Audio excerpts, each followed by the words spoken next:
unbootable, would you continue to, I don't know, block individuals who are recording rooms without your consent?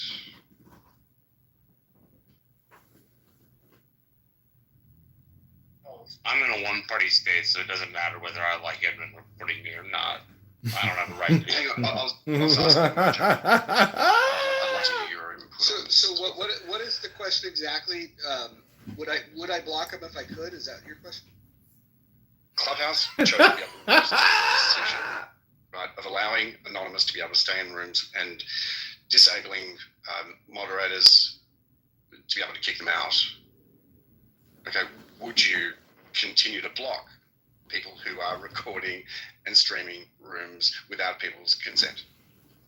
I would, but I would also say that it's a game of whack-a-mole, and for every account that John had that I blocked, which was a non-trivial amount of accounts, I have to assume that he had at least 4 more for everyone that I had blocked. So it's a game of whack-a-mole. In fact, there's a few people, and I won't name them, that are very good at identifying, like, oh, hey, that's John account. They can't do it now. Now we just, assume that, the anonymous, down there with the fingernail is probably John. I think the one with the lips is maybe John. But it doesn't matter. At this point, because the anonymous can't get kicked out, there's nothing you can do about it. He could just have a random non-anonymous account.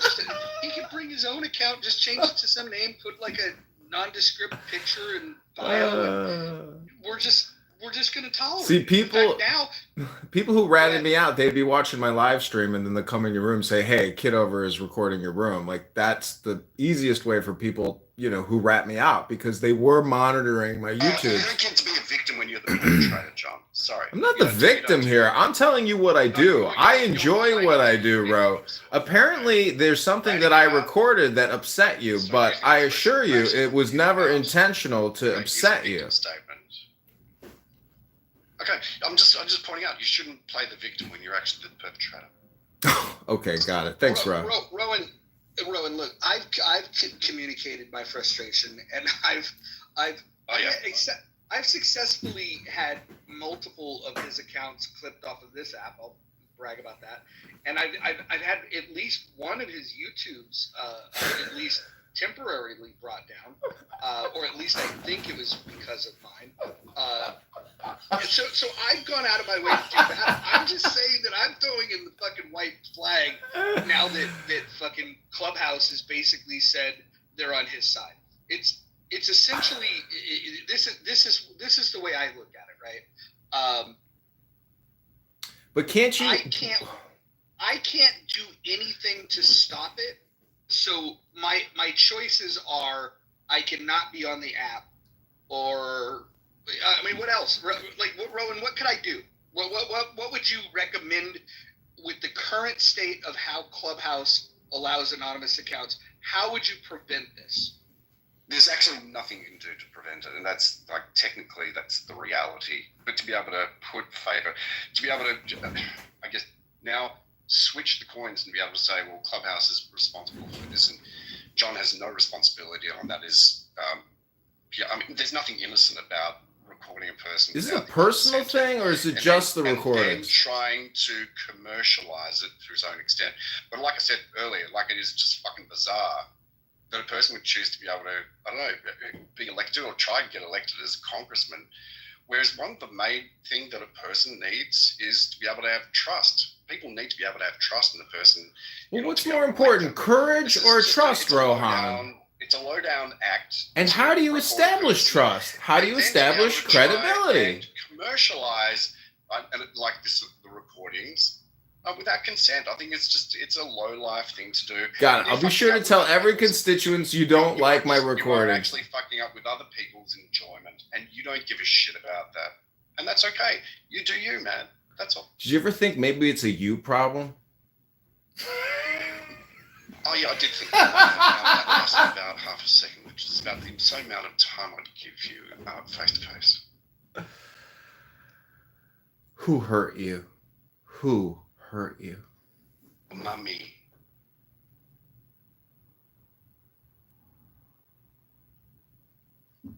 Well, I think what I do is actually art. I think all videos, all pictures are forms of art. And so if you are a critic and you don't like my art form, well, I encourage you to go to johnforcongress.com and send me 10, not 11, 10, not $9 right now. Go to johnforcongress.com.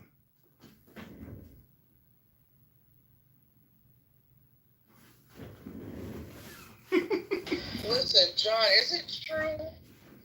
They said one night we were all in Pepe's room. They said you were live streaming Pepe's room while dancing naked on Instagram. Is that true, or were they just? You can't dance naked on Instagram, NY. Sorry. Semi-naked, partially naked.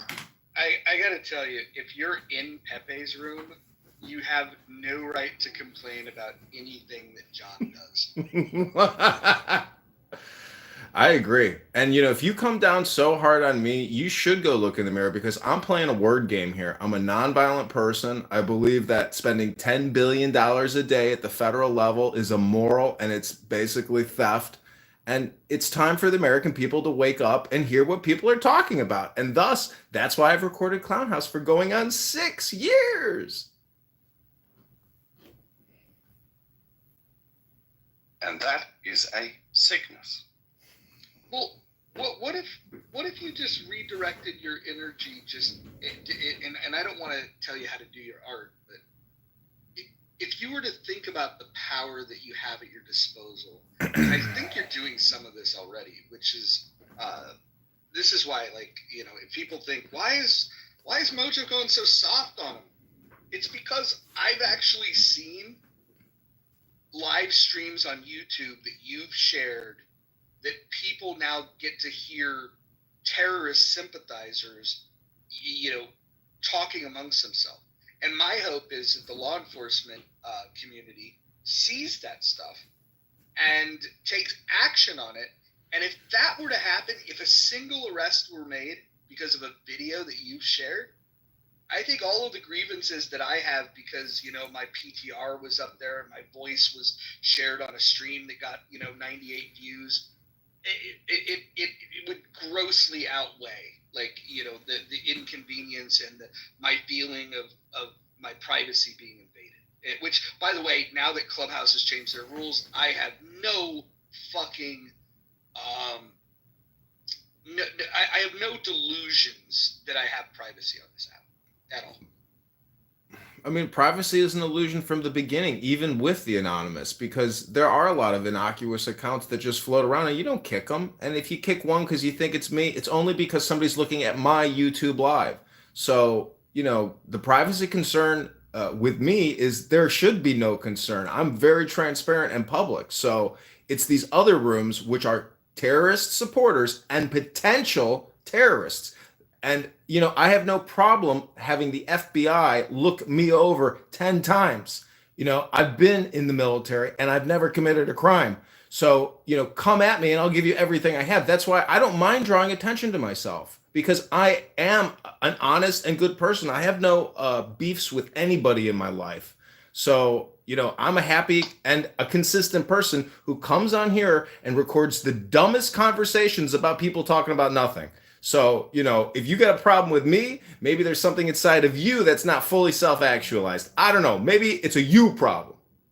If anybody wants to get a lesson in gaslighting, please go and see Sean. I can't believe you're being serious, but okay.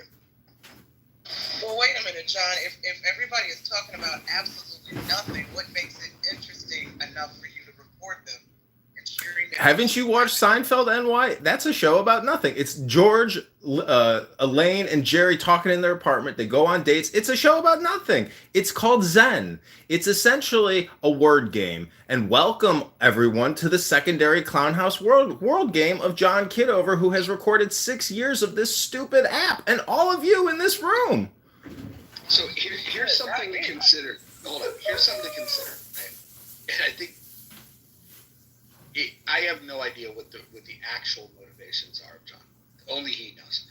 What I can say is that he's well aware that the average video gets very little views. He knows that, right? But if he enjoys doing it, and there's this potential. This is the thing that people forget. If he's got a volume of content, this long tail of a bunch of little videos that nobody's watching, all that has to happen is one magnificent thing he streams. Somebody fucking opens their mic and blows their fucking brains out on the stage. I'm not giving anybody any ideas. But just something crazy happens, and it gets recorded, and it was streamed by him, and it's on YouTube. Yeah, we can take it down, but there'll be copies of it elsewhere. And then all of a sudden, they'll go and look for other accounts, and all of the other videos, people will stay. All that has to happen, and it doesn't have to be something that crazy. All that has to happen is one magnificent moment that captures people's attention and gets shared. And if somebody with a major account starts sharing this and say, I was listening to this, check this fucking thing. This is happening on an app called Clubhouse. This guy's got a whole fucking channel. He's got a library of fucking thousands of hours of this shit. He may end up being a fucking genius if all he needs is one video that goes crazy viral. Just one. And he will get paid a lot of money for the video going viral. I don't think that's his motivation because he's invested a lot of time to put a lot of strikeouts. You got to realize my primary target was Adrian Dittman, who is Elon Musk. I have so many Adrian Dittman recordings of him prior to Trump winning, as well as everything leading up to his termination.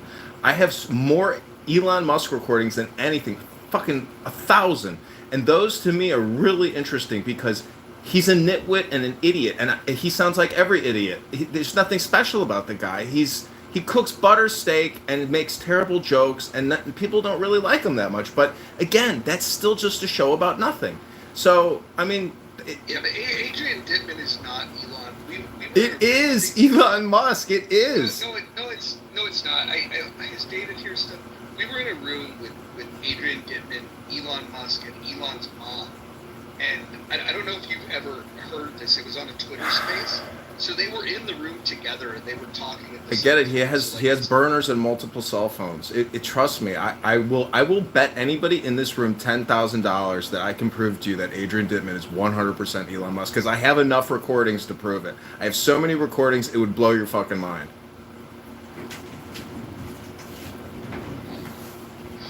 Ro, let me ask you a question.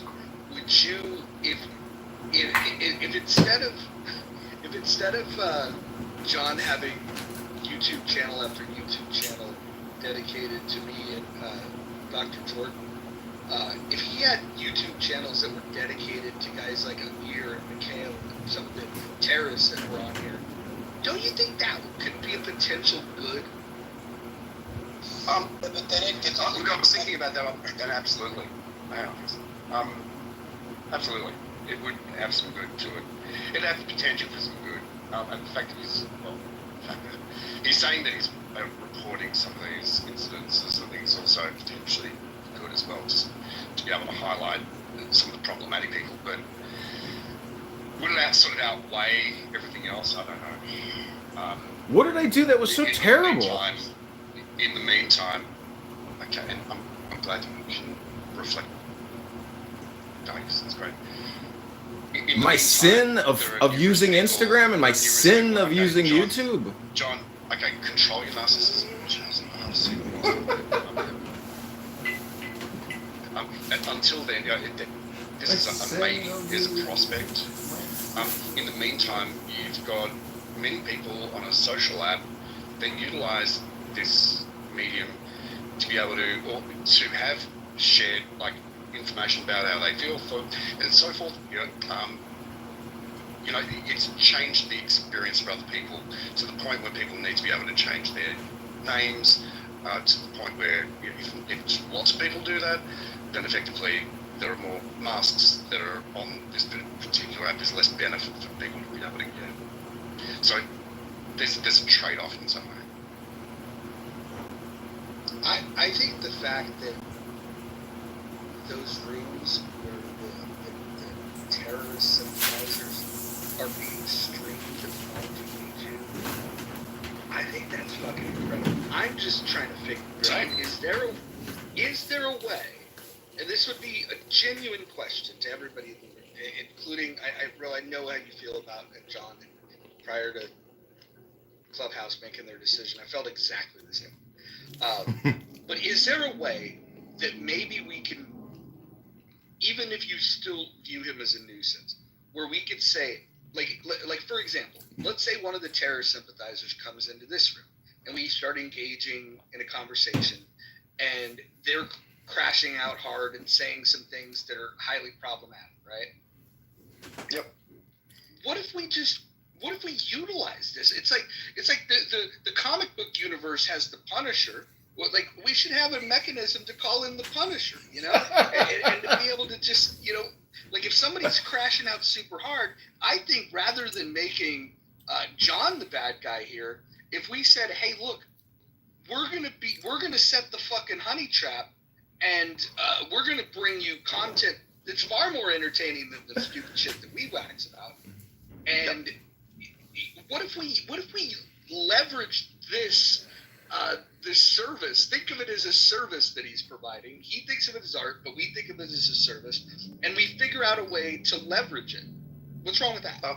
No, sure, great. Look, and until that day, if it ever eventuates, where information that he is, well, he's not really producing it, that he's copying and streaming, goes towards serves a purpose to be able to bring misaligned people into alignment, and extremists and so forth. Then until that point in time, I still have not many favorable. Actually, I don't have many favorable things to be able to say about him at all. I see that he's actually doing more harm for other people than good. Well, do you have any evidence to support your opinion? Because I just don't think you have any actual evidence to support your hypothesis there, Dr. Rowe. Well, okay, I don't care to be able to spend my time and energy and thoughts in validating. Got it. I got no compliments for you either then, so have a good evening. I mean, if you're leaving, that would be wonderful. Bye. I think that if he editorialized any of the surveillance programming that he could conduct on Clubhouse, anti-Semitism rooms, that would be huge. Now, one of the rooms where he recorded all the Jewish women ganging up on me was kind of a classic. Calling God as a crazy misogynistic Jewish American prince. That room, I mean, that stuff could go viral. For sure, for show. See, I do agree that I think my recordings, though extremely amateur and low quality, cell phone to cell phone on little mini tripods, it's very pathetic. But I am also a comedian. I am trying to essentially capture crash outs in a way, because really the high emotional stuff, to me, I have to process it. And, I do a lot of listening. And to me, really, the one great thing about this app is you do realize there are people who are road raging all the time. And, anger management and how you respond to your environment versus having useless conversations about nothing, wasting all your time here because you can't find something better to do with your time. It's really, this app is a great place for enlightenment and for awakening and optimization on how you're living your life. Because in my opinion, if I were to get every word you've ever said on here and put it in front of you and you could fast forward through it and all that stuff, you'd be like, was it worth it? I mean, does anybody here think it was worth it? Well, I think there's hold on, Go Dr. Charles, hold on. I'm trying to figure out how we can create perhaps a loop that makes this better for everybody. For example, if we have someone that's crashing out, there should be a back channel to John to say, hey, they're crashing out. Come get your content. He's probably already there. And he's I probably can already text them if you need. Well, this is the thing, right? Like, just, hey, they're crashing out. Come grab this. The other thing that would be great is part of that feedback loop is if John could take the care to have his greatest crash outs, maybe create a YouTube channel of Clubhouse crash outs, and then just Issa, I believe me, I listen to the content that's on there. That does not exist. That does not exist. You're incorrect. But if he was to index it in such a way that we could then bring attention to it, then the way we bring it full circle is he could find the crash outs in either this room or other rooms. Say, hey, if you go check out the video, it's at the whatever mark. Then we can pull it up in the rooms. We can repurpose it as content, pointing people back to his videos, creating more views for him, getting more people to talk about it. I think we can create a feedback loop and then just do rooms. We could literally do rooms. It's a roast. You want to roast people who crash out. It's a roast show. That's the show. It's the best show, and it is the most entertaining. And that you run a roast room because you bring people up and you roast them. Well, I am just so happy that you are finally appreciating Edmund. If I may add really quick, I think the Clubhouse Troll Academy concept, although I was kind of joking, I mean, I would love to benefit from some of the revenue we could generate. Where else in internet land can you learn to troll by text, by voice, emotional and psychological trolling? It is like a breeding ground for potential trolls, and we could use it for good. Like, there's nothing, if we wanted to troll terrorists, I mean, it's kind of like, who was that comedian? Who's the comedian who made fun of, pretended to be that Islamic guy, the Jewish guy? Who are recording and streaming rooms. Sacha Baron Cohen. Sacha Baron Cohen, yeah. Who was he? Who did he pretend to be the first? Who was the Islamic guy that he pretended to be? Ali G. Ali G. Yes, Ali G. Yeah, I mean, I don't, I've said in many Amir's rooms, and I like to set it and forget it. I can't sit there and listen to their bullshit, but the times that I have spent listening to them, I mean, they say enough stupid shit in there to get themselves in a lot of trouble. If the right person heard what they're saying, they'd have a lot of trouble on their hands.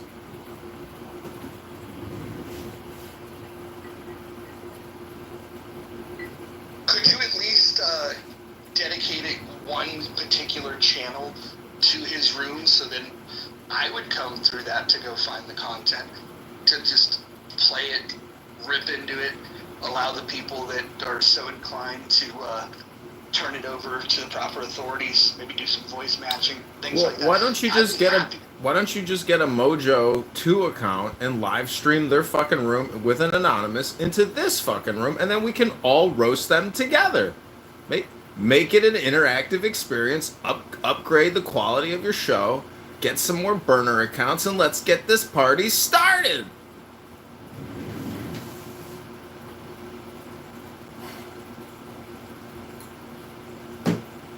I actually have to tell you, I will not pay for an anonymous account, but for those of you that have them, I'm happy to partner with you in a way that we could create good content.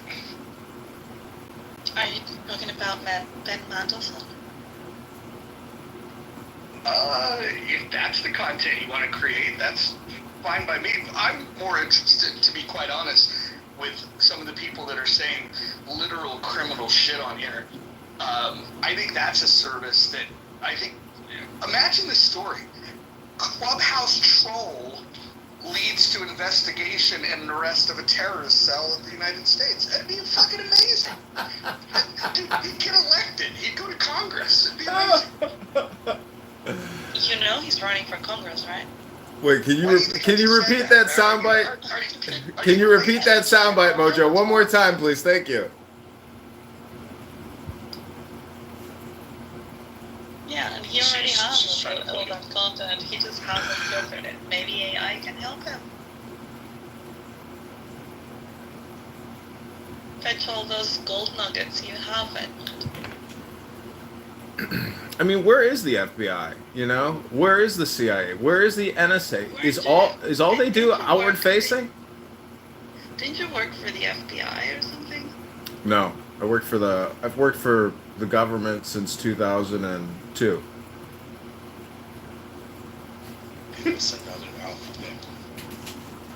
Yeah, I don't know. I just remember seeing an ID of Edmund. And No. it was a It's a government It's a ID. military ID. I was in the army. Oh, that. Yeah. Yeah, I think there's a way to leverage this in a way that gets everybody what they want. You can expose terrorists. You can get the entertainment of the crash outs. Edmund gets the content. If it ever goes viral, that'd be amazing. I am glad that you finally decided not to get Well- triggered by him. Well, you missed a lot, and John can catch you up at some point. But it's listen. If Clubhouse hadn't changed their rules, I'd have my same opinion about this. But Clubhouse is the one that decided that nope, there's nothing you can do about it. And so I'm not one of those people that's insane where you have to deal with the world the way it exists. Clubhouse allows anonymous accounts, and anonymous accounts can easily stream these things. It's a very, very easy decision for me to just say, I'm throwing in the white towel.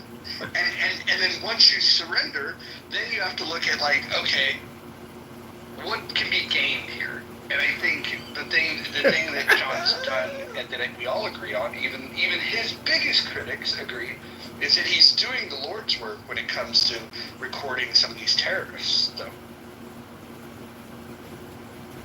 Thanks. I mean, Roger, Mayhem was a big project for me. I mean, I created a lot of content around the Roger Mayhem movie, and it wasn't until like I see the thing is, to me, this is like recording a video game. Like, as a great speaker and a great organizer on this app, don't you think that it should have been natural that somebody wants to record you? I mean, I can't be the only person that's ever recorded you, but if you go on YouTube and you type in Roger Mayhem, like, have you ever listened to yourself and been like, yeah, that was a good take, that was right, or maybe I was, like, how do you do any self-reflection based off of my artwork? Thank you. I hate the sound of my own voice, so no, I don't find any value in the things that I say. I loved how diplomatic I was in some of the rooms where you recorded me. I was surprisingly diplomatic, considering sometimes I'm as emotional as the most estrogenized woman. So hot. I know, sexy, isn't it? I was going to ask you, though, how did the liberal rooms that you recorded, the Ben Mendelsohn's rooms, which I'm not being judgmental about, how did that pilot study go for you in terms of your production work on those? Because I think you did some projects on him as well, right? Honestly, like, I am also a dopamine addict, so when people know that I'm recording them and it's driving them crazy, and they're like, I'm watching him right now, he's fucking live streaming, like, that to me is when my dopamine flares, and I'm like sitting here laughing, just uncontrollable, like tickles, and so much fun. And maybe you could call it elder abuse, because I know there are a lot of senior citizens on here, but the point is, this for me is like an interactive game. I mean, many people, maybe you can't project yourself into me and what I'm doing with all these cell phones in this office every fucking day, but to me, this is an interactive video game, and I love video games, and this is, to me, is the best casino entertainment that I can play for no money down. Well, it's really amazing when you can have like so much fun at other people's expense, isn't it? What does it say about a person, John? Look, I'm gonna just maybe continue, because I sort of agree with what Mojo's saying. Maybe it will come to a point at a time where you can just say, you know what?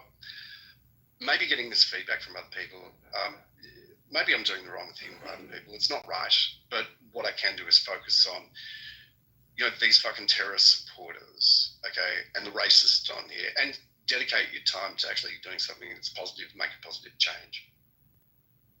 Well, he's not going to win the Golden Meyer Peace Award, but he could make a difference. And I do wonder, like, maybe the testament to all of this is, has a woman found you so insatiable because of your odd sense of humor, or perhaps your radical sense of humor, that you've you've consummated relationships because of it, and maybe that's or a man, or a goat. You got to realize I put myself at risk doing what I do, but I think I create catharsis for people. And if you're angry with me, you're hanging on to words too much. Let it go. That's my opinion. Hold on. I want to call Blue Ocean, who says, "It ain't terrorism, it's freedom of speech. You're a bunch of snowflakes. American parties should be sued for recording people without their consent." Listen, I don't know if you knew this, Blue Ocean, but everything you ever have said on this app has been recorded. Period.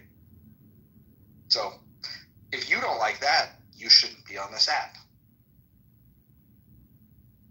Also, who goes in an app, in an audio app, where anyone can be listening to you or recording you and is not careful with what they say?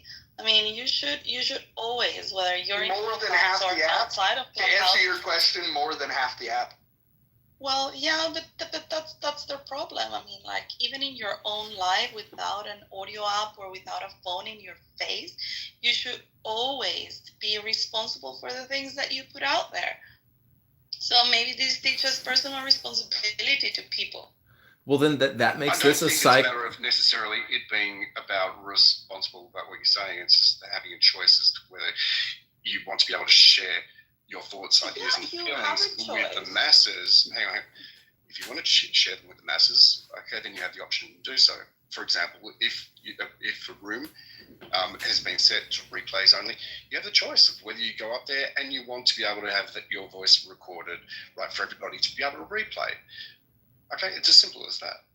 Yeah, you have a choice. Don't come to Clubhouse and talk about your intimate stuff.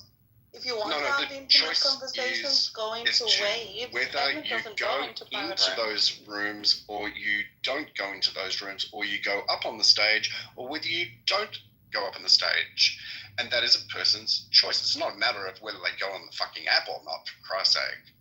Okay, but what the point which you're making here is that regardless of whether you make the choice to be able to go up on stage in a recorded room with people like John, okay, who choose to be able to record and stream other people's thoughts, ideas, and feelings, right, without consent, and then to have it commercialized, that is the issue. It's not commercialized. I'm not making a fucking penny off of this, mate. I'm sitting here in my underpants in my mom's basement, drinking a Miller High Life, smoking a joint, bro. You're such a critic, mate. What a critic.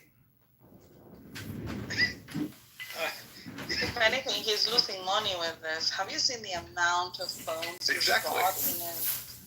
He's got like 30 fucking phones. I know, it's crazy.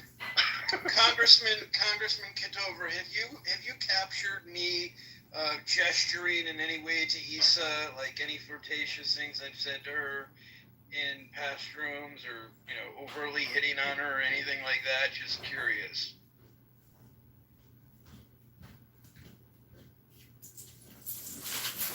I think he's looking to see.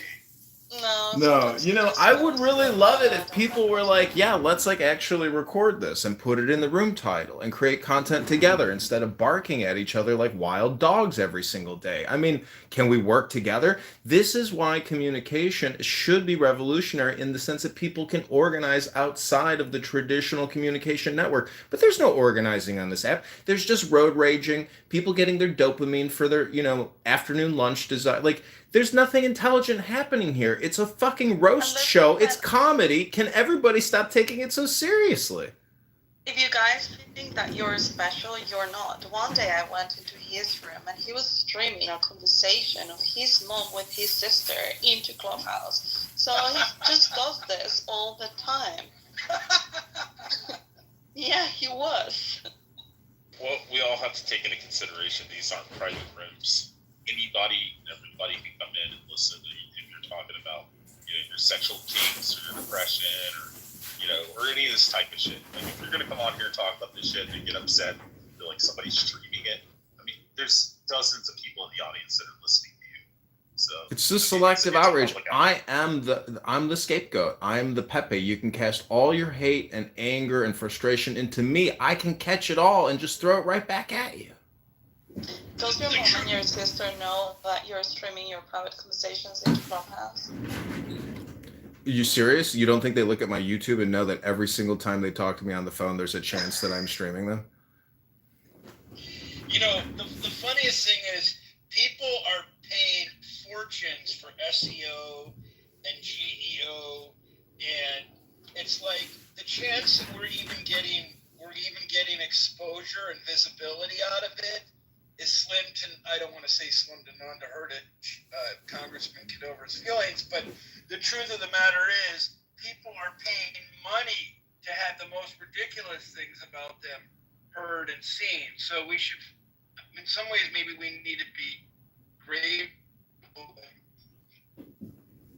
You went in the Matrix. No, I think radical transparency is essentially the greatest way to conduct everything. If you can, it takes a huge burden off of you to relieve yourself of this professional social media presence or puissance. It's all artificial. And so when somebody live streams themselves and they record these open, candid conversations, the thing is, no one even looks at my shit. My one YouTube channel's got 600,000 views. That's nothing. And people who listen on this on random YouTube live, they don't even speak English. They're from fucking Bangladesh. Look at the comments. Nobody cares about what I do, Ro. It's my artwork. It's my artwork. I do paintings. This is the cutting edge. What I'm doing now is the smartest thing I can do. Sorry.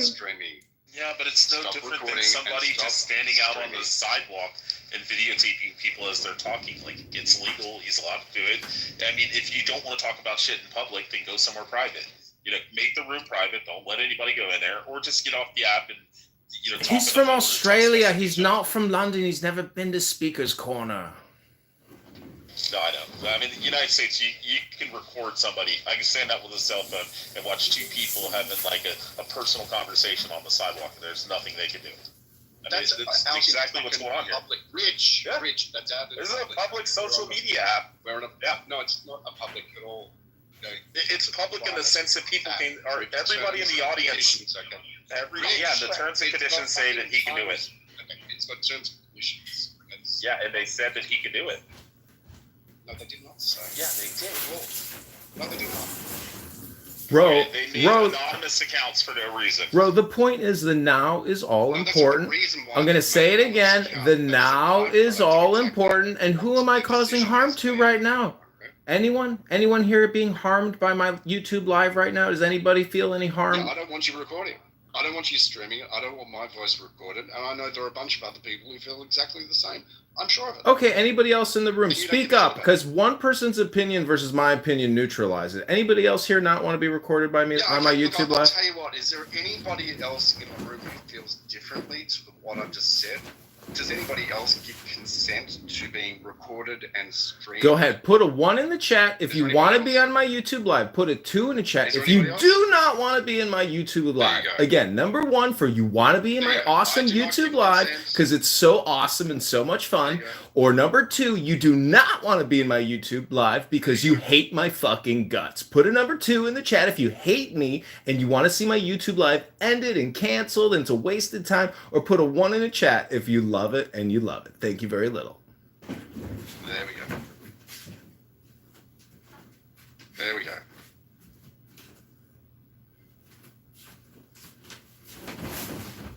Bro, and the survey says... Hold on, Hang on, shut up, John. Bro, what can we do to stop it? No, 0. But there's no harm in actually, in speaking out about it and just being really straightforward about it as well. There's nothing you can do. Technically, there is absolutely nothing you can do about it, apart from starting off private rooms, that ensures there's a greater level of ensuring that the room is not going to be streamed if you have trusted or semi-trusted people in there. That's pretty much what you can do about it. I want to explain something. How would he encourage? I mean, Bro, I want to explain something to the people in the chat, bro. So, yeah. KK says remove him from the room. So here's the issue. I could remove the account that's on the stage right now. The issue is that if you look down in the others in the room, the one with the fingernail polish, that's also his account. So even and it doesn't allow me to remove that one. So even if I remove the account that's on the stage, he's still able to stream it. There's nothing I can do at all. Exactly. So why are you gonna get So it's a bitter me with something you problem. can't change? It's my attitude, I guess, my personality that you hate so much, because it can't be my artwork, right? Is it the art or is it the man, Rohan? Just stop calling it art, dude. You're dumb. Oh my God. Okay. Art is about creation. You're about duplication. There's nothing artistic about what you do. I admit that you're actually quite a funny guy. In fact, most people actually laugh at your idea. So who the fuck? Why is it art? Who's talking? Devin, I was just in the middle of American, explaining exactly that. Huh? Yeah, I was saying exactly that. There's nothing artistic about it. It's duplicating I'm not other people's saying it's not thoughts art. and ideas and feelings, and there's nothing else to it. There's nothing artistic I'm not about it. saying it's not art. I'm conversing with American and asking him a question. Why does he think it is art? Yeah, art is a very generalized word, just like the term God. I think everything is art and everything is God. Does that make sense? Okay, so What is everything art? is art. What is a woman? His argument is that everything is art, so how could this not be art? Okay. I mean, some people call it art to put a banana in a frame, in a wall at a museum. Well, I'm So- framing a camera lens on tripods. You telling me that this is not art? You go to the movies, right? That's done with cameras on tripods. I'm doing the same thing in my fucking mom's basement, drinking Miller High Life, smoking a joint. And I'm running for Congress. Go to johnforcongress.com right now and give 10, not 11, 10, not $9 to the campaign to elect John Kitover. That it is not art. I did not say that it is not art. I only asked you to defend your claim that it is art, and your explanation is that everything is art. Okay, that's your explanation.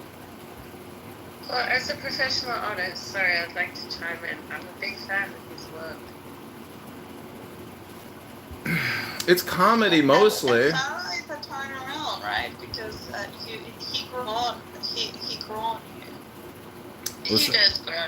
He's funny, and he captures quite incredible rooms. I think it's great. See, I know some people like it. Serious and don't like Sometimes he's annoying. I kick him out of the rooms, and I know he's gonna come back, and it's fine. Like you just need to learn. You how need to listen to what navigate Mojo life said. and I'm do providing it a service. This is a service. I am recording more than you can even take in, but I give you highlights and edits, and people rely on me for catching up.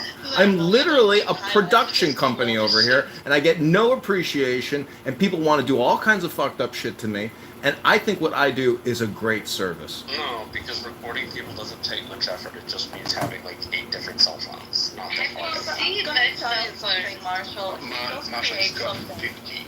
He's got 52, 53 cell phones. Well, the art of it is being selective, right? Like, if he captures certain things, like if he captures a woman unfairly calling me a misogynist, I call that art, but someone else may find it, may object to that. But subjectively, I consider that art, and I might give my consent in advance for that kind of a thing. But other things, You can't speak for him. He's the artist, or he claims to be the artist. right? But I'm just I'll tell you saying that. what his creation is. His creation is getting people out of their own Triggered. control and emotionally triggered, and he shows everyone that nobody's in control of their own emotions. This has nothing to do. First of all, he said you don't even understand what he's doing. What he's doing has nothing to do with exactly what he's doing has nothing to do with what you just said. First of all, he's entertaining himself. That's first and foremost. Secondly, if he captures something that's good content and goes viral, out of all of the hours that he's recording, he just needs one thing. You got these little fucking snot-nosed kids in the Midwest doing stupid-ass dances, and they fucking go viral. He's got, like, people crashing out talking about killing people. Eventually, one of them is going to go viral. One of them is going to go viral. And when it does, we're all going to look back and we're going to say, he's a genius. And I hate to admit it, because back when Clubhouse actually gave me the tools to remove people that were recording content, I was not thinking of the value that it could provide. I was just thinking about the fact that he's encroaching on my right to organize a room where we don't record content. And so definitely his will and my will were conflicting. The app has taken all of that away and said, we don't give a fuck. If the app doesn't give a fuck, I now have a choice. My choice is I could be a little bit more respectful on the app. I could have boring conversations, or I can continue fucking cussing people out and having fun the way I like on the app, or I could not be on the app at all. The app has presented those choices to me. They've presented other choices for him. The thing that I think everybody's missing, the people that support what John's doing, the people that think that what John's doing is ridiculous, is the fact that because he's done this service of taking this content and putting it in a repository that exists on the web, he's done the work for you. All you have to do is go and source that content now, repurpose it any way you choose, and I would imagine that you will find a way, a more useful way than he has, to be able to, if you want to monetize it, if you want to expose people, whatever you want to do with it, the world is your oyster.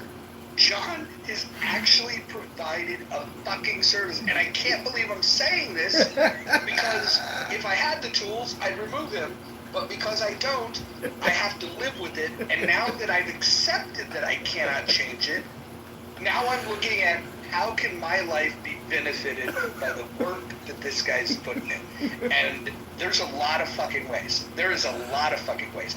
In fact, I'm hoping that just one arrest, put some fucking palo-Nazi in a fucking prison cell. That, to me, would justify all of the fucking times that he's thrown my name in a YouTube channel, created fake accounts on this app with my name, put the avatar, everywhere on the internet, whether it's on Twitter. I mean, he's done a lot of. John, am I wrong? You've trolled me more than anybody on this app. Is that correct? I think so. I think in terms of like wanting to recreate you and publish you across the interwebs, like you were my brand for many months, like until Adrian Dittman took over, but then you also left. But you created a lot of content, and I mirrored you as much as I could. And this was prior to Anonymous, so I had to keep creating burners, but buying so many burner phones and creating more YouTubes and more Instagram, it's like a self-fulfilling prophecy. And in my work life, I have created marketing automation, ad tech tools that made a lot of money spamming Google. But this is a manual labor operation here. But having all these accounts and all these phones, it all synergistically worked to create this massive Clubhouse database of really a lot of edits, because a lot of my work is in the short section. And you can go to my YouTube account now, it'll take you forever to go through all the content. There's fucking 20,000 videos now. And I just sit here all day long and I'm just like, do I go to X? I'm constantly sourcing and going to rooms and trying to listen, and it's a lot of fucking work. So I hope you enjoy this incredible service that I have provided all of you, who now have a much larger language model to go back and say, you know what? This app was a waste of time. Yeah, I'm not a big fan of the staunch, definition of what art is. I mean, I watched a guy that took like 10 buckets and filled them up with water and then pushed them over, and they all slammed on the ground. And everybody started clapping. This is fucking art. So if that's fucking art, then what John is doing is definitely fucking art. But it's comedy too, and it's political. I'm trying to be social, and if you're social, you're political, and I'm hyper social. Go to John Kitover on Instagram. Go to Instagram.com/John Kitover. Add me right now as your John, new how friend. you know it's art? Because people actually follow you. Like, you have religious fucking followers like Matt Gould and fucking Beaver and fucking Doc Wait, and all these guys. hold on. Listen, bragging about Beaver following you is not a fucking brag. I'm just saying. That's like saying you got some fucking like groupie that came to the backstage and wanted to fucking, you know, rub one out for the performance. Beaver's like the fucking bottom barrel person on this goddamn app. Like, that is not a brag at all. Hey, he's got groupies, that's all I'm saying. How did it come about that Edmund is here on stage? Yeah, There's been I'll tell you, there's been a process of it. First of all, it's the app itself that opened the door for this. When the app created these anonymous accounts that you guys pay for, which is hilarious. I don't. For those of you that do pay for it, you morons, it's created this opportunity where he can now have one account for each room that he wants to go in and record that you can do nothing about. So that was when I accepted it. Then once I accepted it, I started going and looking at, well, let's see what he's actually doing. And then I saw some of the things that he was streaming that I thought, wow, that's actually a really good idea. When he's streaming the people that are talking lovingly about terrorists and their desires to see Jews harmed, I think that streaming that content and making sure that that law enforcement communities can have access to that to me trumps any sense of privacy that I used to care about. Because again, if I had my choice, if Clubhouse gave me the tool, I would remove the anonymous accounts. I would totally do that. Mainly because my preference would be that we don't have replays on and we don't have people recording it. Although somebody can do a screen record, and so that would take a little bit of extra work. But here's how he got to the stage is, I've been talking about this for a while, about how like my mindset around him has changed. And then I think Rich was the one that said, hey, can you unblock him? And then I had to go and search my block list to find which blocked account he was referring to. And I unblocked him, and he came up, and we had a conversation, and it was a normal conversation. It doesn't mean that, look, I totally get why people are frustrated with the whole I don't consent. Like, I don't know what you're going to do about it. I think what we have to do is we have to take this, learn to live with it, and then figure out ways that you can benefit from it.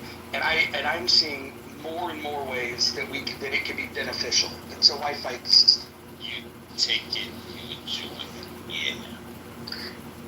And listen, I know that I have been saying this for a long time, but he's actually an interesting dude. Like, when you have real conversations with him, he's actually one of the smartest persons here in Clubhouse. Yeah, he's an American hero.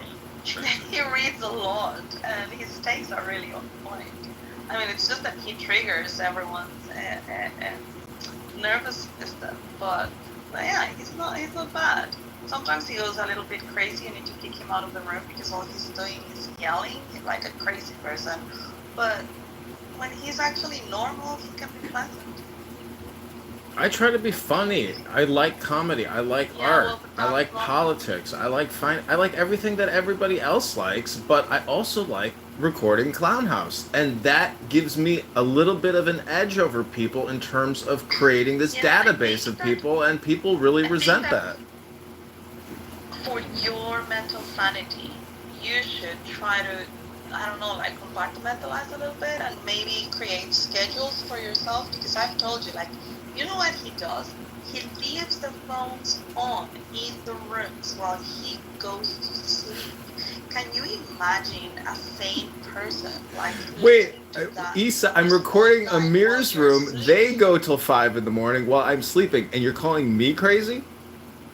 Well, but you have that noise outside your No room. way. I have my AC running. I have Terrorists two just thick yelling doors. that My house hard. is big. I don't hear their shit when I go to sleep. Are you crazy? Why the fuck would I torture myself? Well, that's what you do. Yeah, don't let John make it sound like he's some poor broke man sitting in a little hut, sitting in that big ass fucking castle he's got there, selling all those fucking dispensaries there, John. I mean, at least he does yoga. That is much more than a lot of people doing Clubhouse. Listen, I was gonna say recording Clubhouse requires no work at all. You literally click a couple buttons and look at all the chaos and fun we get to have because of what I'm doing. So what if nothing goes viral, but you uncover a plot to take down the Sears Tower? I mean, you would be a hero, right? I mean, Yeah, I'd be a fucking hero. We would be your biggest fans. Well, I'll tell you what, you may not like the flip side of that because, go to John Kitover Podcast on YouTube. It's youtube.com/@JohnKitoverPodcast. You can see a room where Issa is in, and she's talking to the awesome guys in the Bitcoin room, and they're talking about the Epstein list. And so if you listen to that conversation from the Bitcoin room, it's got 800 views now. You might learn something, or you might learn nothing.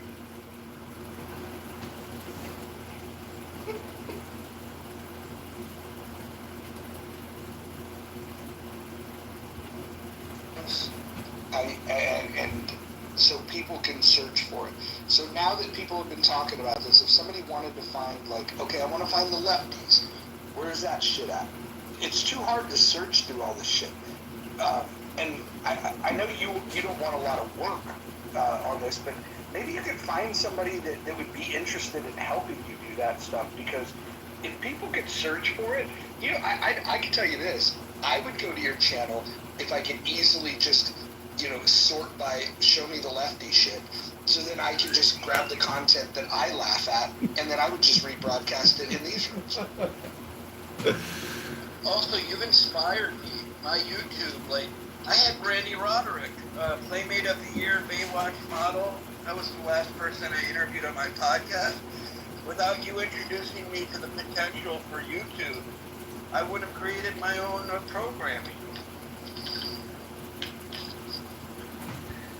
See, I'm providing a valuable service to the users of Clownhouse. Everything that you've never seen, you can just type in John Kitover on YouTube, and you can come across 30 YouTube accounts of you talking.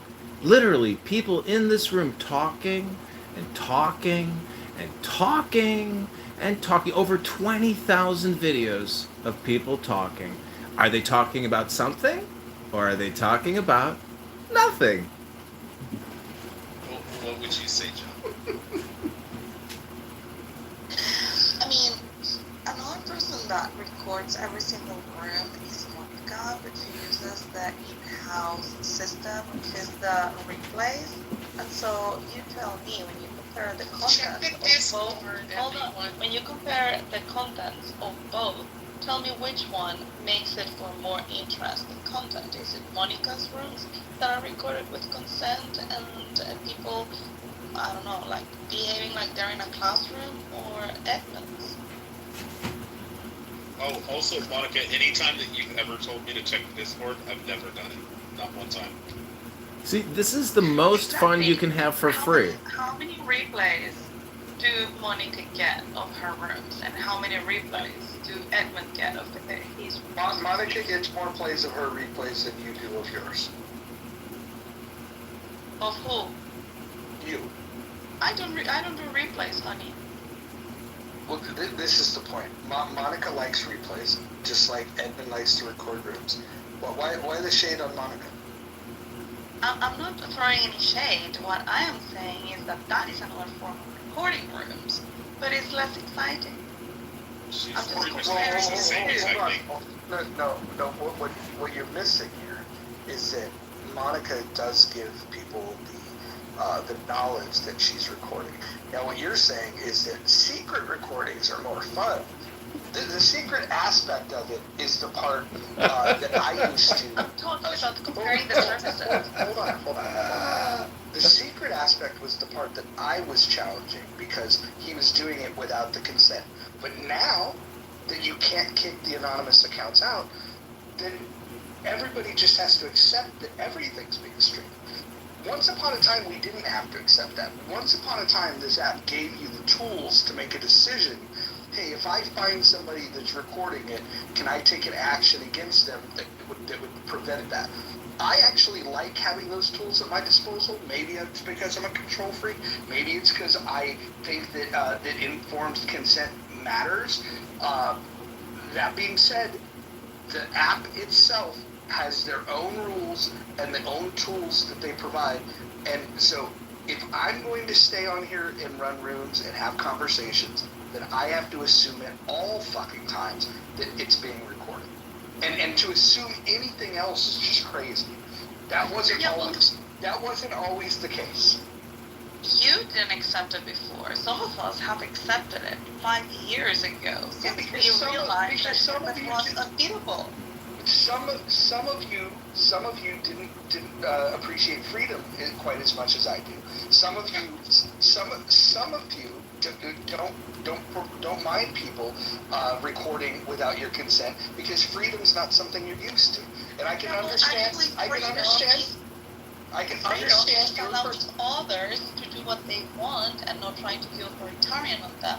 And also freedom is having personal responsibility on speaking the things that you want to be heard, and the ones that don't, just keep them to yourself. That is also freedom. Freedom comes with responsibility. If I live stream a room, is that not me exercising the freedom of my speech Exactly. in a That's what way I'm saying. which may Freedom not is be, like closing the door with traditional, others. but you got to push the boundaries of freedom. And if you really want to be free, I think I'm doing it. Listen, it does not shock me that Issa, living in Europe, comes with these ideas that you should not assume that you have these freedoms. I get it. She pretends that she's this freedom lover, but she's kind of surrendered this idea of freedom. And so when people say that they would prefer to be in a room that is not recorded, they would like both the freedom of association, to not associate with the people that want to record or stream the rooms, and they would want to be able to have to be able to speak freely, knowing that everybody has consented to the conversation being maintained here in this place and not being shared, because that's the agreement and the understanding that people had. That was the contract that people were agreeing to. And so I think that the issue I have with what Issa's saying is that Issa just doesn't understand what freedom is. Exactly. I am the one understanding what freedom is. You think that just because you want something, people have to comply to it. You disguise your authoritarianism with freedom, and that is not what freedom is. You have the freedom to come to this app and associate with whomever you want. You have the freedom to do a private room if you don't want people to come in. But if you're doing a public room and you want to restrict what other people's agency is inside of that room, you're the one with the problem. Well, actually, on any other platform, the law would be on my side, not just the app. The law would be on Well, my now side. you're talking about the legality of something, because I can make communism legal. I can make a lot of things legal that you disagree with. The legality is not the morality, and I think that freedom is not about legality; it's about morality. Well, I don't think you have a firm grasp on either, to be quite honest, respectfully. I got terminated from an advertising technology company in Los Angeles, and I took them to like the civil rights, bullshit trial, whatever, through California. And they came totally unprepared, and the judge agreed with me, but I recorded the trial and I posted it to the internet, and it caused a lot of credibility damage to the business. And it upset them quite a bit. And so guess who shows up at my house? 2 lesbian female police officers, and my pit bull did not like them. But nonetheless, they said to me, "John, we're asking you politely, can you remove the video?" I said, "No problem, ladies." And that's all it took. So if you're gonna center me all night long, I will gladly center myself. But I would just encourage everybody here to read a book and go to the gym.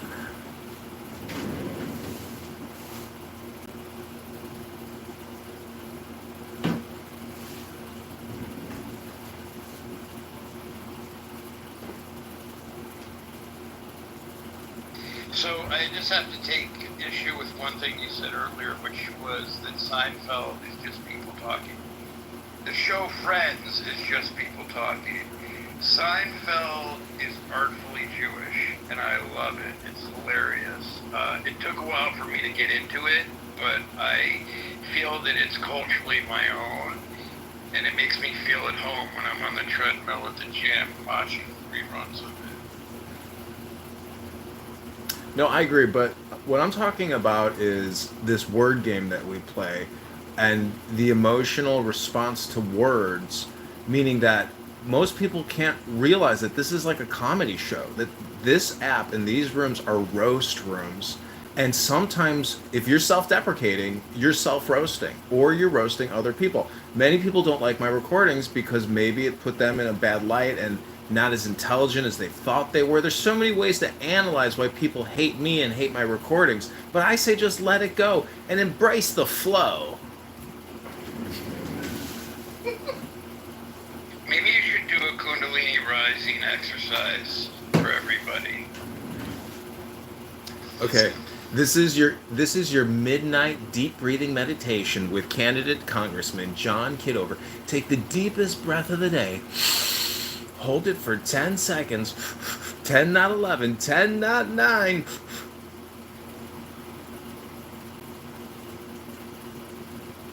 Let it go and say, "Grand Mojo Rising." This is the moment when Nike came out. No, this is an example. Can you speak for all the women on stage and in the audience? This is why women find John sexy, right? It's about humor, right?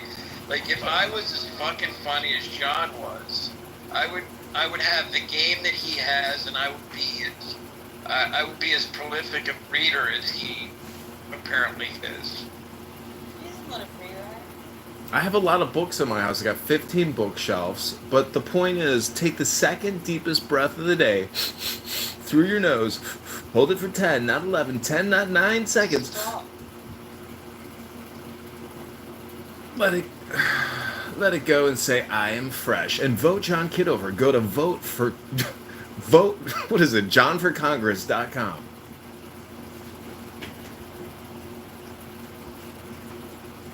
How many YouTube accounts have you had banned? On Clubhouse, I would say I probably had maybe like upper 20s. Clubhouse, on YouTube, because people have followed you into YouTube and Instagram and reported you there as well. Yeah. You've lost your account. Yep, I have Andrew Meyer. Also, we forgot to get Andrew Meyer's doppelganger today, but Andrew Meyer got me kicked from YouTube because he was drunk on Purim, and he was saying all kinds of crazy shit, and that really upset him, and so he got that YouTube account deleted somehow. You know, the other genius that rivals you on Clubhouse is David B. David B.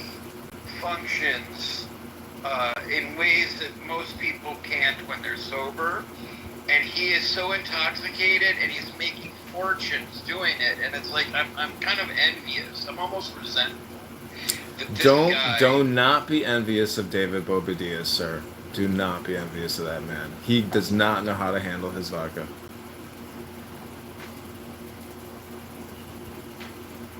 I mean, have you ever been to... go ahead. What's the #1 watched video that you stream from Clubhouse? From Clubhouse, I'd have to search. But my #1 YouTube video of all time is from $1date.com, which was a dating startup I created. And it was called, "What's the biggest penis you've ever had sex with?" I think that has like 4 million views.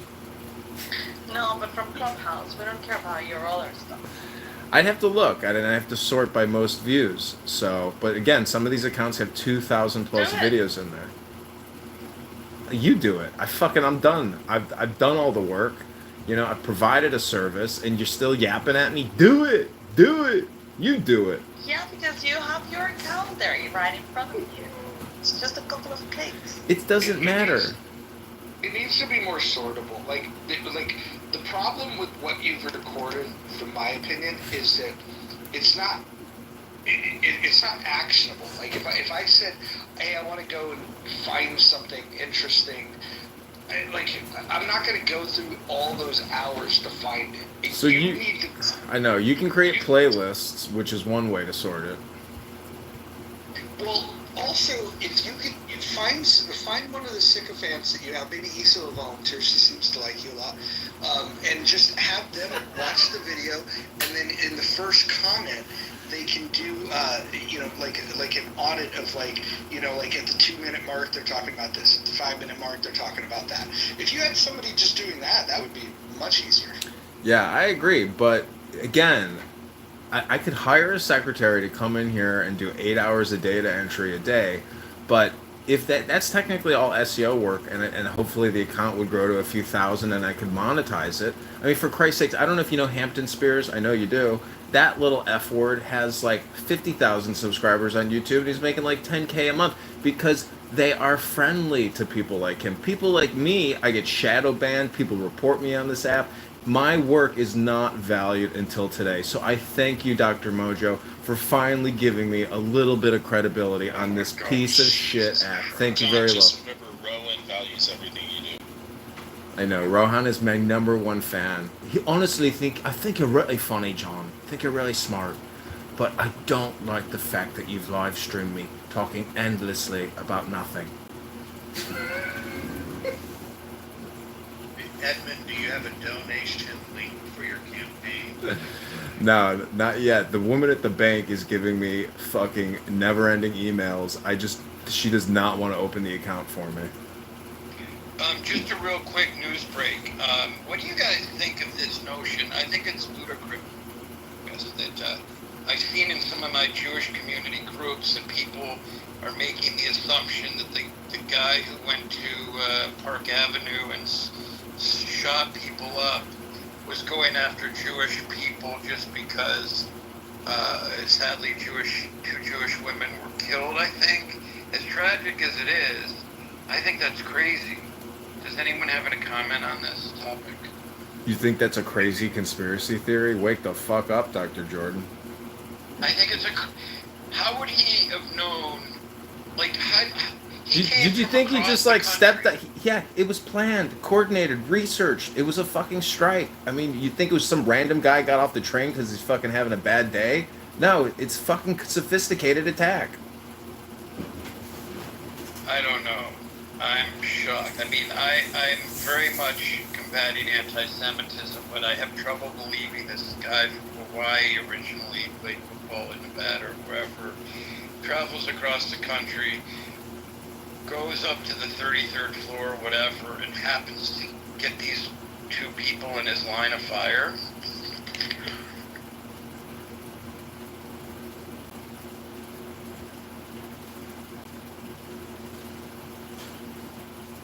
Can I tap in and say something about the recording?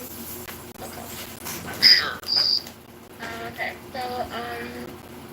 So I learned a little while ago that if you are actually sitting in a room and you're not utilizing another device to record, or I don't know how the recordings go here, to record the room, you can actually tell ChatGPT, if you have the paid version, you could tell ChatGPT to listen to the background of your phone, and it will automatically start to populate all of the words that are being said in the room live. And so if you utilize something like that, you might be able to have a better opportunity for categorizing your content, if that, piques your interest. But I thought you might be interested in knowing that. Yeah. Okay, Roger. You want to hear one of the wild takes that Angel had? That's a good idea, by the way. She said that oral sex is cannibalism. That was the day before. Yeah, Well, it is. I It's didn't. the most Was that ridiculous recorded? thing I've ever heard in my life. Did you get that recorded, by the way? That's all. John might have. No, that's very smart about using ChatGPT as the actual recorder. But yeah, I mean, these are things I'd like to do. I just, it's very easy to just sit down, hit record, and live stream it. And to beat live stream recordings and the amount of data that I'm able to actually transfer through AT&T fiber, it blows my mind that I can literally record 24 hours a day for $50 a month, $60 a month with AT&T, and a $5 subscription. Like, to me, this is a business opportunity, and like, I'm actually going to invest more in this. I bought more phones, I bought more tripods, and I'm going to set up multiple stations in my house to live stream the top 3 rooms, rotating amongst X and Clubhouse.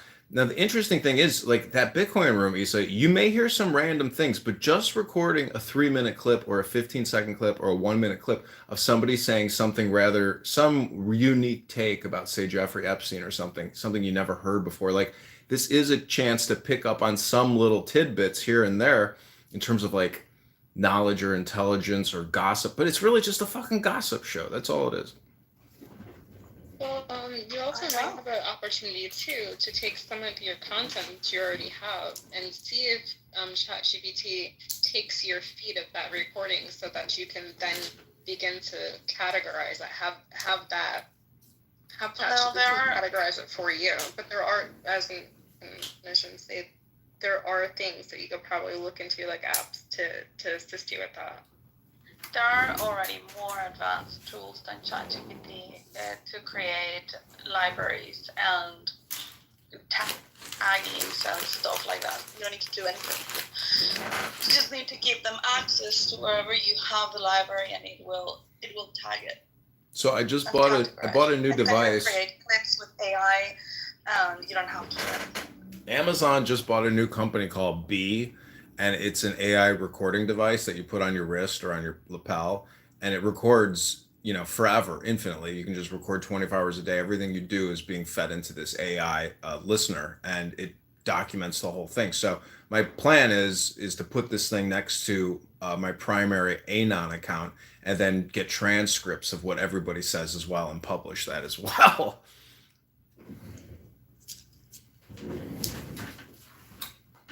To answer somebody's question in the chat, how do you do that with ChatGPT? So if you were to go to ChatGPT like right now and just tell it to listen to your background, then you could tap in and continue to talk and do what you're doing. But then you'll also see in your ChatGPT, it will then start to populate the words that are being said in the space. And then you can take that and, that whole bite or however long, you have it going for, and then tell it to, okay, what you've received, please begin to categorize it. You can give it, cues to categorize on, like, I think Roger was saying, like, give me all the lefty shit. Like, I want to, talk about all the leftism shit. Like, so whatever, like, start from there. But it's easy to do because all you're really doing is just giving a prompt. But I don't know too far much into the technical other applications that are out there. So I got a question. Is Blue in the audience? Is that Mikhail, potential terrorist supporter Mikhail? Because I can recognize my nipple anywhere in Blue's PTR. Blue, is that you, Mikhail? Oh, he's been hypnotized, I think. He's worried now about all the terrorist shit he's said on this app. So now he's like, I'm not even going to say one more word lest they get one more voice recognition on my dopey, stupid accent.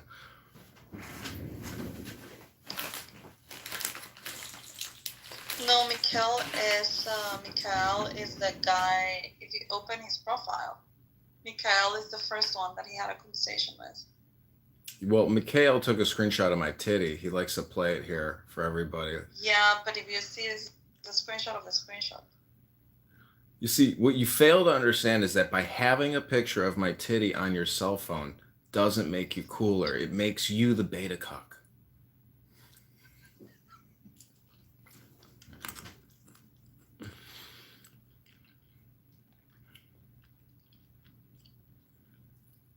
Anyways, where is Hunter Shackelford?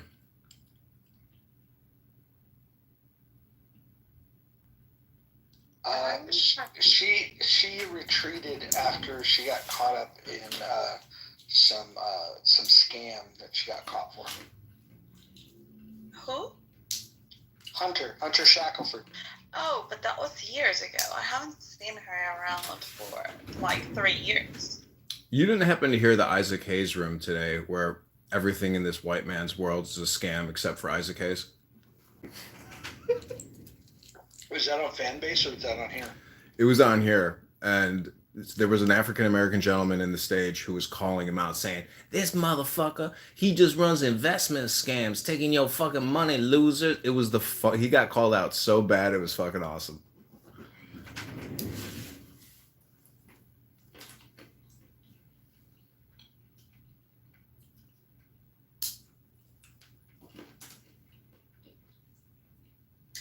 You should at least create different channels for different type of topics. So you have, for example, one for terrorists where you put all news rooms. Then you have another one for conspiracy theories. Then you have another one just for politics. Why for conspiracy theories? There's nobody on this app. I don't know, whatever. I mean, is there anybody on this app that says anything interesting? I don't think anymore, but well, I don't know. For example, the Epstein stuff, like people have got many theories about it. Yeah, but it's a bunch of dum-dums talking about it.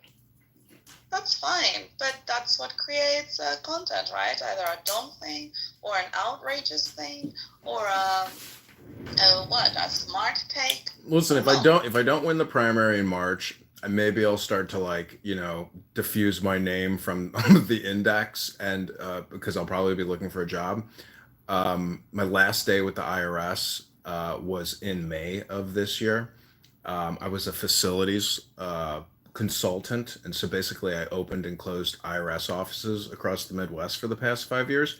And let me tell you, I've been to a lot of IRS offices. Revenue officers, revenue agents, they need to clean their fucking office. Instead of spending millions of dollars building them new fucking offices, these stupid employees who don't do shit to begin with need to clean their fucking office because it's filthy. And these fat fucking tax collecting pigs sit there in their filth and they want multi-million-dollar offices built for them. Meanwhile, there's no fucking analytics. And if we invest money here and we invest, it's just spend. So I'm running for Congress. All of my Clubhouse content I feel is valuable information. And, I hope everything is branded for John Kitover for Congress. So that's my goal, and that's what I'm doing. Good for you. You can go on an entire tour talking about cleaning your office. But John, could you, in the future, think about maybe the top, 3 or 4 houses that you tend to record here on this app, and then just put the content in a way that okay, hey, let's go see what's happening in the Muff. Let's go see what's happening in Chillism. Let's go see what happened in Patty's room, whatever the fuck that one's called. If it was that easy, then I think you would get more people from Clubhouse going to YouTube to find this shit. Because I want to hear all the dumb takes that the lefties have, so that I can create content. They would probably love to hear the stupid takes that people have in this room, so they could go and play around with it. But it just needs to be more searchable, more easily to find what you're looking for. I agree. It's a challenge, but it's just raw, and I can chop it up into shorts, but the live streams are crazy. The amount of live streams I have, the amount of information I've uploaded into YouTube by essentially recording, phone to phone. It's unbelievable. Some of these YouTube accounts I have thousands of live streams of, and you're never going to sit there and go back and watch that shit. You'd be fucking retarded to waste your time that way because it's not interactive, but it's what I've done. And, I don't know, it's probably stupid, but eventually I'm going to pull the plug on what I'm doing here. I'm not going to sit here and record Clown House the rest of my life. At least I don't think I will. Well, again, if you are interested, just give a try in regards to taking some of those YouTube posts and dropping it into your ChatGPT. Ask it for a prompt that you're looking for and see what results you get, and try to play with it a little bit. Edmund, I struggle listening to recordings, even on Clubhouse or even podcasts. There's nothing better than while it's going live. So, what does it really say to the people that watch your restreams? Because I can't stand a replay, let alone a recording on a YouTube. I agree. I've never watched one of them. I agree. I mean, that's why I say it's not really one-to-one. It's not like I'm doing a perfect screen record. First of all, it's phone to phone. Zen and Mini on here does do screen recordings through Club Deck, I think. And his are kind of interesting. But to me, like, this is a closed community. There's no new users. Is there any party hats in this fucking room? No. So this is a closed community that does not grow. And even the passerbys on my live streams on YouTube, they don't know what they're listening to. And I think sometimes people are just like shocked to see all these phones and saying, a lot of people are like, what the fuck is this guy doing? But that's also because people don't know how to take the value out of the rooms sometimes, you know? Like, sometimes you have these rooms that go on for hours. Sometimes people are doing sleepovers in these rooms, and there's so much being said. Hey, hold on. I think Love T, he's in the chat. He might have some information on Hunter. So Love T, come up here. We're looking for Hunter. Get up here. Go ahead, Angel. Yeah. So if you were able to utilize some of these tools to help take out the value that is actually in the room, you might have a better take on some of your social media efforts. Like you're doing the YouTube and stuff. Oh, let me close my mic and let you talk. I have no information for you guys. I'm just asking, why are you looking for this person? Do you know who Hunter is? I've heard the name. She's in my PTR. Is that your answer? No, I'm just saying that she's in my PTR. I'm just showing you who she is. It's kind of like if you So why are you looking for her? who the person is, if you know who she is, then you get it, and you wouldn't need to ask. So, did she have a C-section, or is that, what is that on her stomach? That's Okay, Pepe. That's Pepe. I think I understand what type of room this is. Oh, you do? What kind? What kind of room is it? That's one of those guys that's queer. It's right. I watched that Hunter's video. Pepe was at, but it's funny as hell. See, I think Pepe's actually a comedian, and he doesn't even know it. But he is an absolute racist, bigot piece of shit. But nonetheless, I don't know if you know who Kim Cutts is, but Kim Cutts is one ratchet ass motherfucking bitch. And if you never been to a Kim Cutts experience on this app, you have not heard the comedy yet. I don't know, Mojo, do you know Kim Cutts? Yeah. She's excellent. Yeah, you're not a true Clubhouse user if you have not heard Kim Cutts. I don't find her as entertaining as when Millie used to do her rooms. I thought Millie was. I don't typically find women funny. I think women, for the most part, are not funny. But Millie was funny. We're not supposed to be funny. Was funny? What happened to Millie? She's still alive, right? Yeah, she does rooms every once in a while. I can still see her. Like, last time I saw her was probably like 3 weeks ago. When you say she was funny, do you mean like in a Schadenfreude way, where like you found her misery to be funny, or did you find her to be, entertaining? Like, because she's self-destructive in a very, very deep way. when she would fucking crash out and fucking shout at the top of her fucking lungs, "You $2 whore, suck my dick from the back," that shit to me was funny. I don't care. That's in my wheelhouse for funny. Yeah, I remember you love those things. I love She it. doesn't, now that, like, I know when she started getting sober, she said she hates to hear that. She doesn't like, she doesn't like when people found that behavior to be funny. She thought it was bad herself. Well, let's just say she's got a great personality and leave it at that. Yeah, I really like her.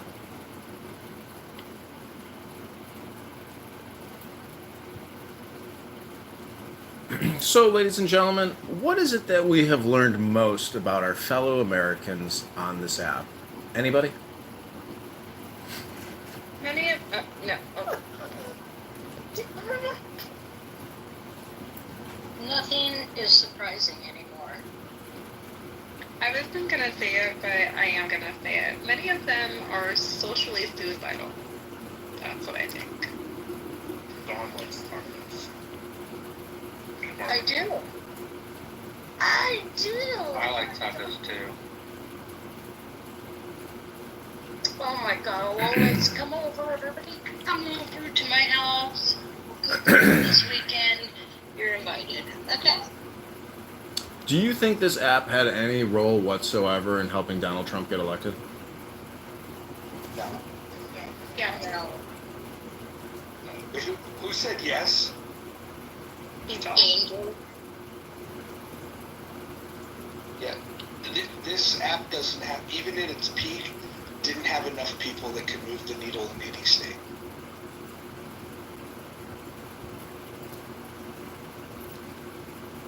Well, you know, Augustus, I'm going to work with him on my campaign, and I'm going to pay him to do some creatives for me. And the point is, you know, it's possible that him and his wife helped Kennedy get into office. And if Kennedy turned all his votes and encouraged all of his people to vote for Trump, in that small way, I think this app did commit regime change against Kamala Harris and Tim What Walz. about Andrew Meyer and Ali Alexander and all of these guys? They didn't help Trump get in there. Oh, They don't work help with Trump. Trump. They have moved a lot of people out of Clubhouse. I did the connections. Yeah. Ali Harris, right? We think rally people. Ali moves a lot of people. Clubhouse. Yeah, y'all are selling yourself. Hey, those of you that still co-sign for Ali are fucking hilarious. You guys really like those groomers.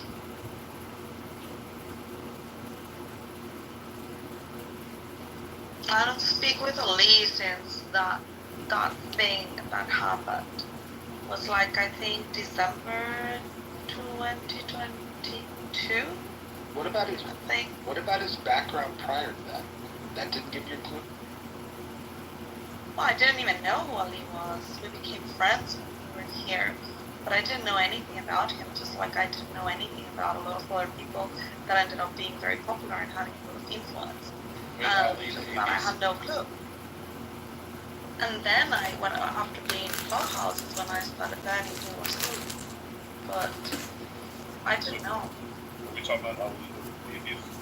No, Ali Alexander, the gay pedophile that helped to organize Stop the Steal, who was a convicted felon prior to that, and people that hang out in quote-unquote conservative Clubhouse used to be under his spell because they couldn't tell a fraud when they saw one.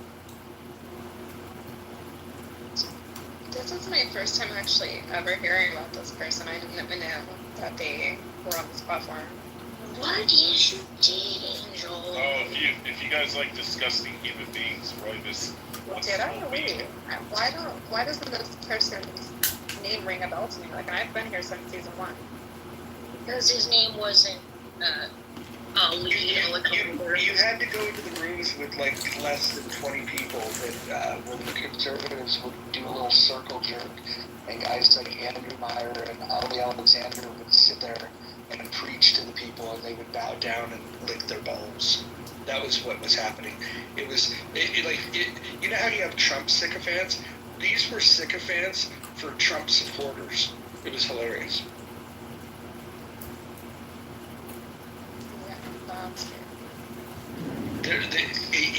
He went and he recruited a couple of like the really like naive, impressionable young. They weren't even conservatives. They were just young, impressionable people, and he recruited them, to join him in whatever his evil doing was. And you don't see those people on the app anymore. Speaking of sicka, let me tell you what I'm sick of. Listen. How do you think, like, do you care, when you say something controversial, do you care how your listeners react, or do you just not give a shit? I don't say controversial things. Oh my God! What you just did, licking their balls or something? Like, come on, that's not controversial. I don't think it actually happened. No.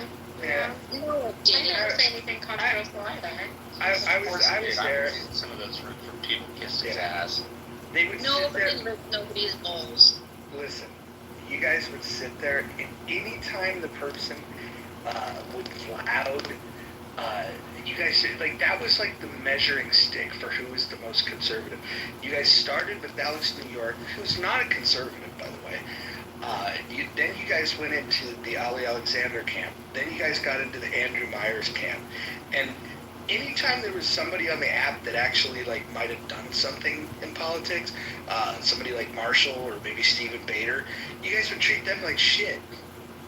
You guys are fucking weird. Like Clubhouse conservatives are amongst the most retarded people I've ever met in my fucking life.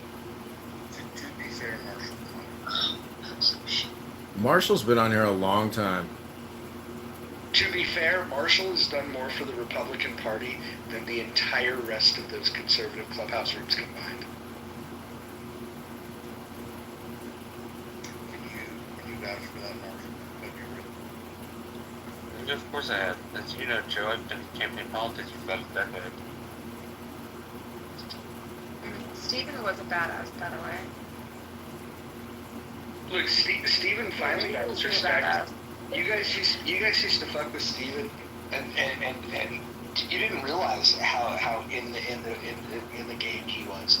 You guys thought because he was the redheaded kid from the middle states that that he wasn't shit. He didn't have the big over the top personality.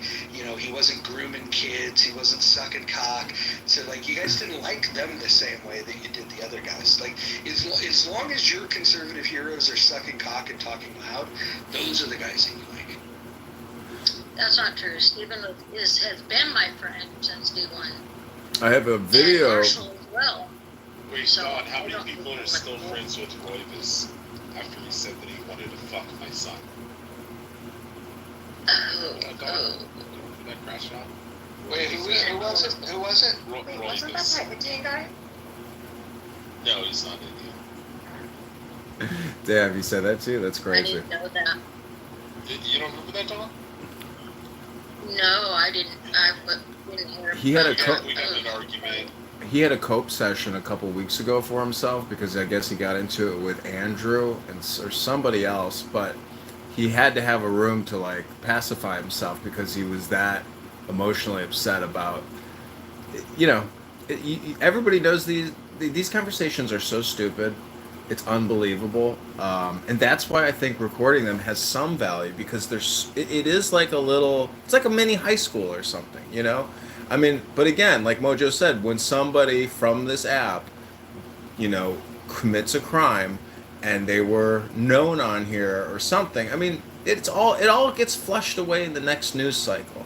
What is El Normo going to talk about tomorrow at 9 a.m. in a room, Issa has put together some of my favorite rooms in the itty bitty titty community with Rabbi McDickerson. It's such a nice melange of different viewpoints. It is global in nature. And I think, I can't stand McDickerson. I dislike him worse than I dislike you when you're unserious.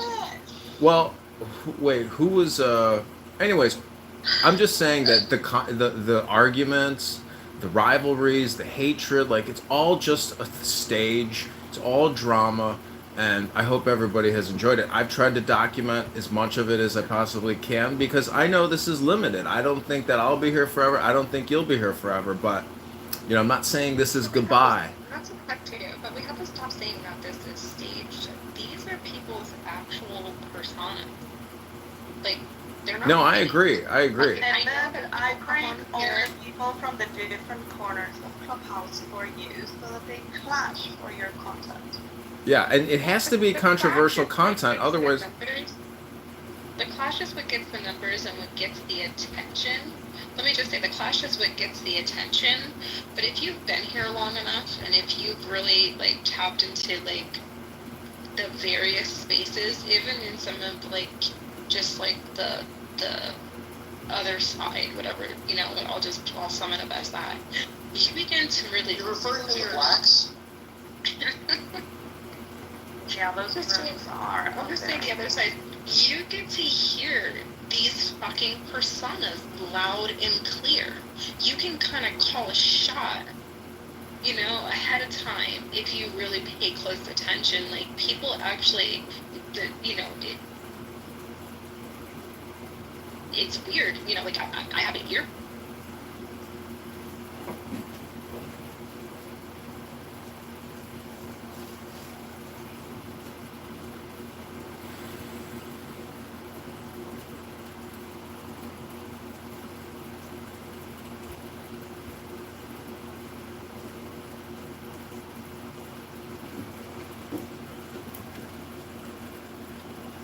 A lot of the shit that's being said on here isn't something that somebody would say to you bold dead to your face. I mean, that's just a fact. So when you're, taking some of these spaces and you think, you're trying to get an edge, this is to the person who is recording them. If you're taking some of these spaces and you're trying to record them and give them to people who aren't cultured here, it's going to become a different take on content or maybe the message you're trying to bring across. I'm content harvesting, but I will say the Freddie Roosevelt rooms a couple years ago, maybe those were very funny rooms. That guy Freddie Roosevelt is very funny. Yeah, Freddie's he's an original character, but again, it's persona, but it was a very well played persona. Well, I mean, I think this is also an ESL, language training platform. I think a lot of international speakers get a lot of, as JB says, grace on stage because they're not native English speakers, and they come here to interact with people who speak English proficiently. So, that's a big part of this app as well, and it's a huge fucking waste of time.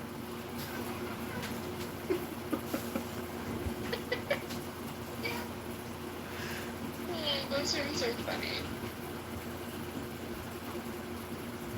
I sometimes listen into the rooms where I don't understand anything that they're saying, and I'm either brought up to the stage or I troll in the chat. And so yeah, I do find those rooms entertaining. And Angel, could you describe Clubhouse culture? Because my belief it's just internet culture. It's not. There's really nothing unique about Clubhouse with it other than internet.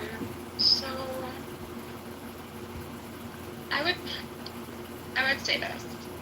If you're a season oneer and you've been here from the very beginning and you're still here now, we were just having this conversation on Lose Days, there are people who have kind of made a certain, made a certain phrases or certain things or stuff that you've taken like from this application and you've like maybe done in real life, like or said in real life, or like I'll give you a phrase like the Matrix. Like the Matrix, or Do you remember the guy that used to get modded up in Million Marathon? Forget his fucking name, but he had in his bio that he was the guy that came up with land your plane and you're in the Matrix, which was a complete fucking lie. I forget his fucking name. It's a girl. Hold on. No, it was a dude that had it in his. I'm trying to think of his fucking name. If you give me a second, I'll think of it.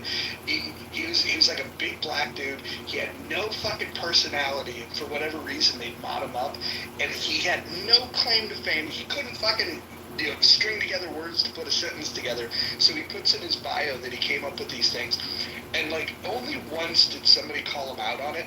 And the most obvious thing is like his profile was like created like a year after like these sayings were even like introduced into the clubhouse. I remember it briefly, but I also forget like who you're talking about. But I do remember the conversation when he was confronted on it. But like so. But again, like you guys can like kind of acknowledge that there's things that I've said on here, like see how that goes, right? Like people say that shit to me, and then they come back and they're like, and they're telling stories about themselves, and they're like, I said see how that goes, and I'm thinking like, oh my gosh, like you learned that from here, the term diabolical and like how it's being used, and like then you people are coming back to this application talking about their lived experience out in the world, and they're like telling people that they've utilized these certain terms and phrases and shit. I'm just thinking to myself like, oh my god, people in the real world think you're fucking nuts, but they're probably too afraid to tell you, right? Like, so there is this difference when people tap in on here, right? They know that they could have this reckless type of persona and not really have to have any accountability for what comes with that. Now we've known the dark side has taken that too far. People, the way that they've so said doxed, right? They've redefined what doxing means. We all knew what doxing was before we got the fuck on here. What doxing means now has literally become a part of that clubhouse culture. People they're like, oh, I don't tell my family about this application because I don't want my family members to be hurt. Well, they know that there's a culture on here where their loved ones can be subjected to certain things, certain innocent, they say one thing about their kid and it turns into a whole content about somebody's child being, hurt in an odd way. It's fucking, the app is just, it has its weirdness, but I do think, there is a clubhouse culture, most definitely. MG's Darky Slave made it to Team 4, and Nick Fuentes. Gone. That's right, remember that was it. Yeah. Are you guys under the impression? Are you guys under the impression that those guys are popular? Like you guys think it looks like a big name? Well, it's more popular than your room here. I mean, a lot of people watch them. And MG's comment on Darky Slaves made it there. I thought it was funny. What do you think Tim Pool's reach is? A lot of things have spilled from Clubhouse and made it to more. Oh yeah. Well, at least he's monetizing. He's making a shitload of money with his content. Who is this? Something that anybody can say here at Clubhouse. Wait, who is this? Tim Pool's claim. Tim Pool's claim is that he is the second most live stream count of political podcasts. They're live count streams. Yeah, I don't think so, but he's pretty big. Well, you got. You're in the Matrix, Joe. What do you guys? It's 3.5 million between his 3 channels. Do you guys listen to Tim Pool? My dad does. Never know. No, I clip here and there. I clip here and there, but no. Yeah, but it shows 3.5 million. It's 1.6, 1.5. Yeah. So you guys remember the lies that he told about how he wasn't getting paid by RT, and then the evidence came out that he was. You guys remember the lies that he told about that? That's all fine, but people watch him. That's the point. It doesn't matter, like, all the bad things. You're missing my point. You're missing my point. I get it. There's podcasts and people watching. I'm talking about real influence. This guy, like, and the people he would have influence over.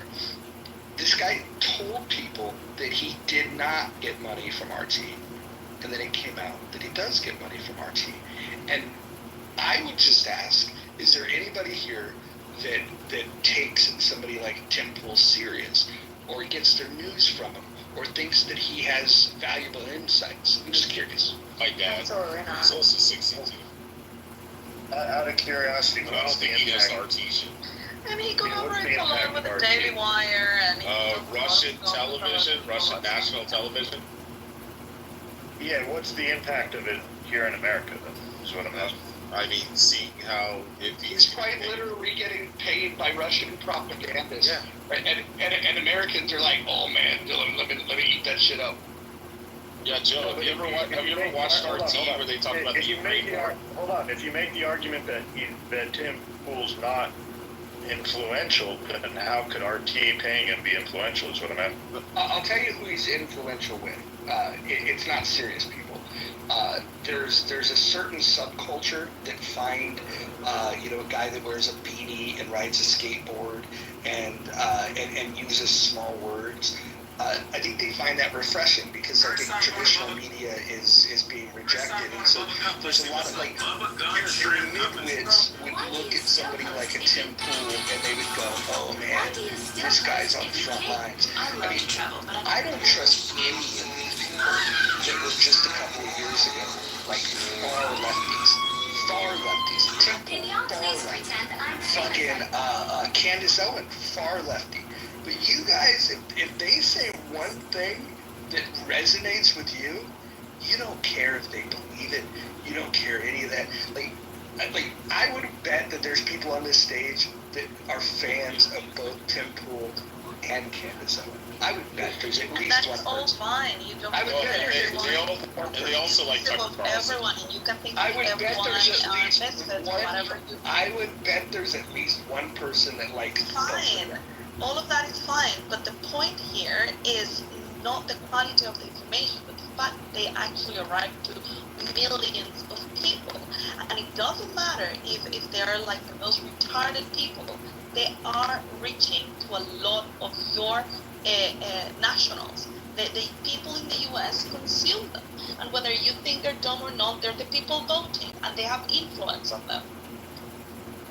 I only like Candace Owens for two things. One, because her skin routine. No. I think she is. No, at least that comments for myself.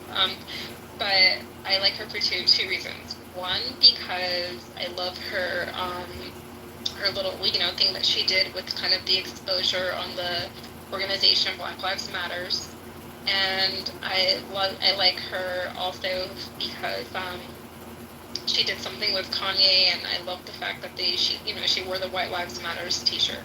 Those were the only two reasons why you like Kanye? She and Kanye hate Jews. That's the only thing they have in common. I grew up listening to Kanye. You like his new song, Bigger Hair? I don't listen to his new You don't music. like the new song, Bigger Hair? I've never heard it. Her song is amazing. I grew up with Kanye, so if you can just imagine just having a little bit of respect for him because of his touch on, on the culture of the music, and so it's that's why I like him. But so do you overlook the fact that he hates Jews?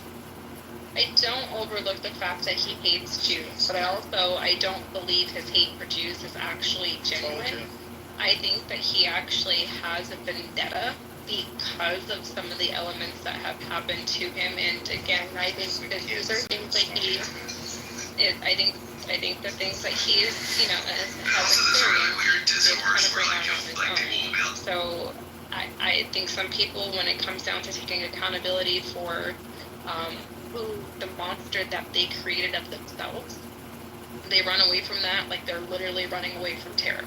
And some people don't, especially when we see these celebrities. Sometimes they don't have someone there along their journey of their celebritorial status to kind of nurture them like how we've all been nurtured by, loved ones in our family. So when you become this new person and you're responsible for nurturing that, I think there's a lot of neglect that happens, and we do see tragedy with a lot of celebrities. I think Kanye is one of them. Hence his psychic episodes with, fucking mental health breakdowns and stuff like that.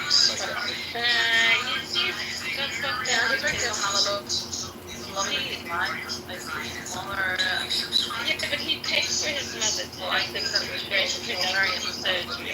After all, he was one of I think that's what snapped him. He paid for his mom's breast reduction surgery. He's taking a lot of drugs and he's a bit younger. Bam. Diagnosed with bipolar. Would that have been there before? Maybe, maybe not. But hey guys, I got a question for Isa. Isa, how do you feel about the state of Israel? How do I feel about what? The state of Israel and Gaza.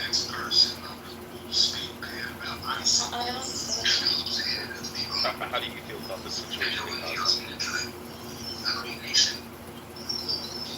what sense? Good, I think this is disturbing. What do you Researchers uncovered a significant amount No, she's done your question, really. No, hold on. Issa's on the right side of that conflict. The conflict she struggles with is Russia-Ukraine. She's a big Putin stan. Yeah, I knew there was one of the conflicts that I disagreed with her last time. I couldn't remember. That's why I was trying to flesh it out, and I was like, wait, is Israel Palestine, or which one is it?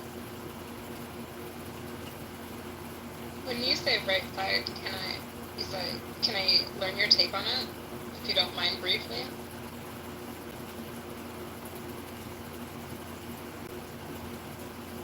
Sorry, can you repeat it? I'm just cleaning the toilet right now. I don't know. I missed it. I'll probably just wait for you to clean that toilet. What'd you ask, Angel? Oh, she asked, what do you mean by being on the right side?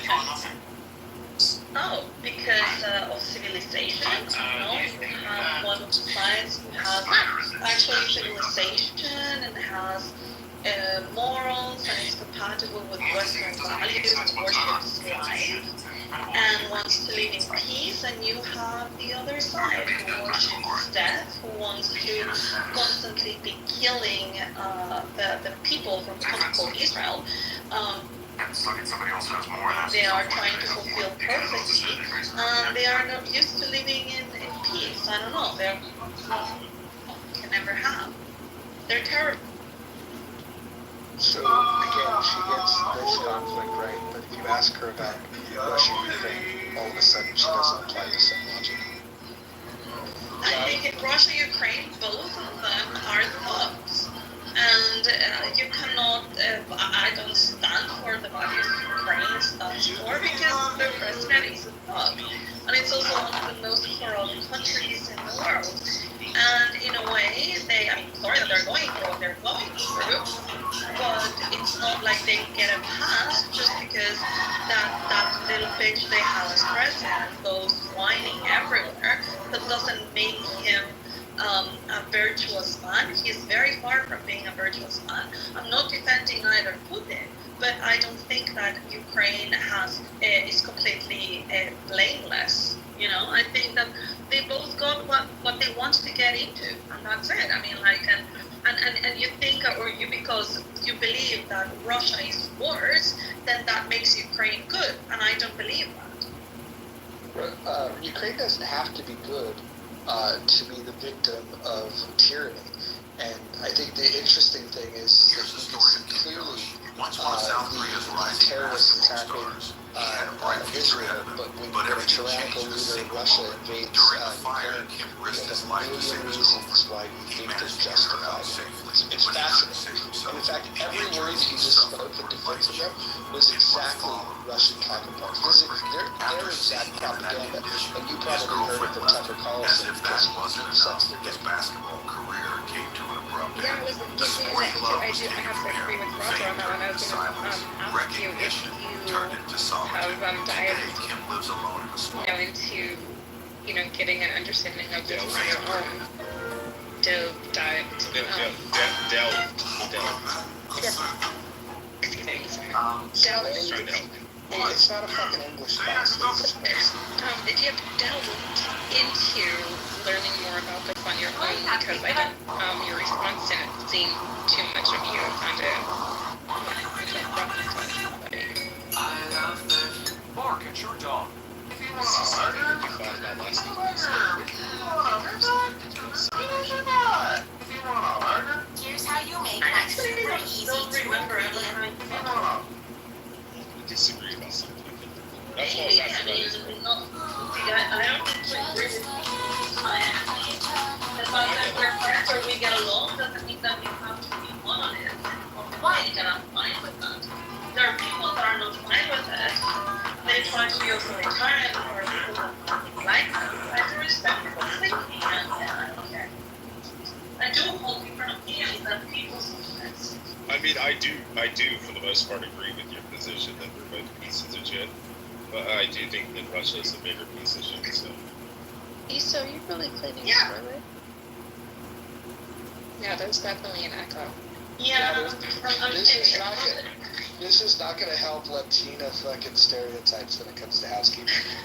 It's fine, listen, I clean toilets, I make delicious sandwiches, and I'm fine with that. I'm a woman. Is that what you do in Switzerland, Isa? Exactly, and listen, I am a Guatemala. I have to honor my how to say, my process or whatever. Floors and windows too? The what? Do you do the floors and windows too? Actually, right now I'm doing floor, yeah, just like on the weekend I did the windows, and they're like so clean right now. If you don't watch walls, you're not sad. I'm sorry, go ahead. No, I was And you know what, Abby, I love cleaning actually, by the way, it relaxes. Well, I think Abby's about to tell you if you move to Vegas anytime, she might give you. You took the words right out. Hey, I gotta say something to Miss Lopez. Miss Lopez, when I said that the guy came up with those sayings, you said that it was a female, correct? He was presented as a female, yeah. No, hold on. At that time, the color of your skin. And these people are very clear. there could be two different people. No, he's PTRing. He'll be right back. So while we're waiting for Roger, Rich, if Russia was to invade Hamas, Gaza, who would be the bigger piece of shit? Why do you still post? Why do you still post if you I can't? really hate the Muslims, but I really hate the Muslims more. Who knows, right? So I gotta, That's I mean, hard. just since you put it out there, I got. No, I just think Zelensky and Ukraine are. I think Ukraine's a corrupt fucking piece of shit country before the war. I think Zelensky's a huge piece of shit, but I also hate the Russian Federation more. I just hate how, they're funneling money out of American politicians are funneling money out of the aid that we send over there. I see it as a big foreign quid pro quo, and if anything, it's paying back defense contractors that ultimately donate to American politicians. My phone died. Hold on. Hold on, my phone died. I just wanted to finish this. We figured it was. Yeah, so read this guy's profile that I pinned above. If you go to it, this is the guy from Million Marathon that fucking would come in there, and if you look at coin, hold on, coin the Clubhouse term "you're in the Matrix" and crashing planes. Okay, so he didn't say land the plane, but he said you're in the Matrix. Now, that is such an obvious lie. But people make these claims, and by the way, some of you guys follow this guy. I do. Yep. Not only do I follow him, but Mark Dees was, he was, you know what it is? In the spaces that Nelson had, he was more of one of the founder voices, you know, where his logic, you know, tend to reason with the space.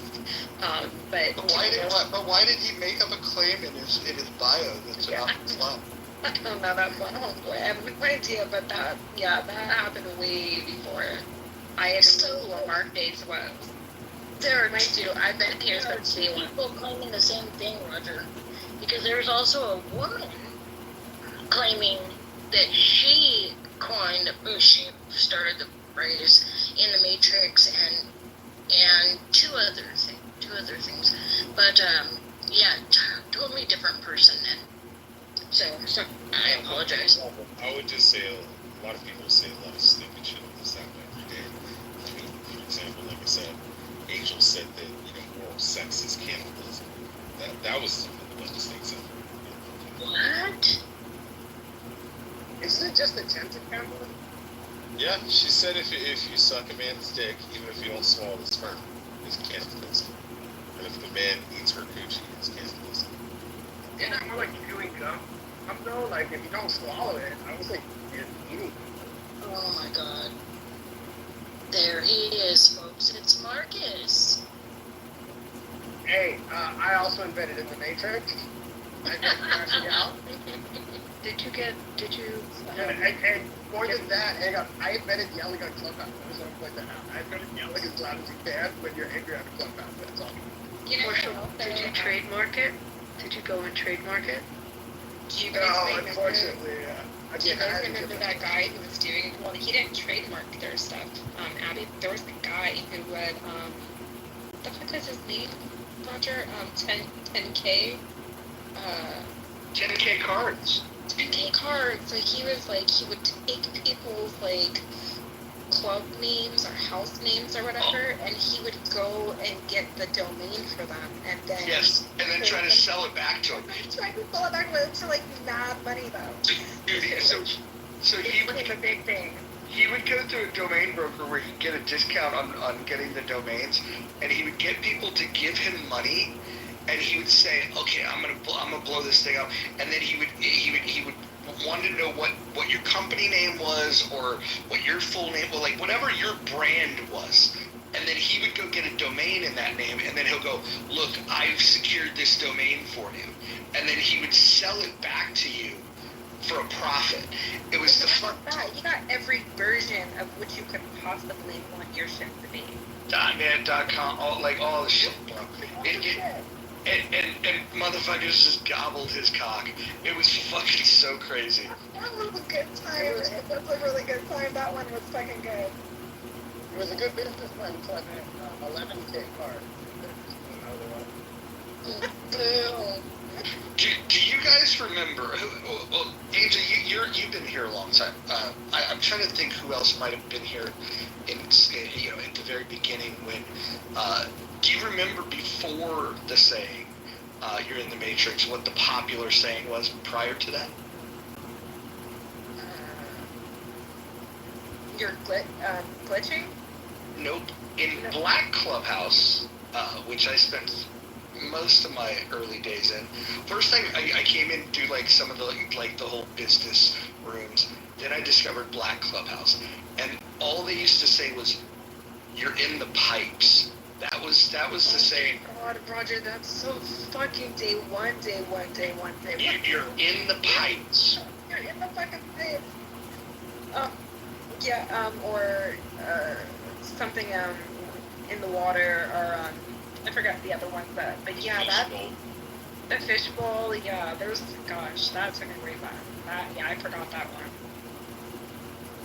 Or you're underwater. You know when we first came on here, everybody used to have like those like rooms where they were like high energy and like manifestation and things like that. So I came into one of the spaces and I was like, I have this wonderful idea. I think this is going to be, you know, something that can go really big. And it was like I wanted to come and get your guys' advice. I tapped into your space because remember you like kind of like how to promote yourself before people actually listen to you, right? So I was like pumping myself up, and I was hoping that I can share this idea with you guys here. And the lady was like, well, let's learn a little bit more about you. Like, tell us your name, tell us where you're from. And I was like, you know, did the whole rundown. And then this other lady taps in and she's like, well, before we let you go, there's some new people on the stage. And this guy was like, no, I want to hear what she has to say. And I'm like, okay, thank you, sir. I was like, and I immediately started talking. I was like, I have this idea, and I want to title, you know, my house that I'm thinking about creating as Manifestation Masturbation. And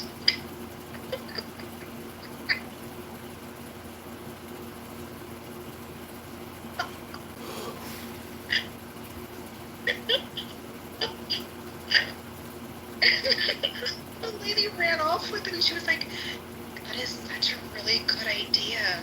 And she was like, can you give me some details, like what would happen? I was like, well, it's not really going to be like the moaning rooms like that we have here in Clubhouse, but it's going to be like people that come back and tell us their stories about their high peak intense moments of masturbation and how it got them through their careers. I can't believe they took me serious. I'm just one of my best trolls, but I'm just kind of sorry. Oh my god. Do you guys remember here? These were the old school rooms where they would do the onboarding rooms, where new members would come and it would be an onboarding room and they would sit there and they would tell you how to use the app. These were not people that worked for Clubhouse, by the way. They were people that they realized that if they do the onboarding room, if people came onto the app, they'd follow this person because they think that. All about the fucking follows. Do you remember when they Oh yeah, I away from us? I got all of them. Marcus, when India came online, I remember the moment it came online, and I opened a room in Healthy Debates of all places, with titles like Vishnu, Brahma, blah blah, like whatever, and you know who's the most powerful, and like those rooms would get like instantly 1,000 people in the room. And then all of a sudden, the people were following me. Like a fuckload of people were following me that were Indian. And then I remember one day somebody saying, "Hey, do you have me blocked?" And I go, "How do I know?" Because before you couldn't even see your block list, right? And then when they made some update, you were able to see your block list. I think it was when you had a chance to make your profile private or whatever. And so somebody goes, "Oh, you got to go here, whatever." And then when I looked at the block list, I was like, "Fuck, I got a ton of people blocked." And I looked, and all of the people on the block list were all the Indian names. I never blocked those people. Clubhouse, on my behalf, went in and instituted a block because they didn't want me cavorting with them. I think what they saw was there was like 2 days in a row where I had these rooms that were the biggest Indian rooms on Clubhouse were led by me asking questions about Indian food and their gods and all this kind of crazy shit. And it was that was not what Clubhouse wanted. They wanted the Indians to have their own little thing. Oh, I never knew that they did that. This may go down as the one success Clubhouse is going ahead. I think they set back India 100 years at least. You could be living with Taj Mahal right now. That's what I'm saying. That's boss. I never knew that. I'm just learning that. I didn't hear you ever say that before. Imagine that's horrible. That's a fucking lawsuit, man. Is that a lawsuit, Marcus? Is that just a lawsuit waiting to happen. It's not remotely allowed. You have to get Clubhouse know your shit. They can release you tomorrow. What's the lawsuit? There's something to rely upon. Like what? They block people from. Yeah, but they let you. They blocked Grant Let them follow you in the first place. I mean, it's not like they stopped you from doing anything. It's just they. But it's like racist. You doing in the first place. Well, they blocked. It was interesting when I learned that Grant Cardone was actually like blocked. Like Clubhouse had blocked him from coming on the application, but it was right in and around the time where he was having that fallout with John Legere. Thought that was interesting. You guys remember JT Fox? Oh yeah.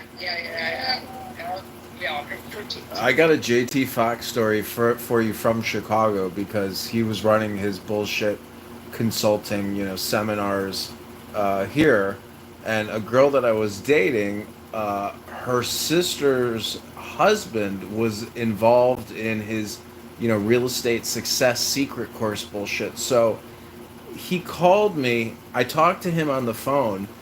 And at the time, I had owned a bunch of websites that were making a decent amount of money, and he was yelling at me on the phone and talking down to me on the phone. And so when I saw my girlfriend's sister, I said, hey, I talked to that guy, JT Fox, on the phone. He's a fucking prick and a douchebag. Like, he was talking to me, like I'm his asshole. And she started laughing. Like, yeah, he's a prick and all this, but that guy has been pulling that same shtick and his same, real estate success secrets or business success secrets. It's the oldest trick in the book.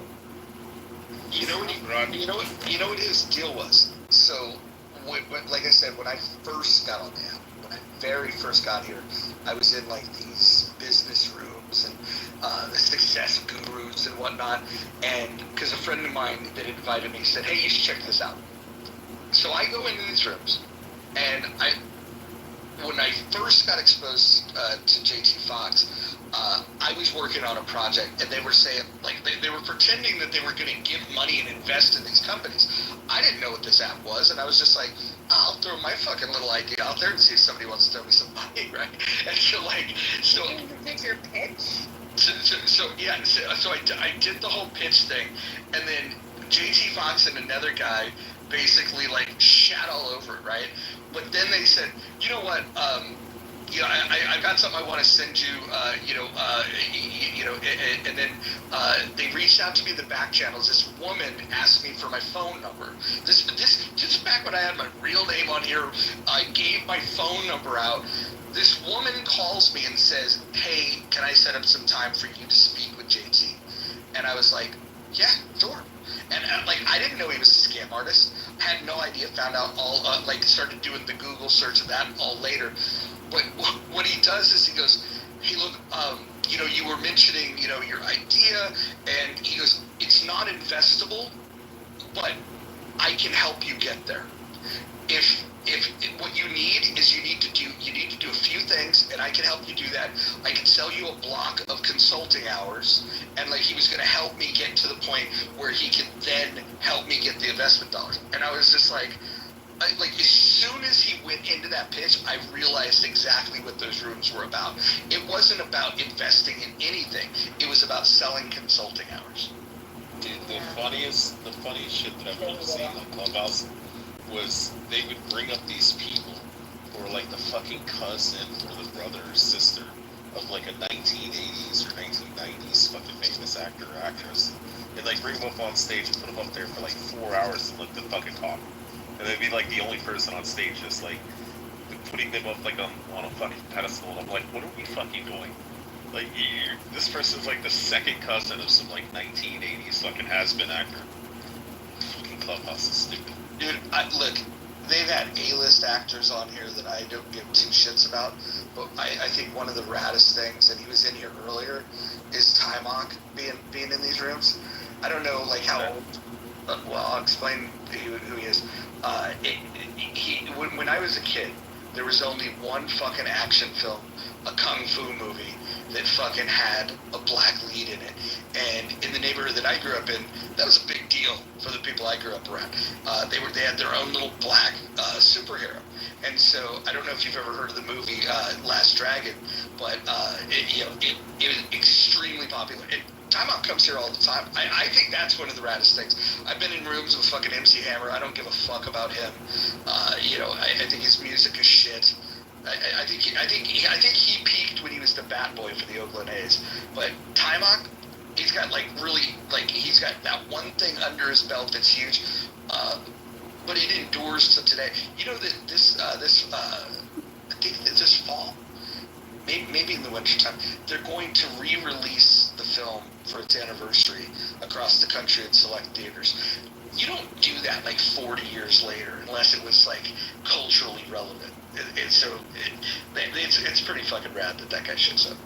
That's cool. That is cool about him. What'd you say, honey? I was gonna say, what do you guys think about the Knopf arrest? Why'd they arrest him?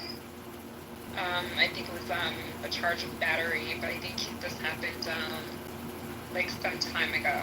So wasn't he the guy that said he got fucking herpes from Sarah Fox? Yeah.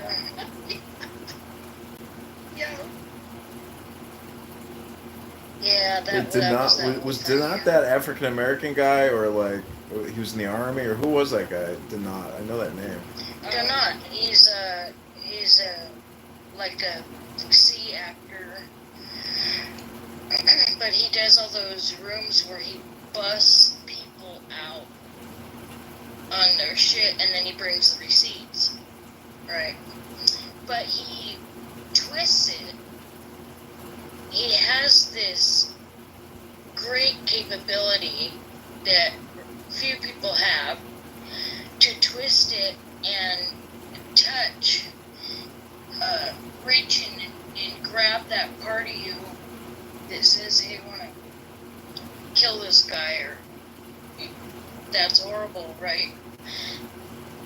Not a lot of people can conjure up that type of emotion within their listeners. But he took a lot of shit to YouTube when he became a YouTuber.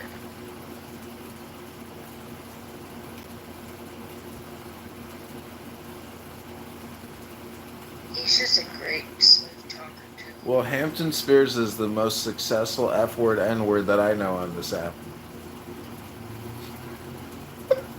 Oh my God, where's Hammy? Also, don't forget, I think George Santos, that Fagula congressman who's going to jail, he also was on this app. You know who else was on this fucking app? Was fucking the Mario Knopfel guy. That runs the big Twitter Spaces. He was on here. It wasn't a very big deal at all. And when I was on Twitter Spaces, he sent me a message and he asked me, oh, you the dude from Clubhouse? And I was like, oh shit. And then I talked to him a couple of times. That guy, he blew up in the same way that Million Marathon blew up over on Twitter by just doing the bot trick. Somebody's got to figure that out. What is that? Yeah, I know. Wait, where they overtook the room? No, where do you remember when Jeremy Green exposed the fact that on Twitter he was creating bots to make those rooms look more relevant than they were, which drew more traffic to the rooms? Do you remember that? Oh yeah, there was a big topic about that. Jeremy he's a character. I don't know what I like about him, but he's a character. And nothing about that asshole. No, that guy was like a pea knitting party fucking faggot. He got turned out. Really? Do you guys ever go on Twitter or TikTok or no? Wait, he's on TikTok? No, message. You guys go on TikTok. I don't download Chinese spy apps. Recently I'm not affiliated, but I got a lot of spam. It's weird spam too. I figured out a trick. Those are in the oil field because we're all on Wi-Fi and shit. And I would walk from my man camp over to the cafeteria, and I would go from one Wi-Fi router to another. and in between going from one to the other whilst you're on stage, it will lose connection for a few seconds and reconnect. And while you're on stage, it'll actually drop you from the stage. But then once you look down at your phone, you're like, oh shit, I'm still on stage, but wait a minute, my picture's not up there, and my profile's not there. So then you can unmute, and you can just say whatever the fuck you want, and like crash out as much as you want, and there's nothing they can do because the little blocks, the block is fucking gone. So they're like, hey, somebody remove him. And I'm like, just fucking crashing out on stage, and they're screaming. They're like, hey, how do we get rid of this motherfucker? They're like, he's ghosting. You're so crazy. He's like, I can't believe him. So whenever I'm at my house, I'll walk out my driveway, and I'll walk all the way to the end of the driveway, and then I start losing Wi-Fi signal, and I wait about 5 or 7 seconds, and then walk back up, and then it fucking shows that I dropped. But I can still unmute and just fucking talk, and they can't click on the thing to like remove me from the room. Like imagine if I disappeared right now, and I can still unmute, and Roger and Marshall have no way to like kick me. I can just say whatever the fuck I want. Yeah, TikTok's awesome. That's like when they first created houses and they had that lobby concept where you couldn't mute people, you couldn't throw them out. It was they were just in a lobby, and Tommy, you couldn't mod, you couldn't do anything. Like and Tommy, some of your guys' favorite racist that was on this fucking app, he's in there fucking. Abby was in there. He's saying all kinds of crazy ass anti-Semitic shit, and nobody can do a single thing. And that thing blew up. I mean, blew the fuck up. Even Clubhouse fucking employees jumped in there, and then when they heard what Tommy was saying, they literally clipped his account instantly. Some of you guys are probably still friends with Tommy. Do you remember there was this thing that happened? I don't know if anyone else can give a description of it, but your followers, the followers were the biggest fucking thing on this app. Like, only to the cloud chasers. Well, that would happen. I don't disagree with that because people. Yeah, but Angel, were the like, problem with the followers is you could fucking troll the living shit out of people. Because all you have to do is just make up a fucking fake account and then just fucking follow them, and then you can see every room they're in. But like right now, you both have to follow each other back.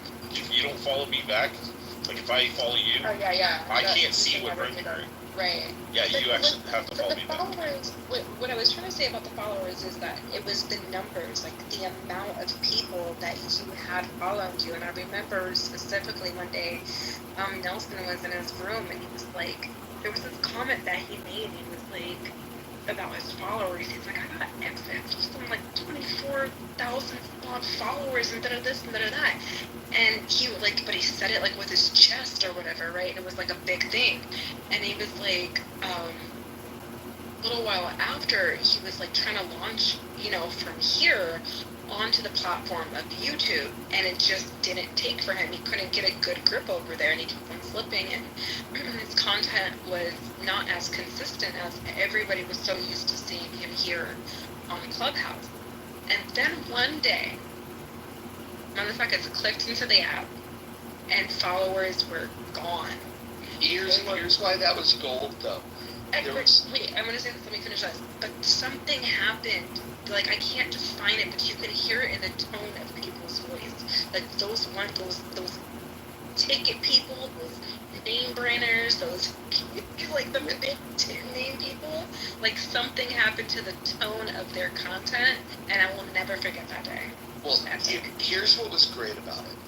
The worst people on this app were the people that fucking had, like, the followers, but they never followed other people back. They'd follow like maybe 3 people, 4 people, 5 people, 10 people max or some shit like that.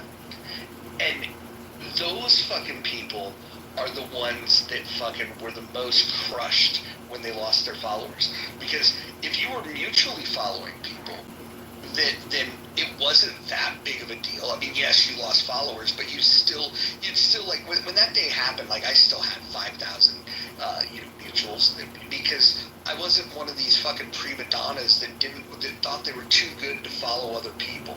And so anybody that lost a bunch of people, I think that was fucking hilarious.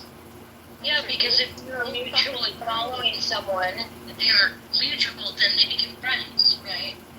They're friends. Correct. They flip it. To understand what went behind these numbers, people would be like as if they were like billionaires, like social billionaires. Yeah, like YouTube famous, like real, like as if Clubhouse was paying them, and people actually believed that Clubhouse was paying them because in and around this time there was a lot of shit going on about people making money from the application and coming back onto the application and talking about that they knew people from the other side. They had secret private rooms with the content creators of the app, and they just like really buffed themselves up. But the day that they took good followers away, the tone to these people was just like a lost soul. Do you guys think that was the closest that Andrew R's ever considered suicide on that? No, that guy was never on this app. Oh god. You're talking about the religious guy? Yeah, he had like 20,000 or 10,000 followers and shit. Yeah, but nobody ever gave a shit about that guy. Dude, I used to go in and rank him. I know, that's my point. Nobody cared. I had like 2,800 friends, and I was like, Andrew, you only have like 100. I'm like, I'm more popular than you right now. That was fucking hated it. It was a glorious day when all that happened. It was amazing. All the fake asses left that day. So when we got these yellow plus signs for the subscription, I remember I was the girl from the other side. She was like, I don't know what the fuck she was doing, but she was saying something about me having so many kids, and then she was like screaming on like the stage about how big my vagina would possibly or is instead of this, and I'm just like, it was fucking weird, right? So a few days went by or whatever, and then we got these plus accounts or whatever, and I remember I was like, me and my Uncle Rohan like, me and my Uncle Rohan got you. I was like, don't touch my fucking PTR, especially if you're a bitch who doesn't like me. Now I can see who touches my PTR. And like, people were like running around talking about how you could see this. But the funny thing is that people didn't realize that with this plus came some of their altered photos, right? So like, if you cropped your photo, yeah, we were able to see the whole shit, and that right there, that was the funniest fucking part, because you were seeing people like botch themselves up through like the AI filters.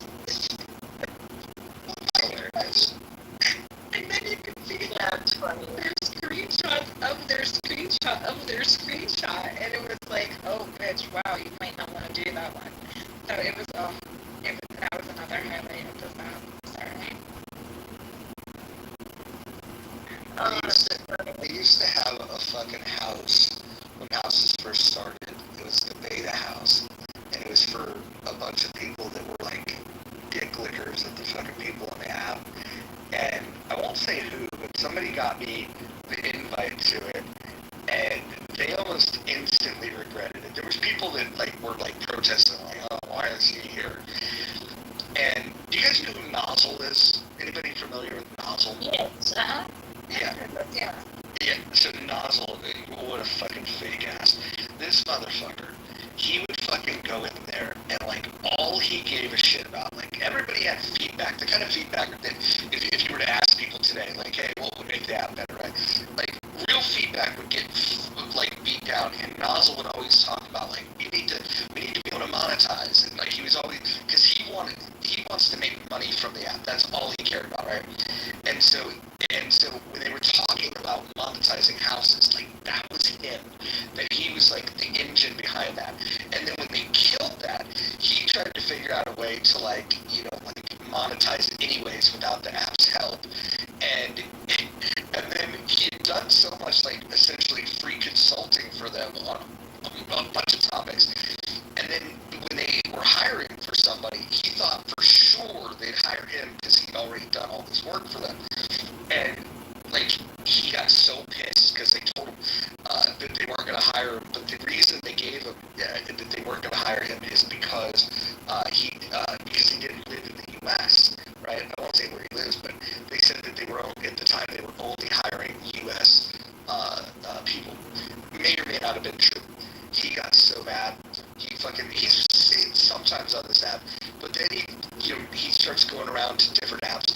He's now like I don't know if he's CTO or what he is over on Chatter, but like he's finally got himself in as an employee status. I know he doesn't make much money because they don't have any money, but that dude is the fucking funny. Like, why would he fight to monetize? He's never opened a room that's drew more than 4 or 5 people anyways.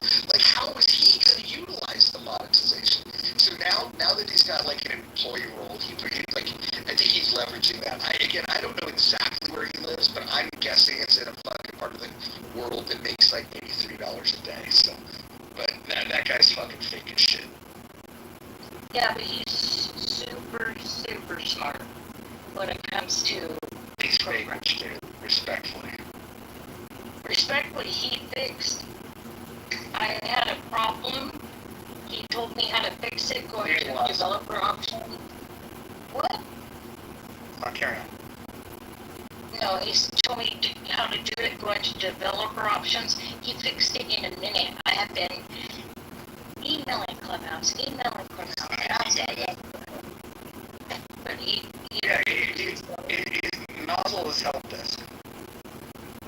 Yeah, it's like geeks one. You know what I just find very distasteful, however? So over in the Million Marathon, we have this room where this woman was about to confront these people on the app who scammed her for thousands of dollars. Like it was an extraordinary amount. And are you talking about Lindsay the horse? I didn't know it's because they cut. Dude, I know where all the numbers go. Lindsay.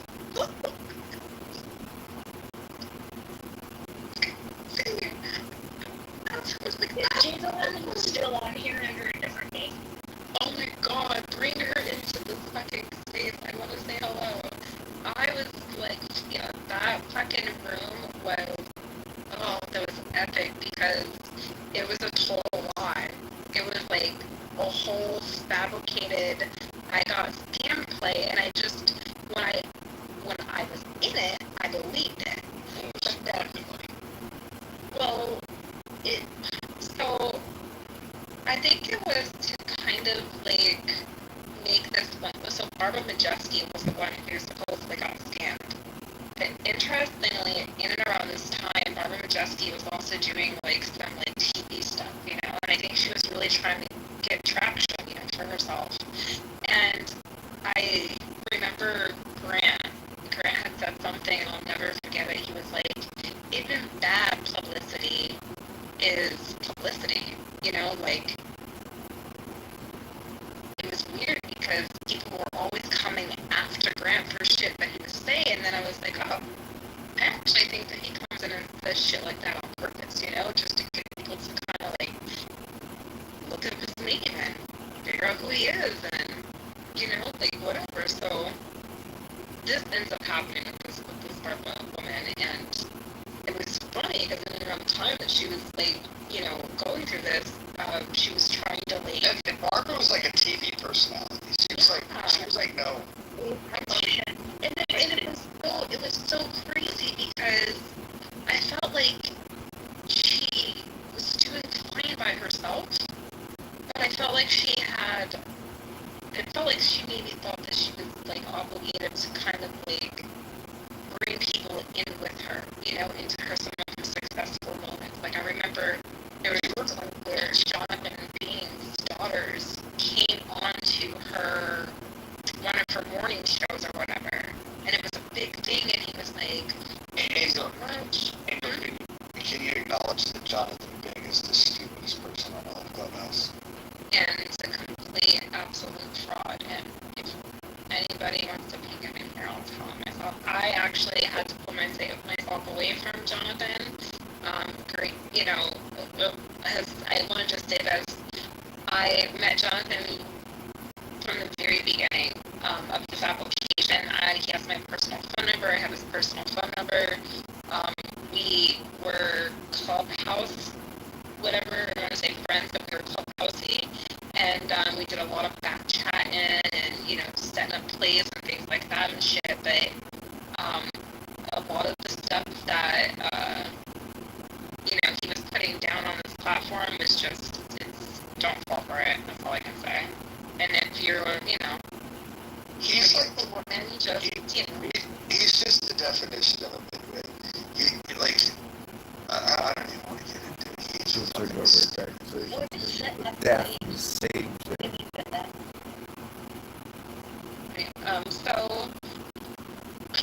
let's just say, like, we had a controversial topic, which we titled it clickbait topics. I'd be modded in space or whatever. Many of us we kind of would get like a rundown or like kind of like backchat each other on like, you know, what we were gonna like, you know, kind of talk about next and segue. But there was just like shit like that, you know, like or you know, let so and so up and, you know, block so and so or, you know, remove so and so or the room or like, you know, like just shit like that. So it really had to do with like more of how the space was operated and stuff. But you know, you get to learn sometimes the true person when how do I say this? When people are too preoccupied with being the green bean, sometimes they lose that, you know, that alter persona that they came on here with, and they show their true colors. That's all. Hey, Angel, who is the white guy that got grilled when Barbara got duped out of the money and Lindsay, you know, like was under heat, but they had. It wasn't white. It was supposed to be this Mexican dude, Eric.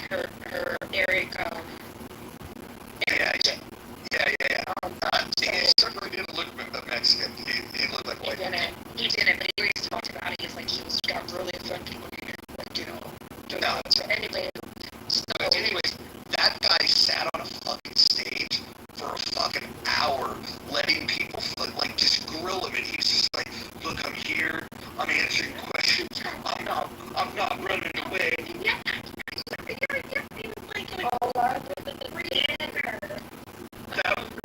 That room was so pathetic because he's all, come on guys, don't do it like that. Look, I'm here, I'm standing in front of you.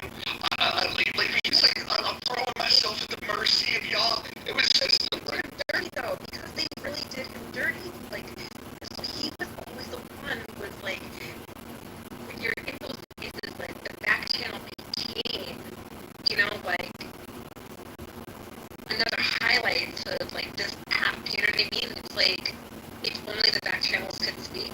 Like that should be a room title. But so you had so much that was going on, and here they were running a play on the player. But do you remember Giuseppe?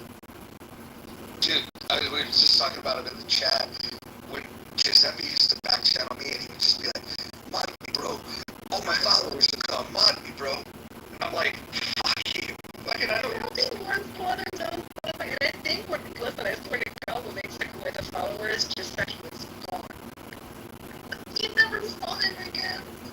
But he was just somebody who was like, but it was weird because I never really actually believed he was who he said he was. But a lot of people vouched for him. A lot of people were like, no, I met Giuseppe. He's like really like buku rich. Like he really is. He reminds me of the animatronic pizza tossing guy from Chuck E. Cheese. That's like that's what he always reminded me of. He never said anything interesting, but he did have the fucking Italian accent. There was some authenticity to it. I always called him, you know how like there's Mr. Did you know there's Mr. Clean?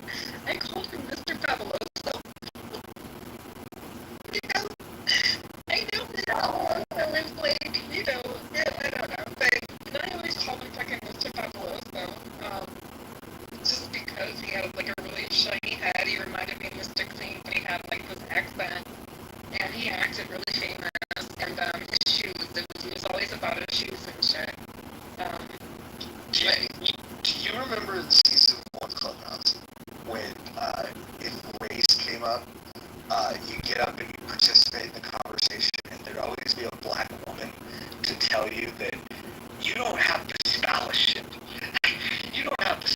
scholarship for this conversation. I never speak on that. Remember what I wrote to you were listening when I decided to invest in an Nelson real estate development kid and corporate more shit. You can't participate in these type of conversations.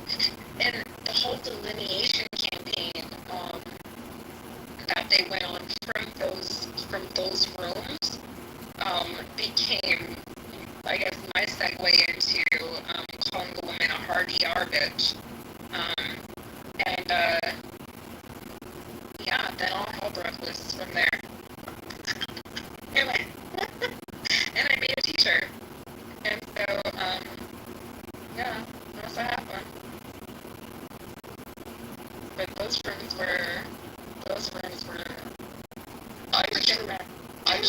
being more genuine, Roger, than they are today about race on this application. They actually had some tones of authenticity to them, and I think people were really trying to have a collaboration on this race topic, and what they I totally fucking disagree. I think it was way worse than back then. We were still in this world where if you called somebody a racist, people would panic and be like, oh, I don't want to be called that. And they would get away with saying the most asinine shit. They would tell you that science is racist, history is racist, math is racist. Oh yeah, everything that shit was absurd. That's for black people. Black people can never be racist, right? Well, it went beyond that. It was like, this is back when they would do rooms where they would say math is racist, and then they would do this weird like Terrence Howard thing where they would even tell you that like 2 + 2 doesn't equal 4. Like it was that dumb. I remember some country ass black dude with this ebonics tone, like the way he spoke. I remember these times. But I do have to disagree a little bit, because I think that at those times, remember, we all kind of came here as we were, like we had our real names, we talked about our families, we gave real life experiences to this application, and I think again the authenticity was there. I do acknowledge that the authenticity was there. However, I think that there was this trauma bonding kind of culture-ish type thing that was taking place, and people were really trying to have this application be defined as a black app. It kind of was. Well, I mean, okay. Let's just say I think all of social audio starts that way. Really? Yeah, it's cool. Like, I mean, fan base is like not even like a worldwide app or even a national app. It's more like a Atlanta metro app. But when this app was created, one of the strategies, if you talk to guys like Ed Newsbaum, like when they were looking at who they wanted as influencers in the beginning, they were very intentional about getting black influencers to drive traffic to the app, and that's why. What's funny about that, Roger, if you remember, we used to have a Clubhouse icon, and it took a long time for them to bring a black face, and when they did bring a black face, they brought the black face of 3 black men. Do you remember when Kitover was the shortest lived Clubhouse icon, and he complained to them and said that he tried to argue that he should be the lifelong icon because of the sit rep room that they did, and how he brought so much attention to the app, and basically he thought that the app owed him something. It was fucking hilarious. And we killed it, because they never did the kill. They were like, fuck it.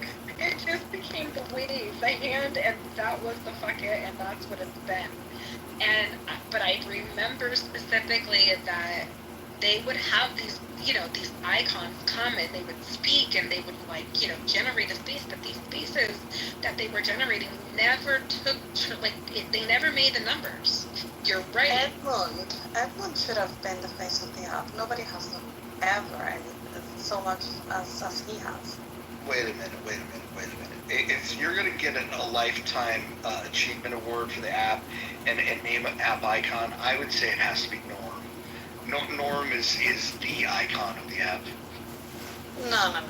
I mean, like Edmund is everywhere. Edmund even platforms Norm. Norm uses Edmund. Edmund himself will say that Norm should be the icon.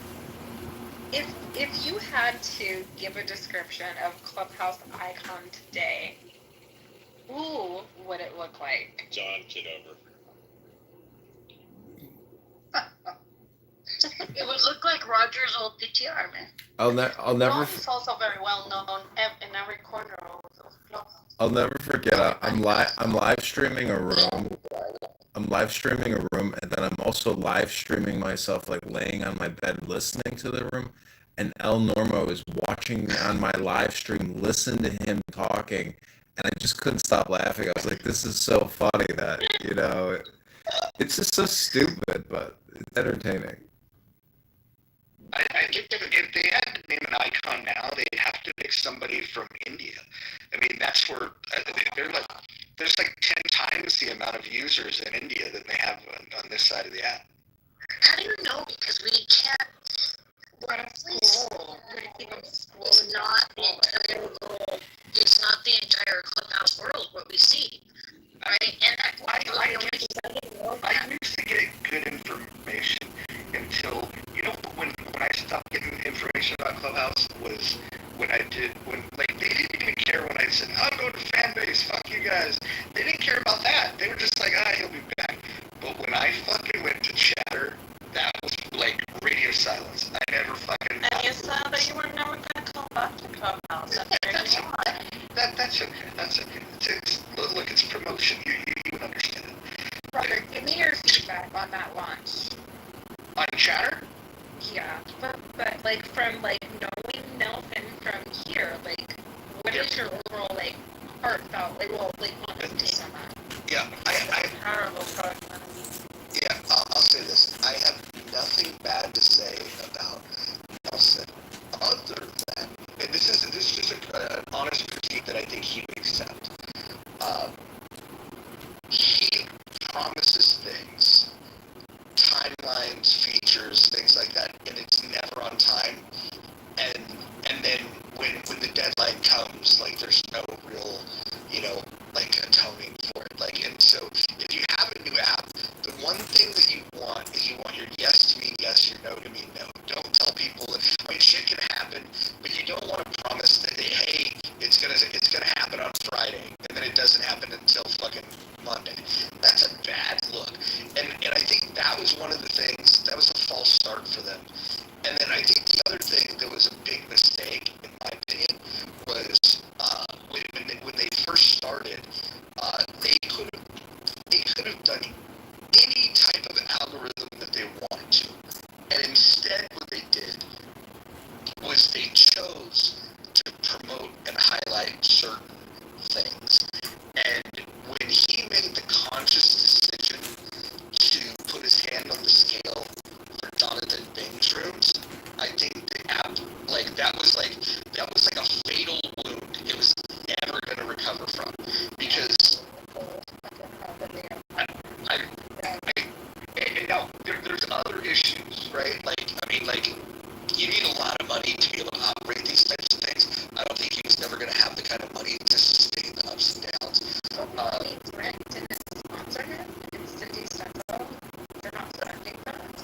They don't have enough money. They don't have enough money. It requires a lot of money, and that's something that they don't have. And so I do think that there were some innovative things that they did. This is something I'm surprised on. From day one, when they had that polling feature, that was a game changer.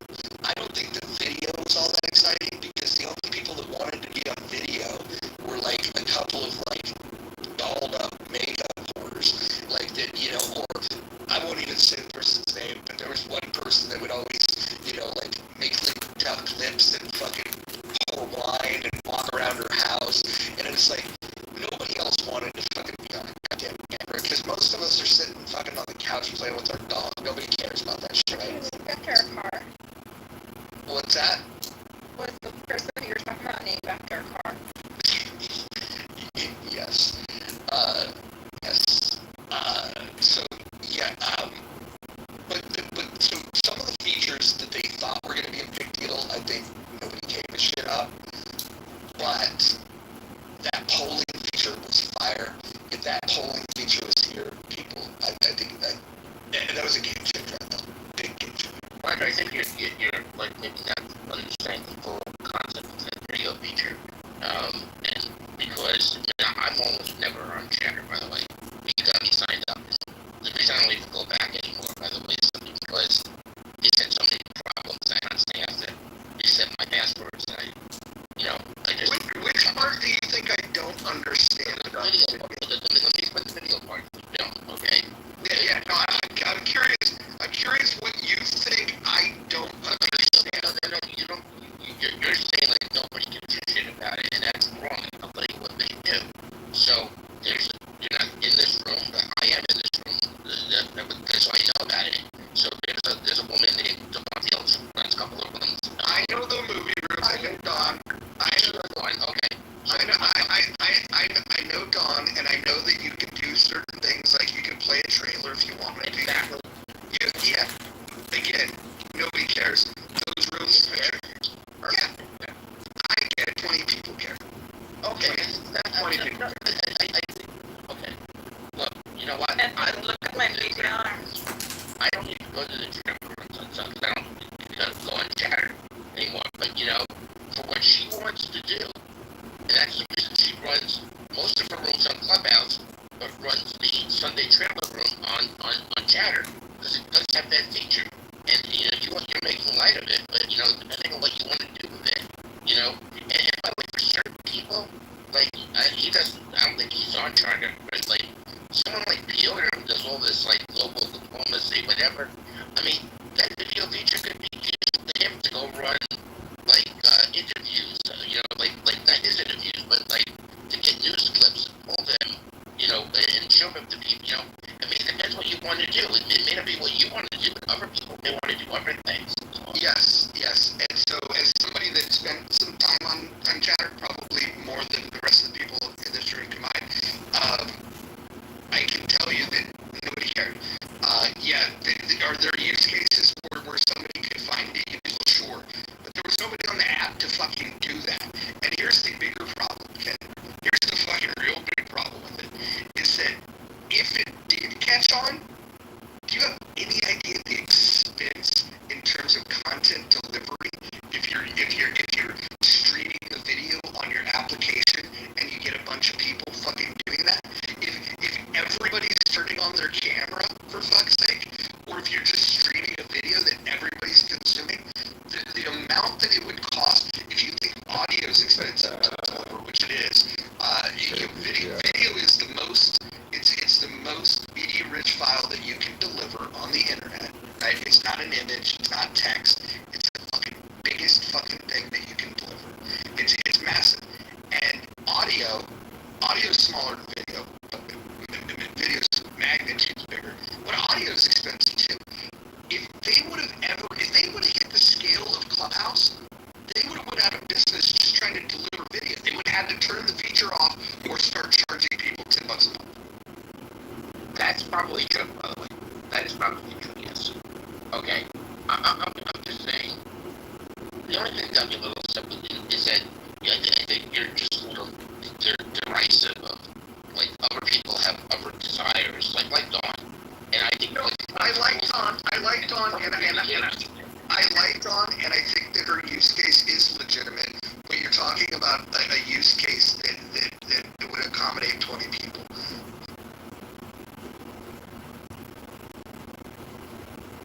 That's all I'm saying. And I like Dawn, and I like her rooms. I think some of her rooms. You always sound like you're smoking cigarettes and taking Percocets. What? I do? Or the lady sound like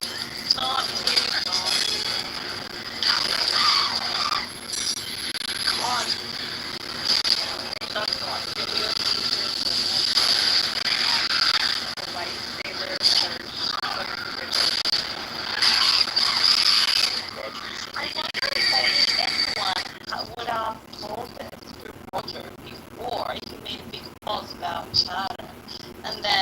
he actually, instead of listening, he decided to crucify the poor little Guatemalan that was trying to tell him these things that he's saying right now. But no, he didn't know all of it before. And maybe America, maybe you have some recordings of this time when I was being crucified in Roger. I was criticizing Roger. I was criticizing the protocol chatter, exactly the same thing he's saying right now. And he was calling me what was he saying? I don't remember the exact words, but basically he was saying that I was just giving him like bad luck or whatever, and I was a downer and a pessimist and whatever. No. There's two things. First of all, why would I ever listen to a Guatemalan chicken farmer? I like that doesn't make any sense. But that's not the reason why I wanted to leave Clubhouse. When they did the meeting, when they delivered the news about asynchronous chat, when Paul did his town hall telling people we're gonna make some big changes and nobody's gonna like it. He was correct. Nobody's gonna like it. That was when I was like, dude, fuck this fucking app.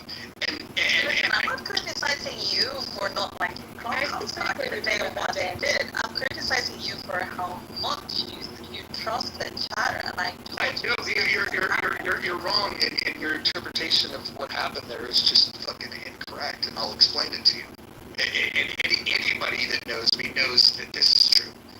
I was pissed at fucking Clubhouse. Clearly I like this app. I like the quality. Maybe that's just your Spanish ears not picking up English words. Maybe it's not me. Here's the truth of it. The truth of it was this app was killing itself. It was self-inflicted wounds. They built better audio into this app than Fanbase, than Twitter Spaces, the chatter, all of those things. The audio quality for this app is fucking tits. It's amazing. And then they didn't understand what to do with it, so they just kept doing all these fucking dumb things. Do you guys remember asynchronous chat? The rebranding? Everybody was going to come here and they were going to leave everybody voicemails? Do you remember that was their plan? You know, I think they did do that, right? There was a 3 to 4 week conversation that we had every single time we clicked into the app, and people like, it was just like we were mad about it. We're all pissed off. Can I just say one thing that somebody said? The reason why they did that is because they needed to isolate our voices so they could train the servers much better. And so people using that, instead of just yelling at each other in the room when everyone is speaking for each other, you could isolate the voices and you could train the voices and they should know behind it. That would make sense if people had used it. The problem was that people weren't using it. People left the fucking app, and the people that stayed refused to use it. I have to say, once somebody said something in the chat that was really important. We're talking about the mascot for Clubhouse, and I agree with the person in the chat who said drunk Marshall should be the mascot for Clubhouse. You know, not too much on Marshall. No, I love when he gets drunk. It's fucking hysterical. He's like, no, you shut the fuck up. You go to the fucking audience. And I'm like, I love this. Stop messing with Marshall. Yeah. I think, the insults to Marshall are one of the most annoying things on this fucking app. It's one of the nicest guys. But it doesn't stop you from talking shit. It's retarded. And everybody has been drunk in this app. I have been drunk in this app, and I have cried or whatever. I remember that. Who cares? Look, Marshall can laugh with you about it. I don't care. What I'm pointing out is that Marshall, like, you guys get in these rooms and talk about politics, but most of you don't live that shit. Marshall lives that shit. And then he's got to sit there and listen to people that probably don't vote, almost guaranteed have never donated $1 to a political campaign, fucking damn sure never volunteered any of their time to do anything. They don't get involved. And I'm not saying that there's nobody else but Marshall that gets involved. Clearly there are people, but the vast majority of the people that criticize Marshall have never walked a day in his fucking shoes. And it fucking shows. I don't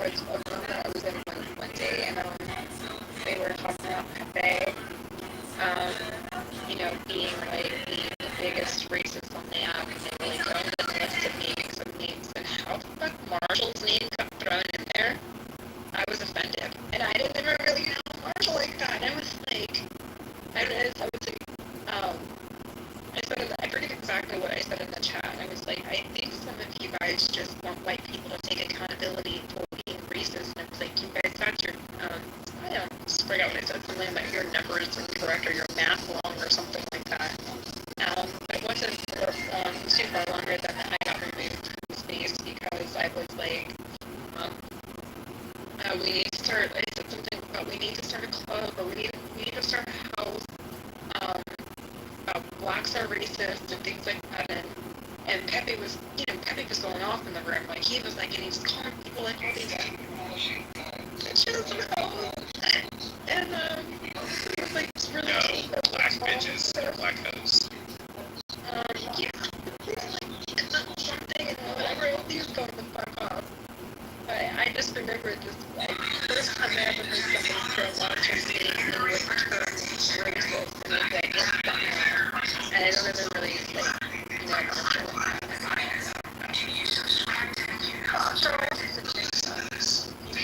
Every single battle. So that's Wait, you said ginger. Is this like a UK rule? It could be ginger, but it's a hard R, so it could be ginger.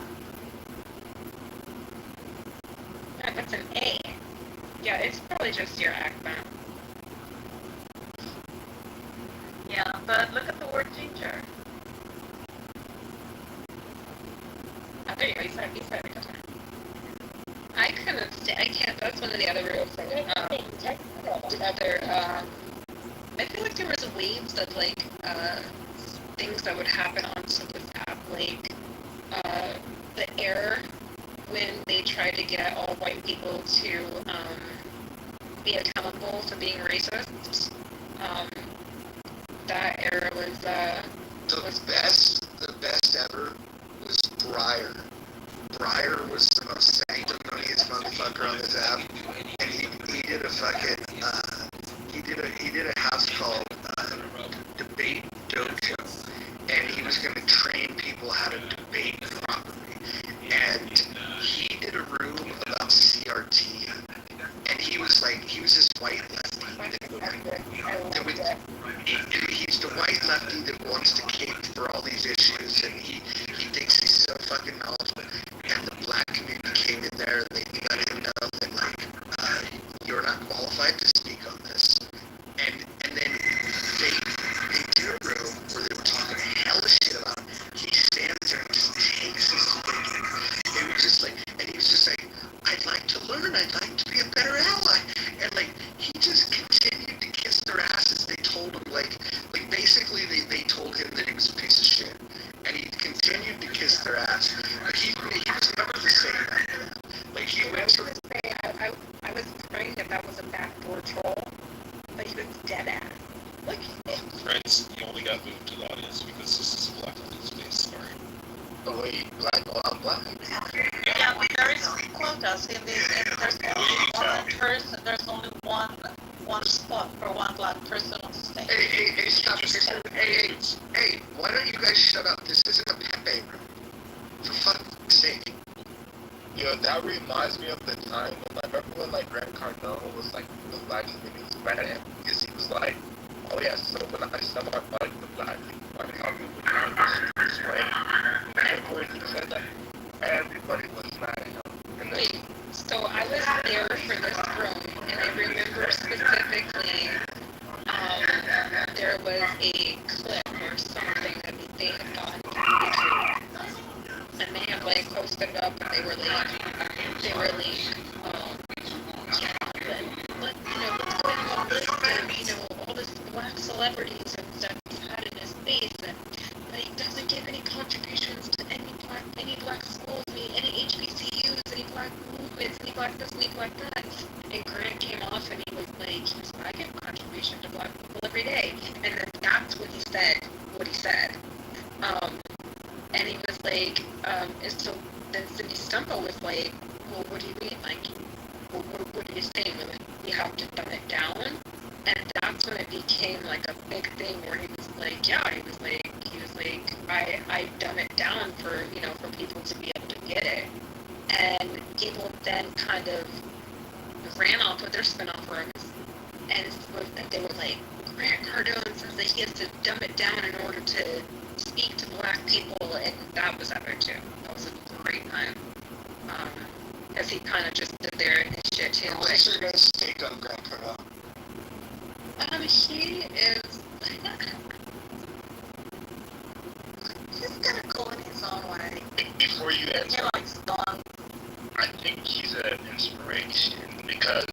Oh my god, I gotta close my mic and listen to this. I've spoken a couple of times to him and these up on each other actually. Yeah. So I think Grant is a great inspiration because, like, my first experience of Grant Cardone before all that was I seen an interview that he had with Black TV, and he was talking about how he got into making the money that he's making. He said he first started off, was it like a three? No. It was basically like a it was a home. He started off with like a home, and then he built that up into where it became like he owned condos. Wrong. That's all later. He got started selling fucking cars, and then he got brilliant at selling cars. So then, instead of being a car salesman, he became a consultant for car dealerships to go tell people how to sell more cars. And but you gotta wind it back a little further about when he became clean, because he told that whole episode too. Yeah, but his business career, everybody's got a different starting point of when they found out about Grant Cardone. You can go back into the YouTube and see videos of when he's doing trainings with car dealerships. He probably is fought to get some of that stuff taken down because he was so fucking cheesy.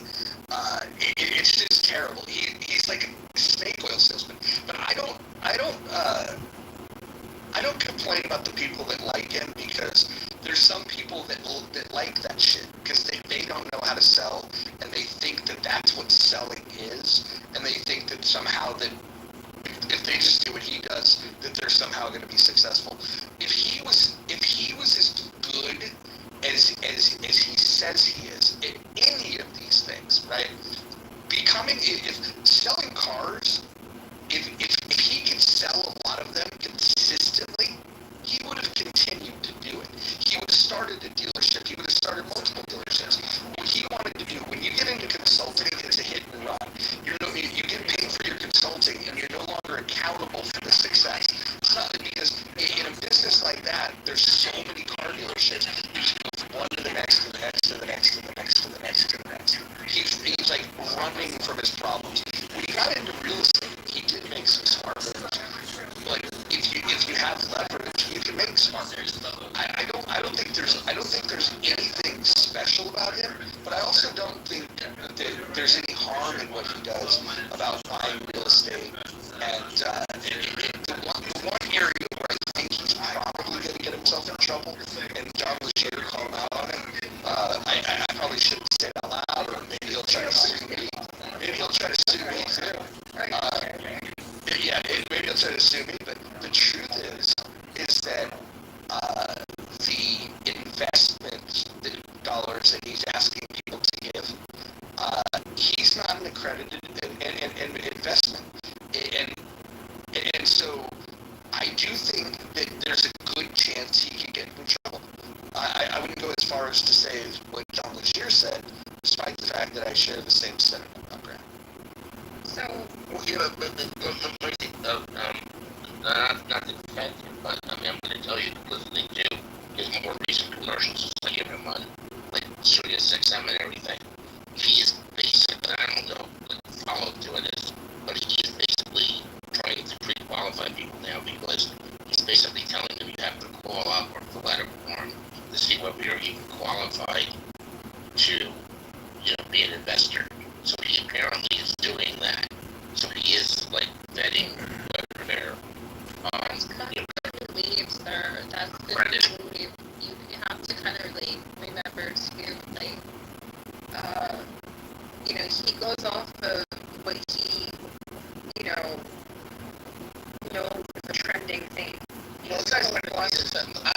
was in the business, so I know a lot about accredited investment. We've done a lot of deals. Okay, so I don't know. Okay, but so he is doing that. I don't follow. I don't or any of the stuff. So I don't look through after that to find out like what he's asking them, what he's doing. But it tells me that he's at least going through a process trying to get out one thing. All right, but let me finish. One of the other things that people need to realize is that the government has liberalized the standards for accredited investors somewhat. So a lot of people who 20 years ago qualified, not because they got wealthier, but the same static number, may now qualify because there's things under the Jobs Act, and there's other ways of, depending on what you're raising, how much you're raising, of getting people who wouldn't necessarily be qualified as accredited investors 20 years ago to now go into these things. It's a very complicated situation. Yeah. So here's his process. Okay, he will go for he will see who's qualified as an accredited investor, which and you're correct about the looser definitions, but essentially. The traditional definition, you have to have an income of over $250,000 a year, or you have to have $1 million liquidity to be an accredited investor. If you're on Clubhouse, you clearly know, I think anybody with fucking common sense knows, that this is not the most fertile hunting ground, despite how everybody claims to be rich on this out. This is not the most fertile hunting ground to find accredited investors. So here's the part that you might be missing, Ken. Is that if you don't qualify, guess who he tells you to go and talk to? Nelson. Any idea? No? His partner. It's a partner that has a different fund that doesn't take accredited investors and that will allow anybody with small contributions to join a fund. And so he starts this funnel. It's all about a funnel. And like it's a hot mess, but when you start unpacking it, the guy is a fucking crook. The guy really is. Sounds like shady cartel. To get your money either way, right? Wait, but the reason why they call him a crook is because he literally had a lawsuit where he was being sued for that same exact terminology or like criticism, and he beat the case. Like he proved that he wasn't a crook in that lawsuit. No. So we might think that when somebody beats the case, that it's always in their favor because there are some. Friends, how much money have you invested with Grant Cardone? I don't want to say that because first of all, let's not have no money to invest. That's the no, I'm just saying like a couple $100 to one of his courses or something. I'm gonna be honest, like he's always been like a good guy to me, and we went to the seminar and you bought his book. I honestly I haven't invested any dollar with Grant, but I look at his nuts. And how has he been a good guy to you? The advice that he gives, you know, He doesn't give it specifically to you. It does. So basically, he helped me. You know, we'll give you better advice for free. Graham Stephan. Just go to YouTube and look up Graham Stephan. Go to Graham Stephan, but the thing is, I can communicate with Graham and have a conversation. I can get things that I'm skeptical about. I can ask him. But that's not solely to so I appreciate that. And the thing is, I've seen him be accused of many things that haven't been proven in a court. You know, I said thousands of dollars. Okay, but so let me finish saying. Yeah, no, hold on. This guy probably fucking pushes the broom at fucking Cardone Enterprise. Well, let me just say this. Just because you see somebody wins a case doesn't mean that the other side of that, the other party, yeah, look at OJ. There's sometimes cases that you'll see where people they lose the case, but the decree will go with prejudice or without prejudice or whatever takes. Like he may have a victory, but it may be a victory with a lot of prejudice behind it. But I also want to say this too because I don't know if you guys know this. So Jonathan Bing comes into the room one day and we're having this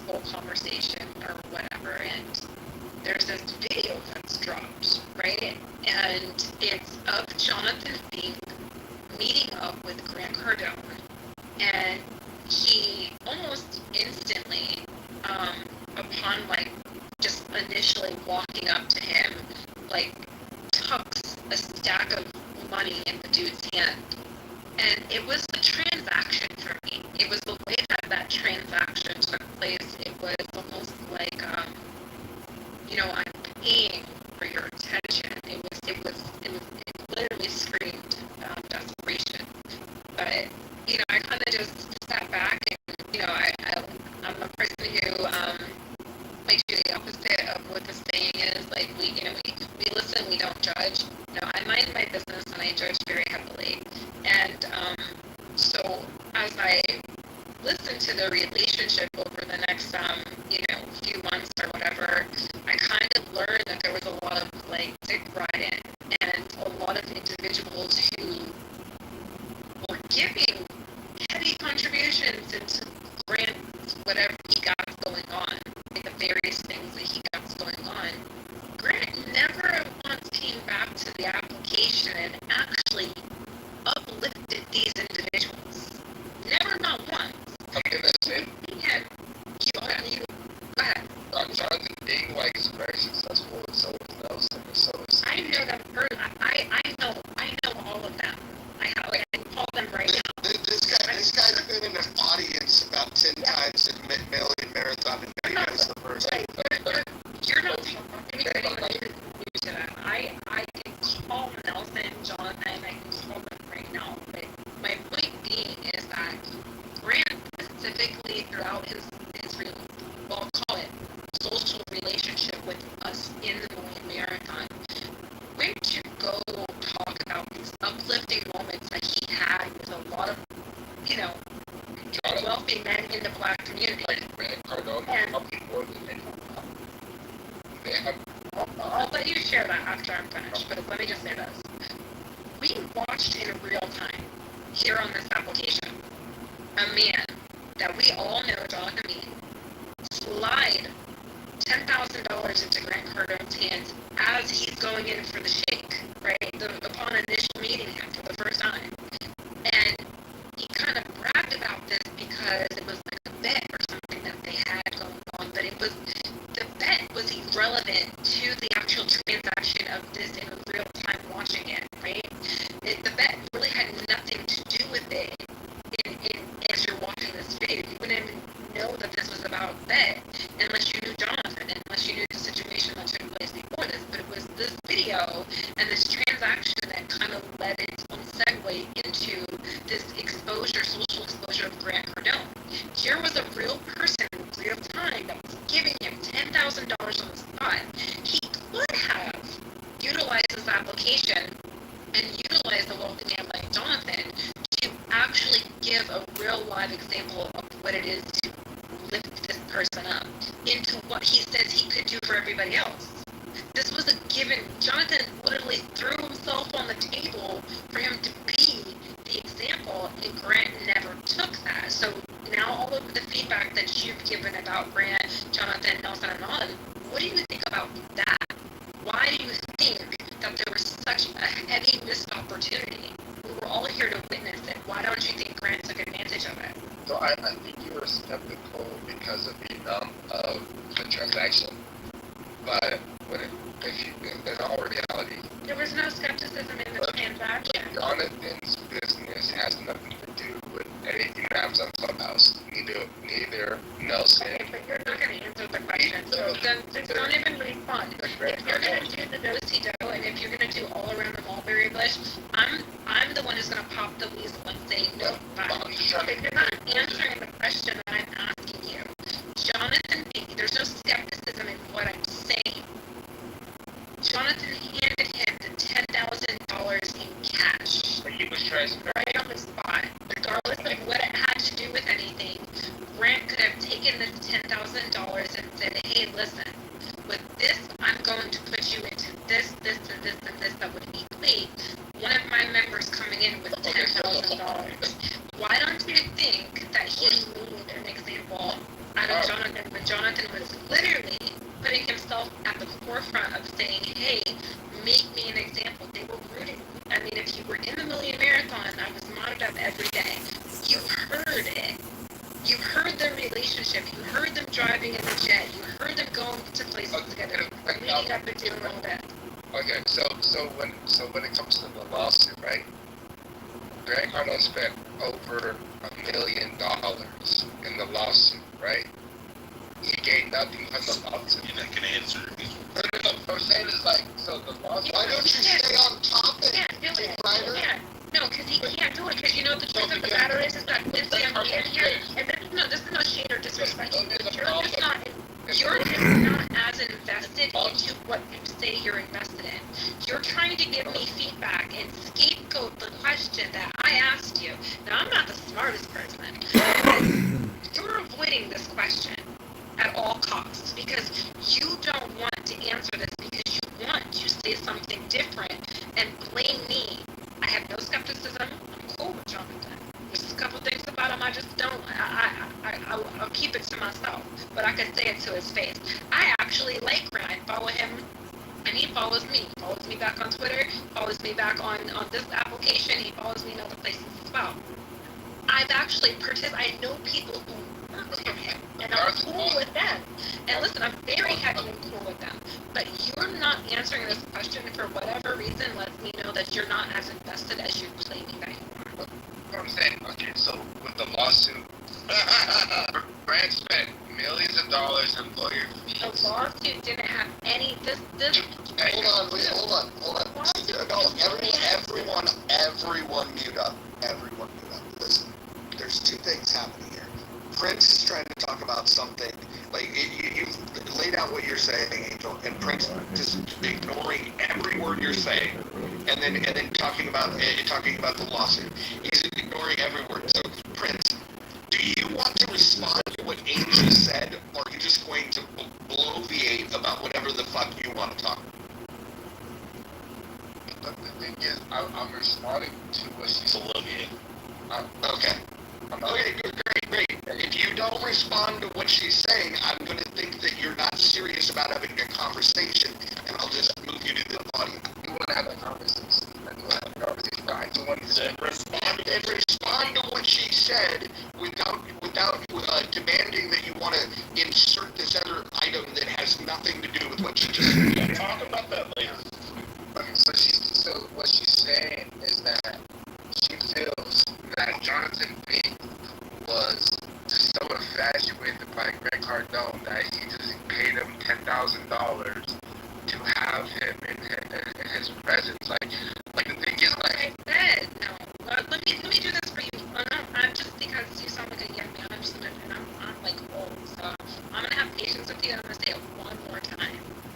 We all knew why Jonathan was giving Grant this money.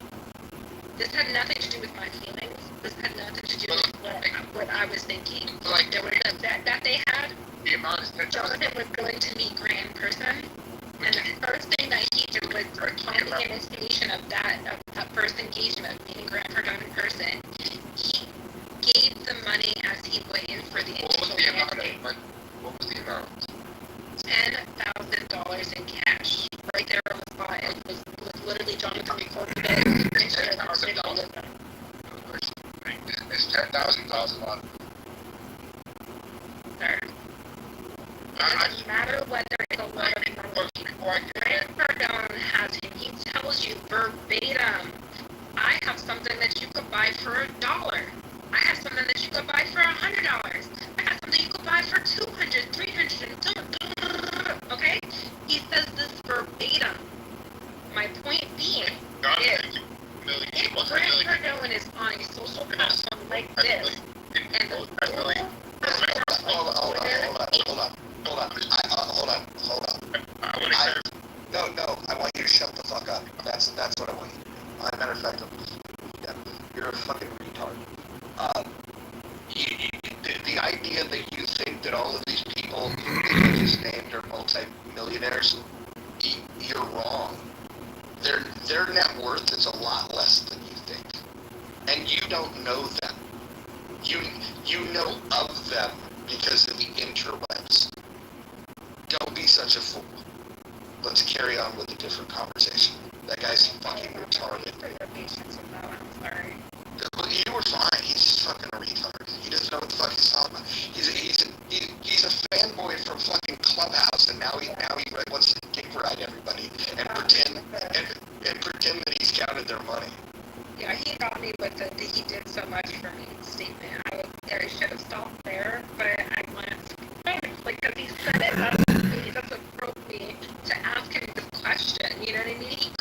This man could have given this entire application a real live personal example of, and these people, you know what it was, Roger. People throw themselves around. That's true. He could have. I mean, he had plenty of fucking opportunity, but the fact is that honestly, what it sounded like with them is it sounded like an infatuation.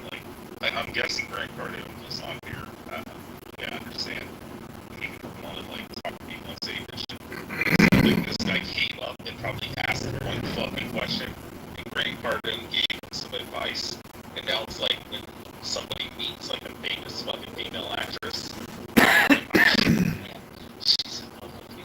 They become obsessed with these people. It becomes like this Carrie Fisher fucking shit, you know? It's so funny that we're talking about, we're kind of intertwining this conversation about season 1, because that's exactly what there used to be this fucking woman on this application called Forbes Riley, and she was one of those people who took people like this young man like that, and she would buff them up. You know, you don't know who, you don't know me, but I've been next to Grant Cardone, and she drops her YouTube video talking to Grant Cardone. I've made $1 billion with my little toys. Wait, hold on. So, the Prince, what was his name here? Prince of the City, the fanboy from Million Marathon that doesn't know any of these people, says that he can get them all in here right now. He said, I can get them here right now. Who should I bring? How about this? Bring any of them right now. I'm calling your little $5 ass bluff. You don't fucking know them. You know nothing about them. And you can't get them here right now. Matter of fact, here's a little wager. If you can get them here within the next 30 minutes, it's 1:30 a.m. where I'm at. If you can get them here by 2 a.m., I'll put $500 in your Cash App. Let's see if you can do it. That's what's funny. The delusion that he has. It's he spoke to him one time, Roger. but now he's pretending he's friends with him. I can call Grant Cardone any minute. You know, it's fucking delusion. Yeah, so at 1:30 a.m. Pacific time, he's going to call Grant Cardone, a guy that he's never talked to in his life other than being on a social audio app and talking to him in a room. Something that all of us have done, but nobody fucking brags about except for the guy that's got nothing going on in his life. Roger, what are you going to do when Grant Cardone comes on here and he's like, hey, what's going on? Well, first of all, if Grant Cardone comes in, he's going to find out quickly that Grant Cardone knows most of the people at this stage more than he fucking knows that retard. No, but I'm just saying you have to pay. What are these guys doing? Listen, I would gladly give this guy fucking $500. We'll call it reparations. You can go to find out he's the nephew, third nephew or some shit like that. He's yeah, he's my mom's fucking boyfriend or something, whatever. But he's We'll make the room about him, and we'll do the old days, and we'll introduce them to everybody. Yeah, Angela's what's those songs? They're talking about some 1980s, a C-grade actor. They're this is the cousin of this person. Have you ever seen Grant live stream himself in his office in Miami or wherever the hell it's at?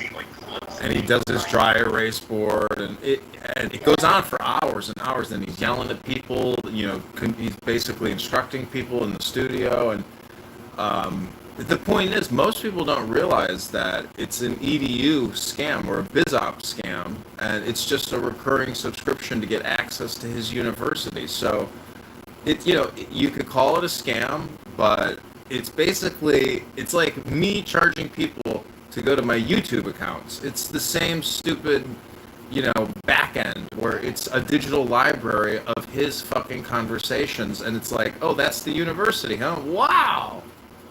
Actually, you know what? You know what I would do if I was this guy? I would message one of these people you're talking about, and I'd message it like, you know, if he's on, happens to be on Clubhouse, like fucking send him a message and be like, hey, these two people are betting $500 each. $1,000. No, Rich. What he should do is he should just say, hey, Grant, I'll pay you $250 if you get on Clubhouse right now.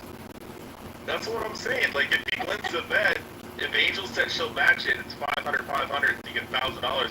I'd be messaging these guys. I'd be like, listen, I'll give you $1,000 or $500. I'll sell it. But keep in mind, here's a guy that's never fucking talked to Grant Cardone. So even if he sends a message to him on this app or on Twitter, right? Grant's not fucking taking that call at 1:30 in the fucking morning. Rogers, I think the delusion comes out that he may have talked to him. Like when Grant was on stage and there was like, they were bringing people up to ask like questions, and he was like, Mr. Cardone, can I ask you about this investment thing? And Grant was like, yeah, young man, you know, let me tell you about this. And he's like, now he's so fucking infatuated. Don't forget this guy. I swear to God to you, I can see this guy right now being one of the ones who would be in our space where Grant Cardone is on stage. We let this guy up. He comes up with his pen and his paper or his notebook in hand, and he, you know, poses his question to Grant, and with every breath he has, he's like noting every word that comes out of his man's mouth. Because there were people like that. Like, we watched it in real time. Like, I just, you know, I don't want to say feel sorry for the kids, but I kind of do. I think he's a little off upstairs. But hey, Prince, if it makes you feel any better, I got to speak to Donald Trump in like 30 seconds and say I want to see Florida in his rally. He was shaking everybody's hand. I'm not like, come on in, dumb. Well, don't forget, Grant Cardone did have a sit-down with President Trump and conducted like a 1 to 3 hour interview with him. Hey, I got to talk to him for like 30 seconds. He's like, do you like sailing on the sea? I was like, yeah, I love it, sir. I was like, thank you for everything you do. He's like, okay, cool. I don't know if you know who Ty Lopez is, but I had a YouTube account. Yeah. I had a YouTube account where I was recording all of their advertisements. And Ty Lopez was putting out that he could get you 15% monthly yield if you were to join him in buying depressed brands that were completely undervalued and ready to be turned around in the internet age. It was like Shoe Barn and all this other bullshit. But basically, it's a Ponzi scheme, ladies and gentlemen. And so Isaac Hayes, Nelson Apega, you're paying for their lifestyle. Yeah, that was definitely the Forbes Riley.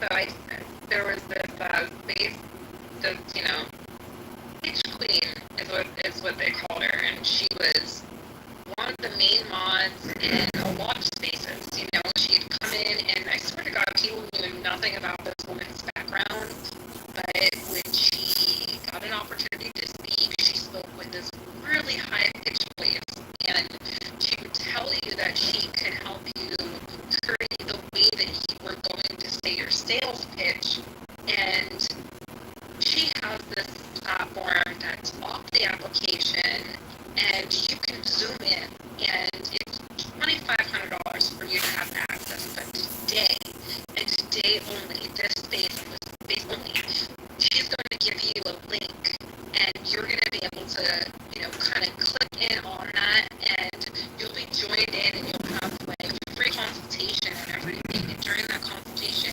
you'll be given a discount. And Prince of the City says, I'm actually a popular individual, but y'all are funny, LOL. You're also not going to collect on your bet. You've got 25 more minutes. And so she has this Zoom platform where you'd be able to, you know, get entry to, and it was a whole bunch of people on Zoom who also were in Costa Rica with her. They paid not only to get access to this everyday Zoom, but they also got an opportunity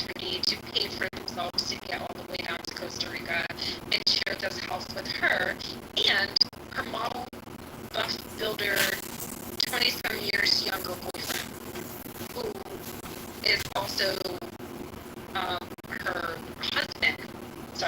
husband, and she lives with her daughter. And so she's going on, one day in this room, and she's talking to this girl, and this girl calls me. She's like, oh, we have somebody in the room right now who has this wonderful story. And she was like, Angel, if you can come on stage. And she was like, this girl has shared her story with us here on this platform, and it's a really impactful story. It's really powerful. And she was like, I think that you'd like to hear this story. And she's like, Angel, do you mind sharing? And I was like, actually, I'm not in the space to share, but I can tell you a little bit about my experience in a couple sentences. So I said that the entire time I've ever spoken about my lived experience, I said the fewest words I could. And she pumped me up like I was this celebrity. And she was like, well, you don't know what you just said for yourself. You've got yourself free access, consistent free access into our space, and currently in Costa Rica, and we're going to invite you down, and I can't believe this is happening in real time, and I've never done this for anybody, and da da da. So I joined into this Zoom space or whatever, and she has me introduce myself and talk to these people about a little bit about myself, and it's probably about an hour, I'm in this Zoom, and she invites me to come back the next day, and she was like, you are not going to believe we have a special guest in. Everybody is going to be so thrilled to meet her, and she talked about her nonprofit, and she's like, Angel, and you're going to be most excited because she's also from Pennsylvania, she's from Philadelphia, and she was like, I cannot wait for you to meet her. So I was excited to actually, I was actually really excited to come back the next day. It was kind of more, that 1 hour that I was with them, but I was like, I wonder who this is, it was a pretty cool experience for me. I get in the next day, in and around the same time, and there's this black woman that's there, and she's the host of the room, and we're all now waiting for Forbes to get in this room, and apparently she had some technical issues or whatever, and she finally gets in, and she does her loud introduction, and has her do these weird fucking exercises of breathing and doing this, and getting her to get all their notes and stuff together, and then she's introduce this woman. And you guys, I'm not gonna say anything about this woman's story, but as she was telling this story, and as horrific as it was, she talked about the experience of child abuse that she experienced from the hands of her mother and members of her family and community. And she had already gone through so much before she was even at the age of 9. I mean, I'm talking about gut-wrenching, heartbreaking, makes you want to just, bring down the flames yourself, if you could. Story. There were some grown men crying, in tears. These men were putting in the chat, I can't do this, I can't. And you're obviously everybody's on Zoom, so you're watching these people in real time have this reaction to this woman. And the guy was like, I can't. I'm sorry. He's like, I can't. I gotta log on. He's like, I know I paid to be here. He's like, but I can't. And then she's done with what she has to say, and Forbes immediately gets back on her microphone, and she hold on. So, Prince of the City said, I can't tonight, but I can tomorrow. Are you having a room tomorrow? We will have a room tomorrow, but you only have 20 minutes left to collect your $500, which I knew that you wouldn't collect. But I'll tell you this, I'll give you $250 if you can get Grant Cardone to show up tomorrow. But he has to agree to stay and let me ask him a few questions. Just a few questions. He has to show up before what time, Roger? He has 20 minutes to show up. He has 20 minutes to get $500 from me. But if he gets Grant Cardone to show up to a room, let's say tomorrow night at 8 p.m. Pacific time, if you can get him to show for that, I will. I'll pay this kid $250. I'll cash that. I'm curious. I would not Roger if you can get him in the next 20 minutes. next 20 minutes, you've lost your match for this. Yes, and here's the thing. But if you can get him tomorrow, he's got to get on stage and be willing to answer at least 3 questions. That's very generous. That is very generous to use the term. He says tomorrow guaranteed. Great. I can't wait. It'll be worth $250 to ask these 3 questions. Hopefully, American Party will be streaming. He can do an hour. Even better. Okay, it's on for an hour. And 3 questions. Hopefully, American Party will be streaming. We will make a big event. I'm going to guess that this clown doesn't log in tomorrow. Don't go assess. Let me ask you this. We've all spent countless hours in the fucking Million Marathon, right? Have you guys ever seen this guy? Ever?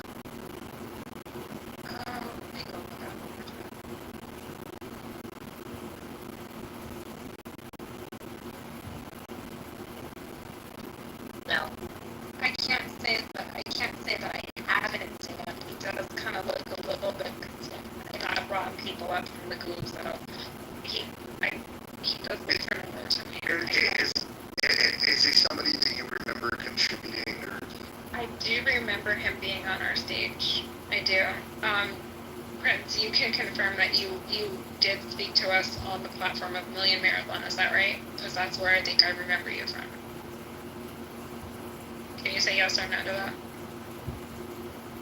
Like, you were actually pulled up many times. Okay, yeah. He said many times. And that's what I said. That's what I said earlier. I said he's probably one of these guys who's talked to Grant many times and literally have taken notes. I'm not going to ask you, to show us, to PTR your notebook, but I'm pretty certain that you have one. So yeah. Yeah, he does look familiar to me, Roger.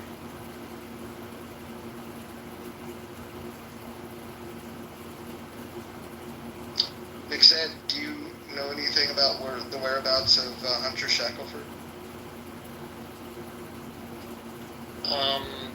Is that like Biden's friend or something? Who's Hunter Shackelford? She's in my PTR. Getting to the real topic now, the real guts of it, right? All white people are racist. PayPal me. Huh? The PayPal me took me out. And she's wearing a Pepe onesie bodysuit. Actually, somebody drew in the Pepe eyes and mouth, but she was wearing a green dress. I mean, it fits. That would be a funny looking dress. I like it. I'll see you tomorrow. Not if I see you. She's built perfectly for. That is a bodysuit. That is not a dress. That is a one-piece stick-me-on. Yeah. She like squeezes that and it morphs around.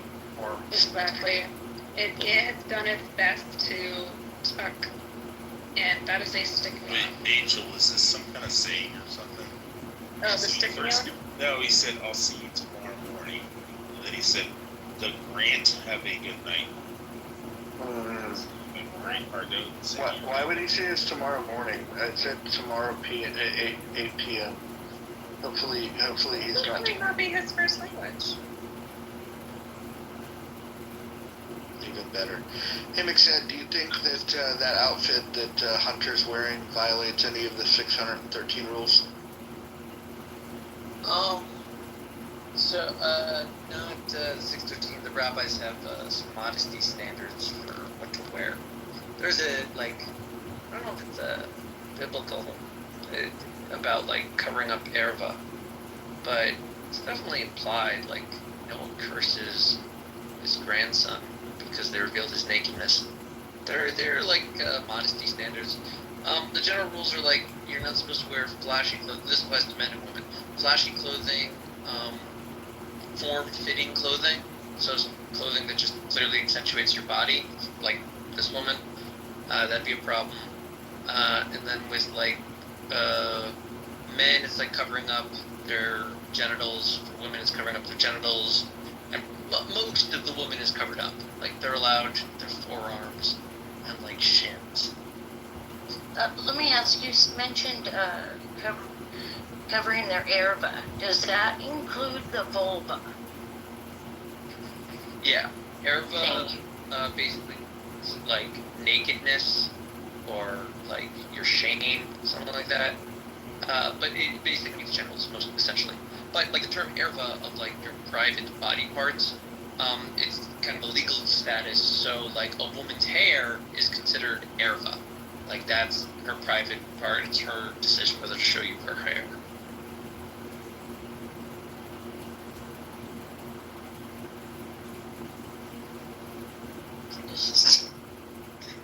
I had no idea that Pepe was drawn on there. I thought it was actually. I know it looks. It totally. I said the same thing when he said that shit was drawn on there. I fell out. I said, "Who the fuck did that?" I went into his picture and I had to zoom in, and they did an excellent job. By the way, Yeah, the positioning of the eyes and the angle of the slant of this. Okay. I was like, yo, why did you put on that fucking Halloween costume? Oh. It's perfect for her topic that all white people are racist, and she's fine. I'm gonna racist. Yeah.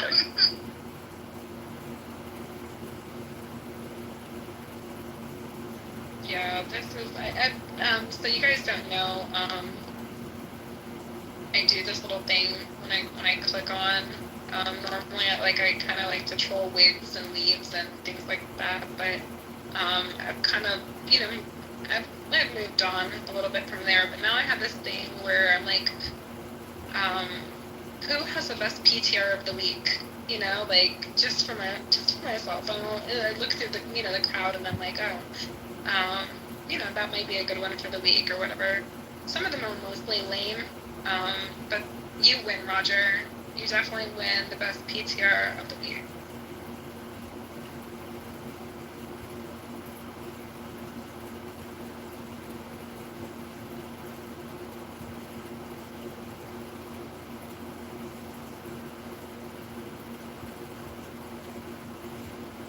I'm about to PTR something else.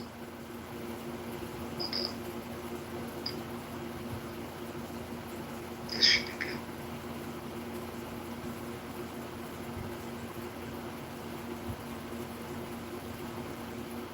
Nothing makes sense.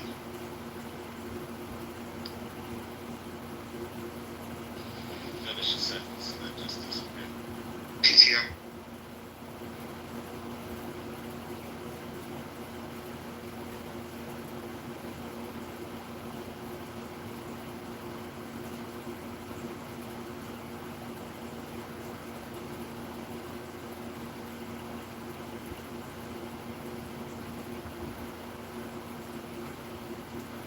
Something really hurt. Yeah, that is actually really her. That's I said that. The only benefit to this is that her size, she won't be around much longer. So you guys won't realize it really.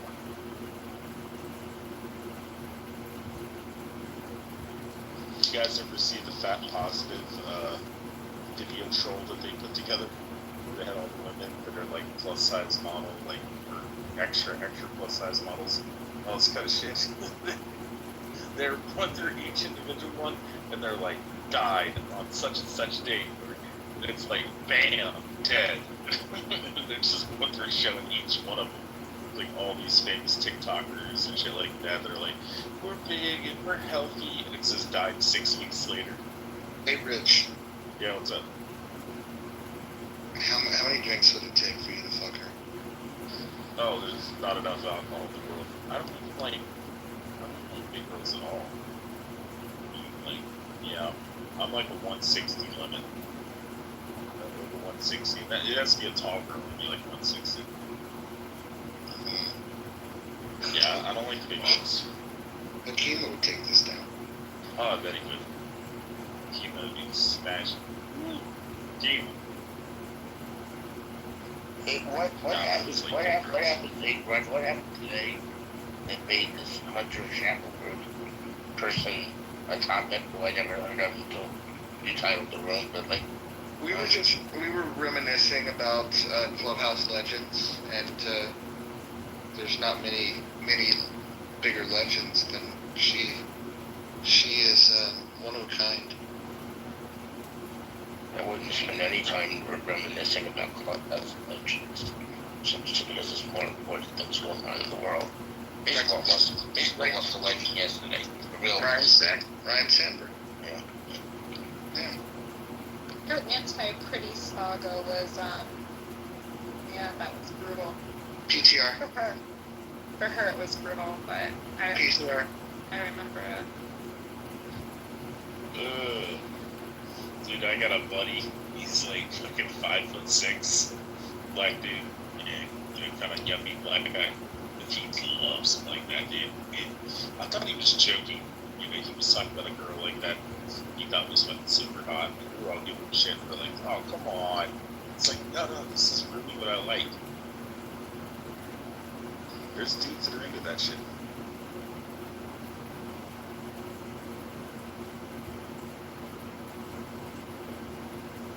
I don't understand how people could be into near-death experiences like that, but I guess they need to be Yeah, she'll be dead next year or two, so you'll have to listen to her. That heart's on its last leg.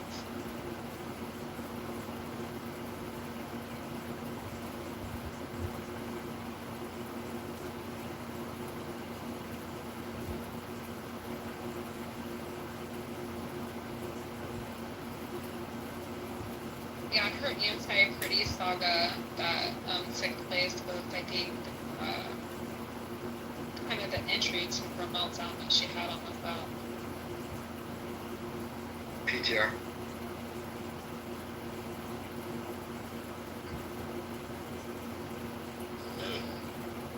At least she's covered.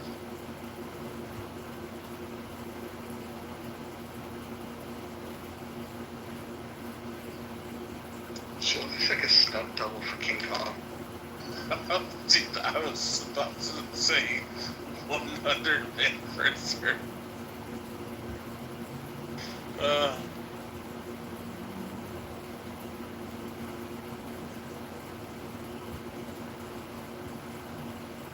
I remember it was women like Hunter who had given leak up their confidence on this application. I remember being there.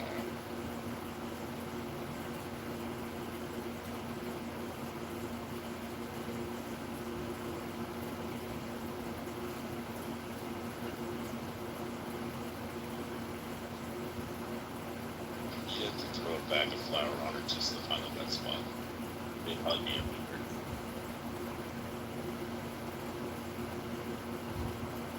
I only heard bits of what you said, but it's probably for a good reason. I don't know if I want to ask. Oh, No. PTR. No, usually when you have a girl that big, so you gotta throw a bag of flour on her to find a wet spot. It's roller and dough to find the one spot. Bag of flour, that's what it is.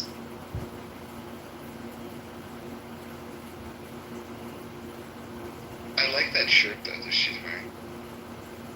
She didn't even do the PH one.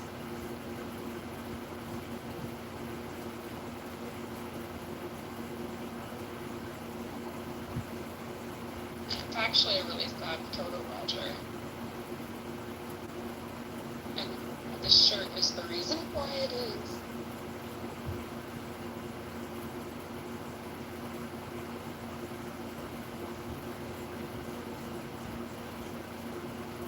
I posted that PTR and Sean raised his hand, won't come up. Sean, what's up? Hey, Roger. No, I didn't come up to the photo. It's just the sound quality is better on stage. This is true.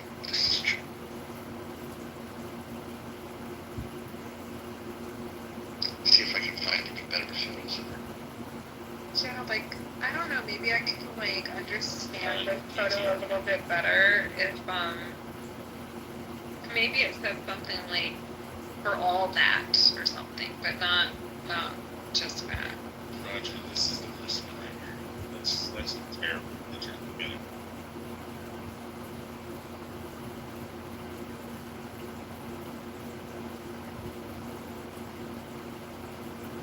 PTR. Wait, are you guys adding AI to these photos? Is that really her lips? No. Oh, you got the same one I just mounted. Damn it. I just got that one. No, it's on Google Images. I don't know if I'm more stricken by the twin-size bed or what is that on the bed behind her. If you look at Roger's picture and look directly behind her, what is that?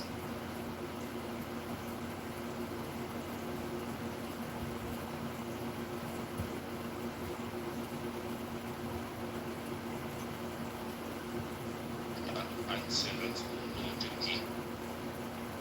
It's probably because she can't wash herself properly.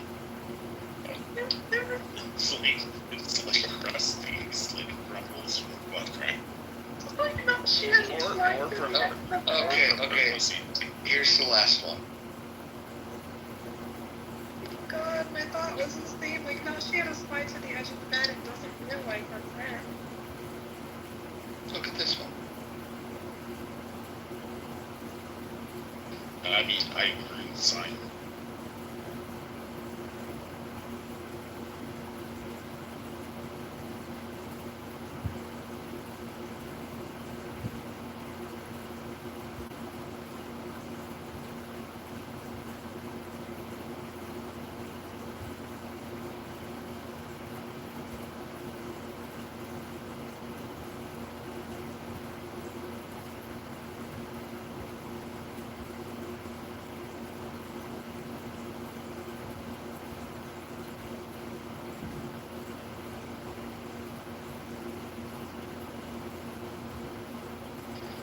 All the people down in the audience sleeping.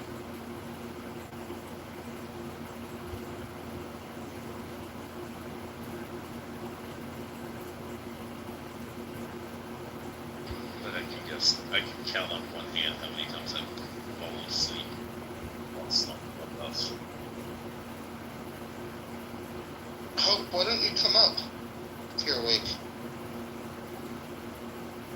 There's no possible way people could be sleeping in this room. Oh yeah, they do it all the time. Everybody on stage will leave, and you'll come back in, and there's like 20 people in the audience. Not with this PT here at top left. Half the room is turning upside down. I'm awake when I'm on the beach. It's not midnight for me or morning. I guess. What beach? You don't have to be specific, like what part of the country. I'm actually in Europe at the moment. Yeah. Yeah. Watch out for the needles and condoms. On the beach. In New York? No, not New York. Europe. Oh, Europe. I thought you said in New York. No, in Europe. I'm in France. Yeah, New York's bad. No, I've never been to the beach in New York, even though I live in New York. What part of Europe? I'm in south of France. No. Sounds beautiful. So, yeah. Weather's great today. So it's nice. I don't know why you guys are still up there. It's insane. You should hop on a little boat and come see the UK for a day. I'm actually coming to the UK for 2 days in August and then back again to the south of France. I actually came in here earlier so I could fall asleep, but I don't know what happened.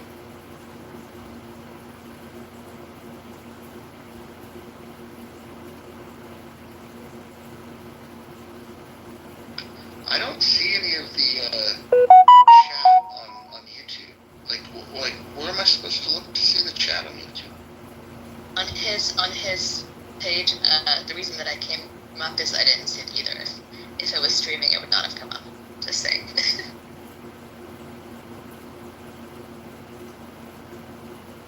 I did click the link. I can't see it.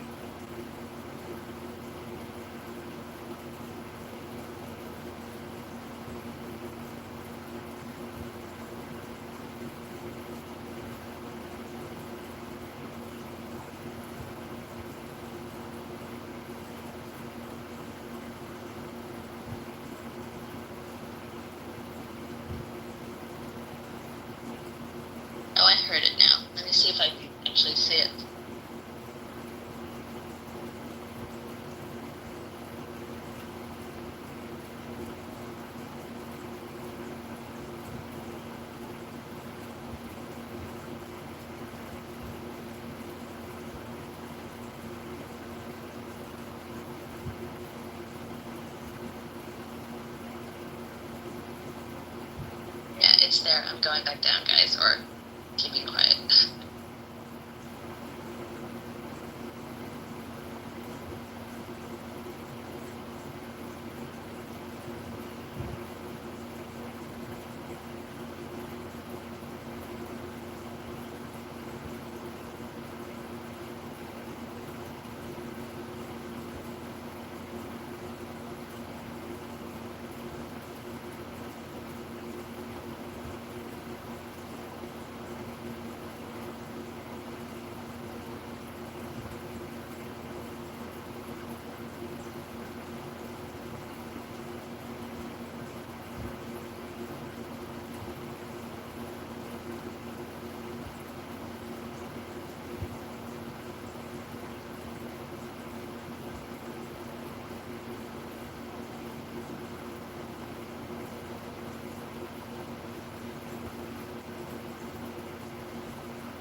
Roger, you still there? Yeah, I'm here. I was looking at YouTube. I still can't see the comments. I don't know what you're talking about. It's just like everything went dead silent. I was like, you're not here anymore, then everything's on news. Mm-hmm.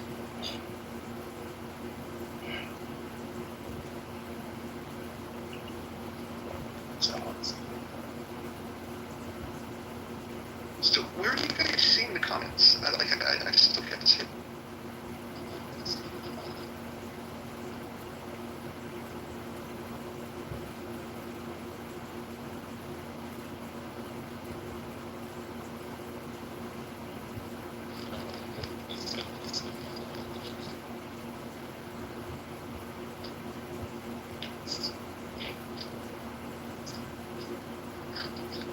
He definitely does. Who is this? John Kitover. Yeah, you got a traumatic brain injury. It's American. What about Yes, we love it. Alright then.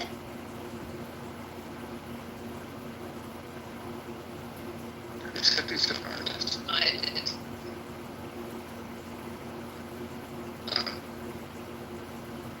Congressman Kitover. He's running. He's not Congressman. There's no way he ever got elected. He's not a... Why not? It was the same thing about Trump. Why couldn't he win? Because he's insane. Have you gone to his YouTube page and watched all the stuff that he's been posting, even of himself doing weird things while he's watching 24 phones that are being streamed all over the internet? I mean, he's insane. I mean, he's even more insane than Trump, and I don't like Trump. Yeah, but you know, we love him. You love him.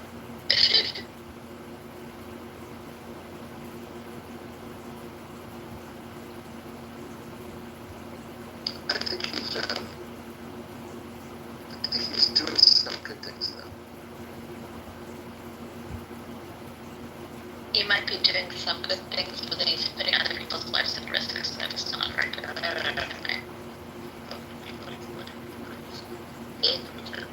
No, because he's going into rooms where there are people who don't want to know people to know who they are in terms of the countries they come from.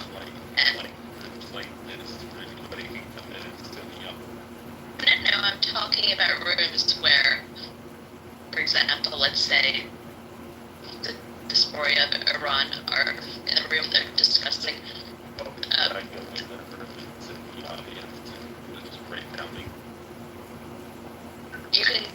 But there's a big difference when you go into a room and you're streaming.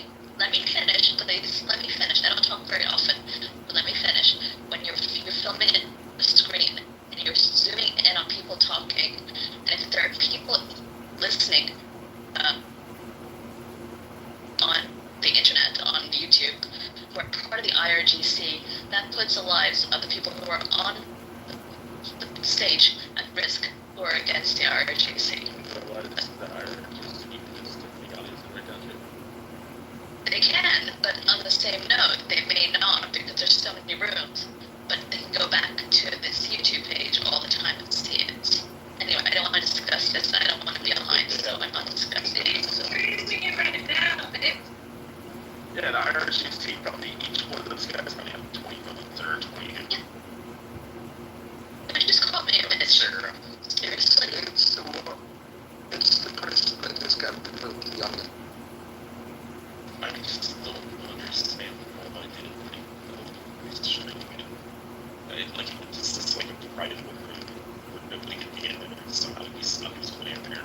It was like disseminating information. I can get that, but IRGC could just make the fun account, go ahead and sit in the room and write down shit with a bit of paper. I mean, that's what I would do if I was an IRG. Oh, really? So if you were in the IRGC, you would go on Clubhouse? Well, no, I wouldn't, but I'm saying in her scenario where she's saying the IRGC is going to be doing it, which I think they're all fucking crazy thing. Actually, there's one person that I know personally who comes into these rooms, who everyone knows, who has actually threatened her family and her work friends because of it. So, don't IRGC. No, I don't think he is. I think he's just insane. But when there's stuff on the internet, it's easier for people to find out information, especially when they have your photos. That's my photos changed. Now it's a photo of a dog. You want to find You should probably have that on public rooms to talk about stuff. And as Bojo knows, I don't normally come up with all this turned. I don't come up anymore. People are scared of IRGC. Rich, why don't you back off? No, I just crush it. This is your thing? You want to badger women? No, I just want to badger people that think that there's some secret involved in like IRGC. So there's only one way of thinking about this issue, and it's your way. Okay. I agree. You don't have to surrender your position. You just don't have to badger.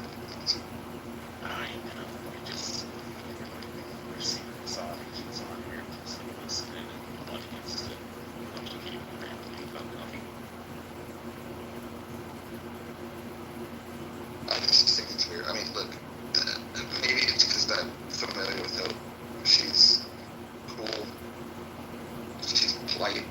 She engages in good faith. And most of the time doesn't want to engage at all because of experiences like this. I don't know. I like her. So it's good.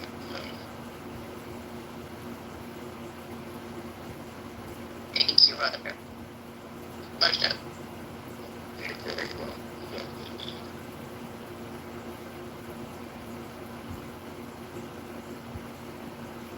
David's been unmuted for just like music page.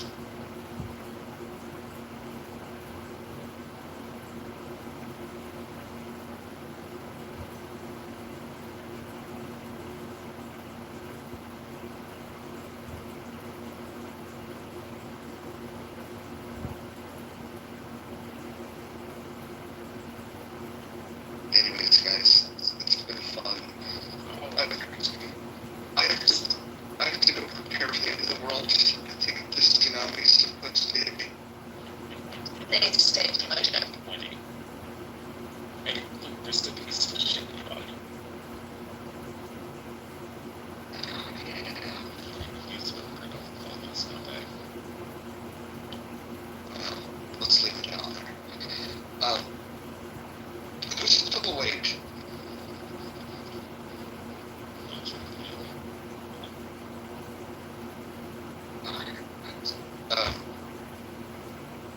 I'm going to bed.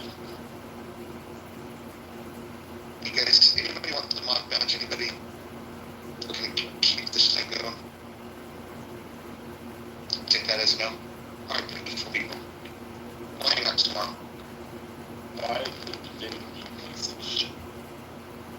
Not everyone. So,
See, I know you was trying to unmute your mic, but we couldn't hear you.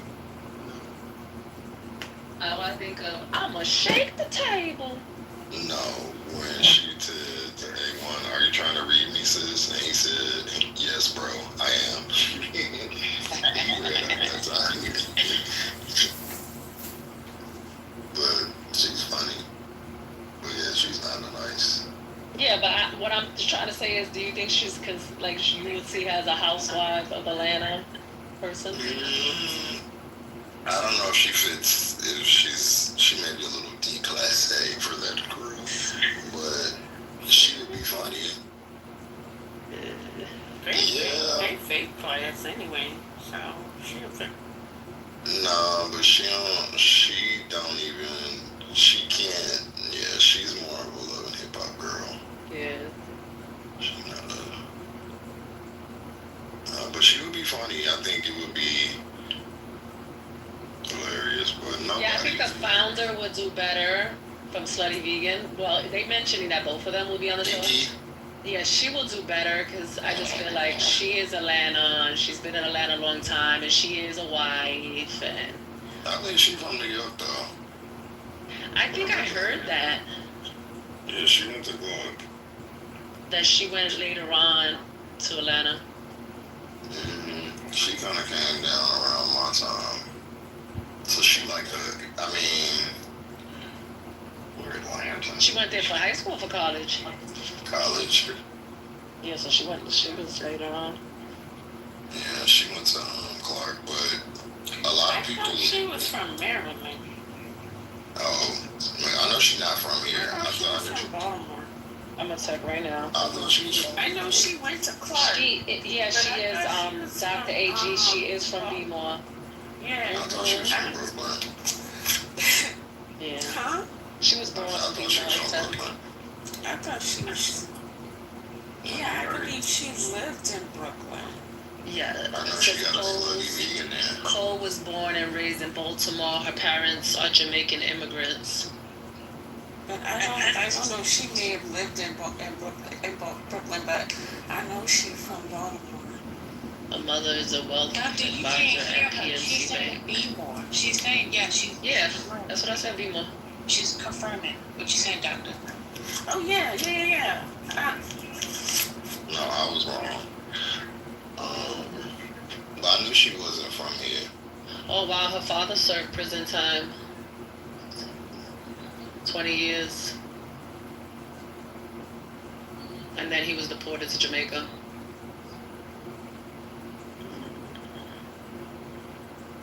She went to Clark.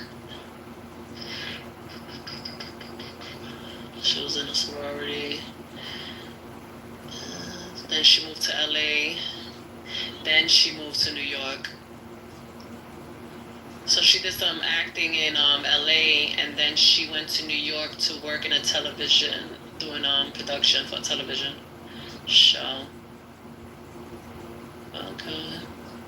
Yeah, like a few years ago, she was the commencement speaker at Clark, and she gave all the graduates like their own LLC. Thanks. Oh, okay. She's a really interesting person. And she has 3 kids.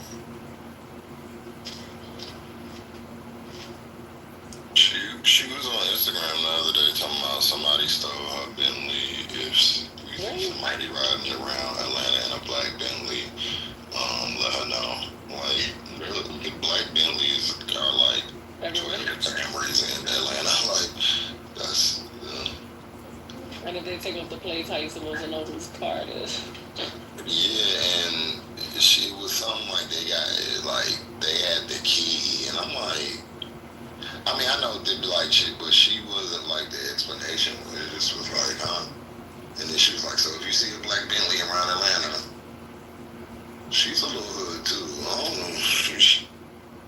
She might be in that fight. Well, that's not a good look, if she is. Pinky? I mean, she's good. She got like pink locks. I know, but she just got her ownership back, right? she lost the majority of her locations for a second, and they got it back. I thought she was a lady with this red hair. I thought so too.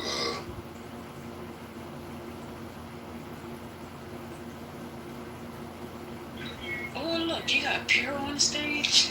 Y'all showing out this week. Y'all been acting real cool. I like it. Oh, God. What else is going on? I'm having brunch. I'm having brunch with Summer Lee tomorrow. Yeah. Like, really? What y'all want to talk about? The revolution. Oh, yeah. Did y'all hear about Go ahead. No, go ahead. Did you hear about what? the man who painted a bridge who painted a tunnel under a bridge, and people ran into it? Yeah, did they catch him? No, they still looking for his ass. That shit looks like it's a real entry.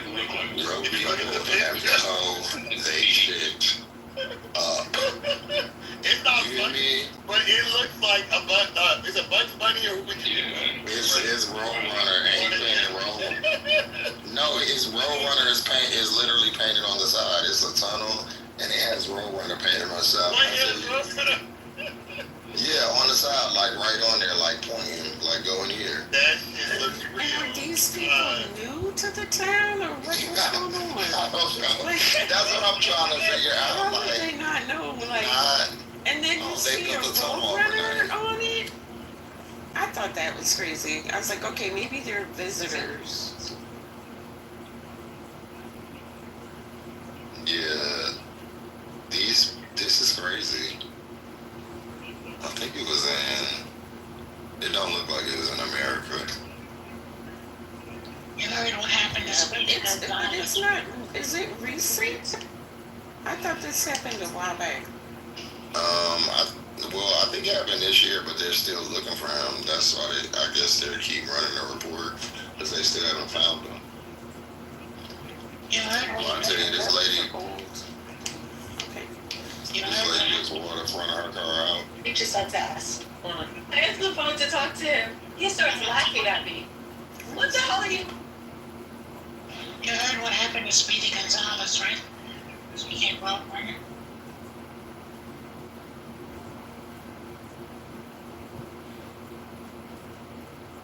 Was all that stuff racist, like Speedy Gonzalez and stuff? Well, he got picked up by mice. Yeah, and that Ricochet Rabbit helped. You know, bing, bing, bing.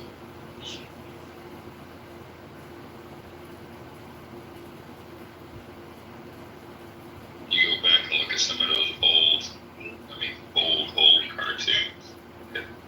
I got, like, was it Warner Brothers classic that I used to play in the car when driving, road trips with the kids, that I thought was cool.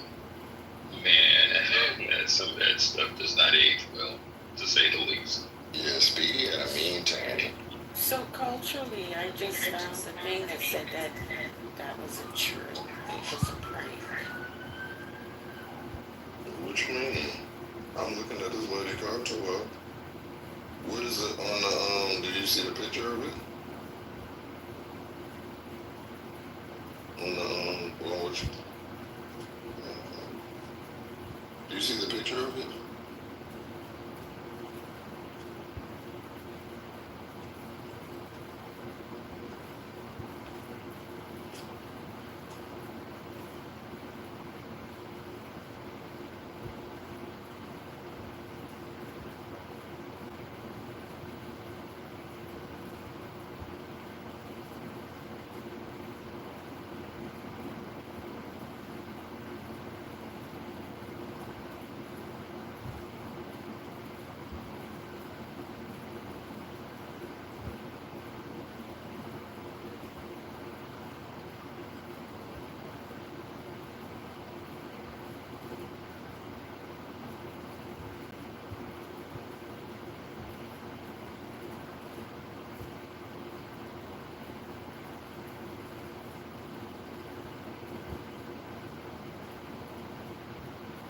Oh my goodness, this whole time I was talking, I was reading an article on mute. Oh no. My bad. My bad. But, We could hear you when you were reading. But, it said that anyone who did a little research into the incident quickly learned the prank did not actually happen, and the story was first reported and debunked in 2015. Oh man, let me live my fantasy right now. Thank you, Dr. H. Yeah, y'all can't believe everything y'all read on the internet. Y'all can't be just consider the source. Did you see the picture? And you done playing Duck Duck Goose? Yeah, I saw it, but the picture, they said that they created that. Oh, and yeah. That the painting wasn't real, and they created the image of the car. They used, they created the symmetry to make it look like the car had ran into the thing. But Snoops, the fact-checking website, checked it out. Yeah.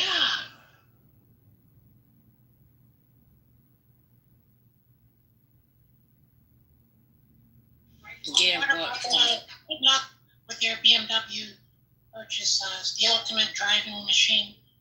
It will give you a thrill, especially if you get the manual. Be advised, BMWs are like women. They need a lot of maintenance, and you have to really, treat it real like a woman. And they run like a beast if you treat them like a woman. Yeah, like a beast. Anyway, good luck.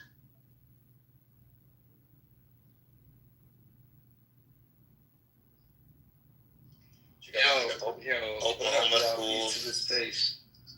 Point. Long time. Point. Pardon me. What was that about the Oklahoma schools? Oh, I was trying to let Robert finish. He gave it. Oh, yeah, I was like, who's that? Yeah. Piece of the space. I just heard.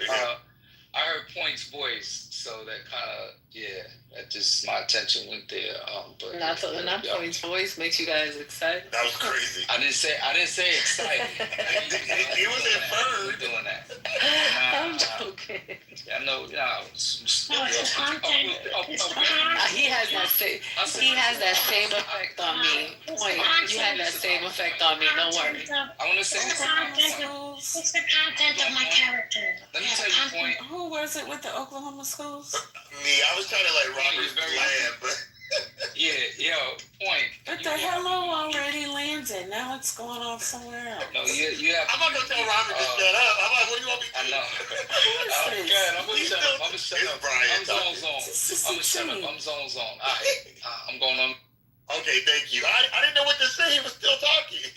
So Oklahoma schools are now teaching that the 2020 election was stolen. Oh, great. The superintendent has added that to the curriculum. That is crazy. Isn't this the same guy that was caught watching porn? Shut a couple up. of days ago? Yeah. Oh, so maybe this is a Wasn't it distraction. Oklahoma?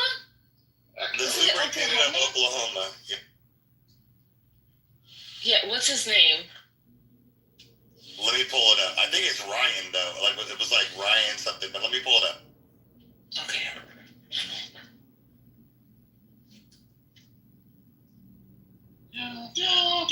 It's Ryan Walters. He's the one who did the Bibles. Yeah, that's He's under investigation. He's the state superintendent of public schools. Yeah, for the state of Oklahoma, and he's also the one that was caught watching porn at a meeting, and the members of the board reported it, and now he's under investigation. Let's leave it up to the states. There's no So department. they said,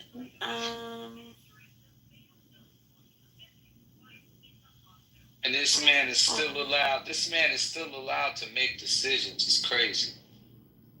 Welcome to America. Welcome to America.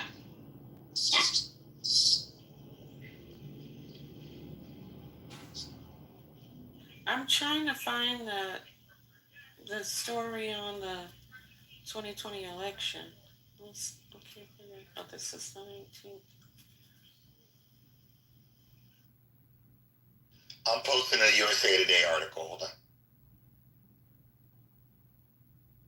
Anyway, Robert, what were you going to ask?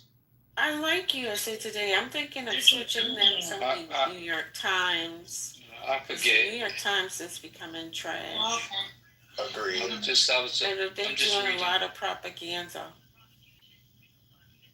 No. I'm just Robert, reading they don't it. like That's us. all. They don't like Robert. No, they love me. They love me, actually. No, they don't. Yes, they do. They stepped all over you. They just squashed your head when you came in here. No, ain't nobody squashing no heads over me, man. I'm shut things. I'm cool, man. I'm easy previously, man.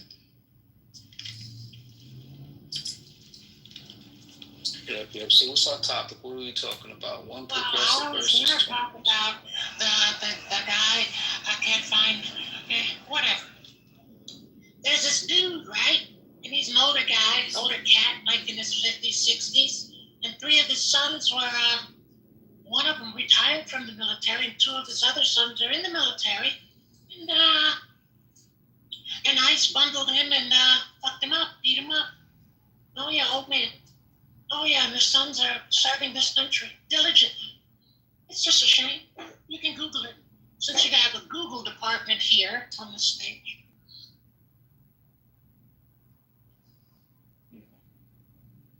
Yeah, I was looking at that famine over in whatchamacallit, man, Palestine. This is crazy. Well, send some food over. Send some food. We were told I'm not sending any food over, but if you want to send food over, it would be good when the UN was in place. But what I found out today is that actually it's changed. Ever since Israel and U.S. Took over, that's when the famine began. You can mark that date. That was May 26th of this year. I think I have some audio. Let me see if I can access that audio. This is a good clip. Getting clips and articles and all that. That's how we have. That's how we have. That's how we have discussions in here. Yeah, that's how we run. That's how we do it. Yeah, I prefer people to think for themselves and have a conversation. Right. But okay. Yeah, everybody should think for themselves, but let's give them something to put in their brains and analyze so that they can think. Oh, okay. Give them Hypocrisy. Let me see. Here we go. Okay, I'm gonna play the clip. Hold on. Oh my God. Clip, I found it.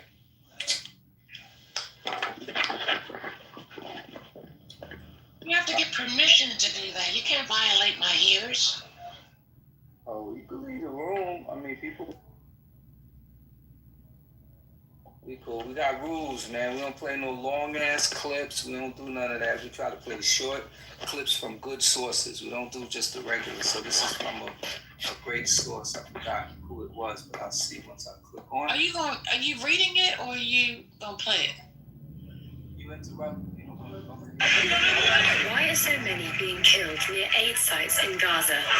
By the way, the source of this is The Economist. The source of what we're listening to is a report that was filed by The Economist. Okay. All right, here we go. Gaza is on the verge of famine, according to a group of UN agencies. Hundreds have been killed trying to collect basic food supplies. These are deaths linked to the distribution of aid, according to reports from Gaza's health service. They increased dramatically after May 26th, 2023. It stayed below 200 deaths. Are you gonna read? Hold on, because I want you guys to listen. Guys, listen to what I'm saying to you. It goes up to 800 on the graphic. You're in the matrix. What is going on? Just relax. So the deaths go up to 800 on May 26th. 25. This coincides with the start of aid distribution by the Israeli and American-run Gaza Humanitarian Foundation. GHF was set up by Israel to replace the UN-led system of aid, which it claimed was strengthening Hamas's control over the population. According to a report from the New York Times, Israeli military officials have since admitted they had no evidence Hamas routinely stole UN aid.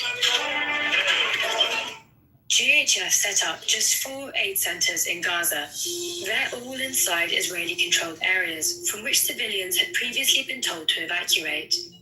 When a site is opened, a designated queue starts here, 2.7 kilometers away. People then wait for a signal, indicating they can make their way towards the distribution site. Satellite imagery shows this site overwhelmed with hundreds of people. When The Economist's Israel correspondent was allowed to observe a GHF center, he witnessed chaotic scenes. The crowd surged forward and broke into the compound when More than 200 charities and NGOs have called for GHF to be shut down, citing near daily killings at distribution sites. And 31 governments, including Britain and France,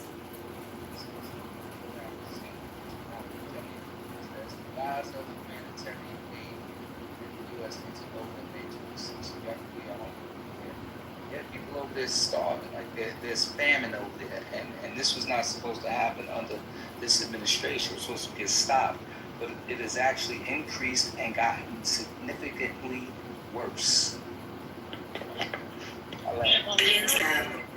We know that, all right.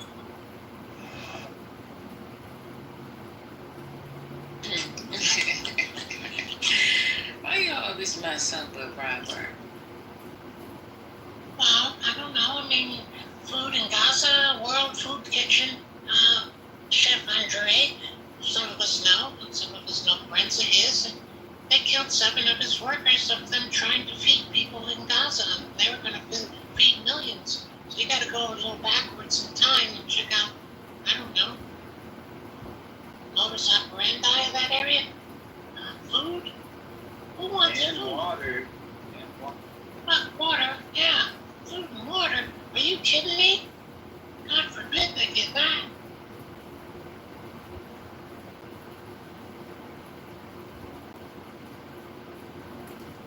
I have no words.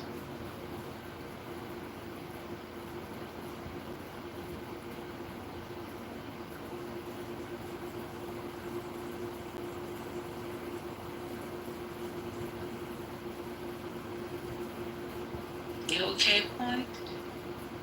Well, I wanted to say one more thing. I mean, if he played that, is he aware of the fact that, I don't know, thousands of Egyptian children filled bottles with rice, flour, different things, and threw it in the sea, and it was floating on the beaches of Gaza, and the idea went out in ships and boats and started collecting them so that the people wouldn't even get a bottle. Wow. That's what I'm saying. I mean, if you really want to talk about it, I mean, we can go there, but I don't think you really want to go there. That was AI. What is going on?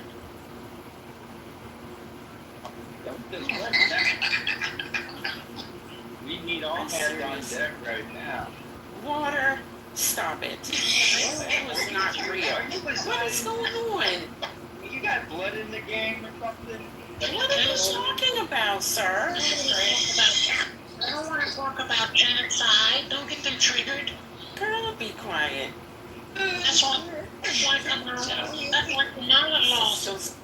Yeah, because she didn't recognize genocide. She lost millions of votes because of that. Yeah. Yeah. Yeah. That's why you wear the orange Cheeto now, because of Gaza. But you don't understand how that's connected. But I bet you do now.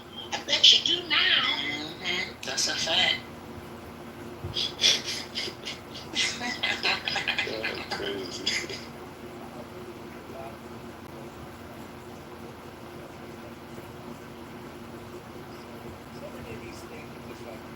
We can't hear you, Robert.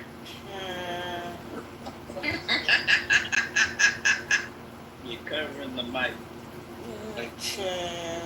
Some of these things, most of these things were just literally right in front of our faces. Right in front of our faces. There's nothing that we're experiencing. Like, when I heard it the first time years ago, certain positions, I knew right there that this was a problem. And it's really sad that it took people to be in this position that they're in now, and this country being the way it is now, for people to go, like, just get the memo now. Like, where y'all been at, Robert, man? what are you talking about? For most of the time you were talking, we couldn't hear what you were saying. Oh, So, damn. yeah, All so right. you're like maybe I'm somewhere else. 3/4 into this conversation. All right. So what are you I gotta talking about? recalibrate. Nothing. I was just saying, like, you know, the current condition that we see our country in, it's just like this. I mean, this was really, we saw it though. I mean, you know, some of us spoke on it, some of us sought to give, you know, analysis, raise the red flag, so to speak, sound the alarm, whatever you want to call it. But here we are now. And so the good thing is that, you know, you guys can circle the block now. Maybe people will start paying attention to when things are analyzed. It's just like, see how real this shit is. I don't know, nobody want nothing to do with it. Everybody want to be on chill mode. People don't want to be bothered. But in the course of your regular day. I find it very interesting when people make comments like that, because you have no idea what people are doing in their private lives to impact a particular situation. So I think it's important to name the people. If you mean like government officials, then say government officials. Because there are like organizations that are activated and trying to do what they can to affect the situation. So, I don't know. Okay, doctor. Okay, well, thank you. So let me frame it. I'm just saying to those that just didn't, you know, make an attempt to like just really do something about it. That's what I'm addressing. Whether they be in professional capacities, whether they're in politics, whether in their neighborhoods, wherever. I'm just saying, you know, I'm kind of upset with that cohort. So I'm just a little upset with that cohort. So that's what I'm talking about. What's wrong with hypocrites? Yeah, but Robert, you act like hypocrites don't get a chance to speak. Hypocrites can speak now that they're getting aware. Yeah, allow them. Yeah. Damn, my screen is stuck.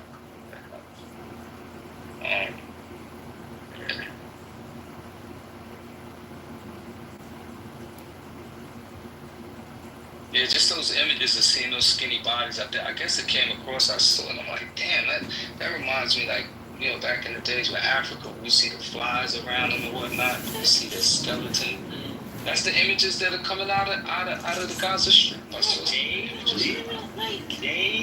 Every thought that comes into a person's brain doesn't have to be articulated. I just think like sometimes there is I'ma just go on mute.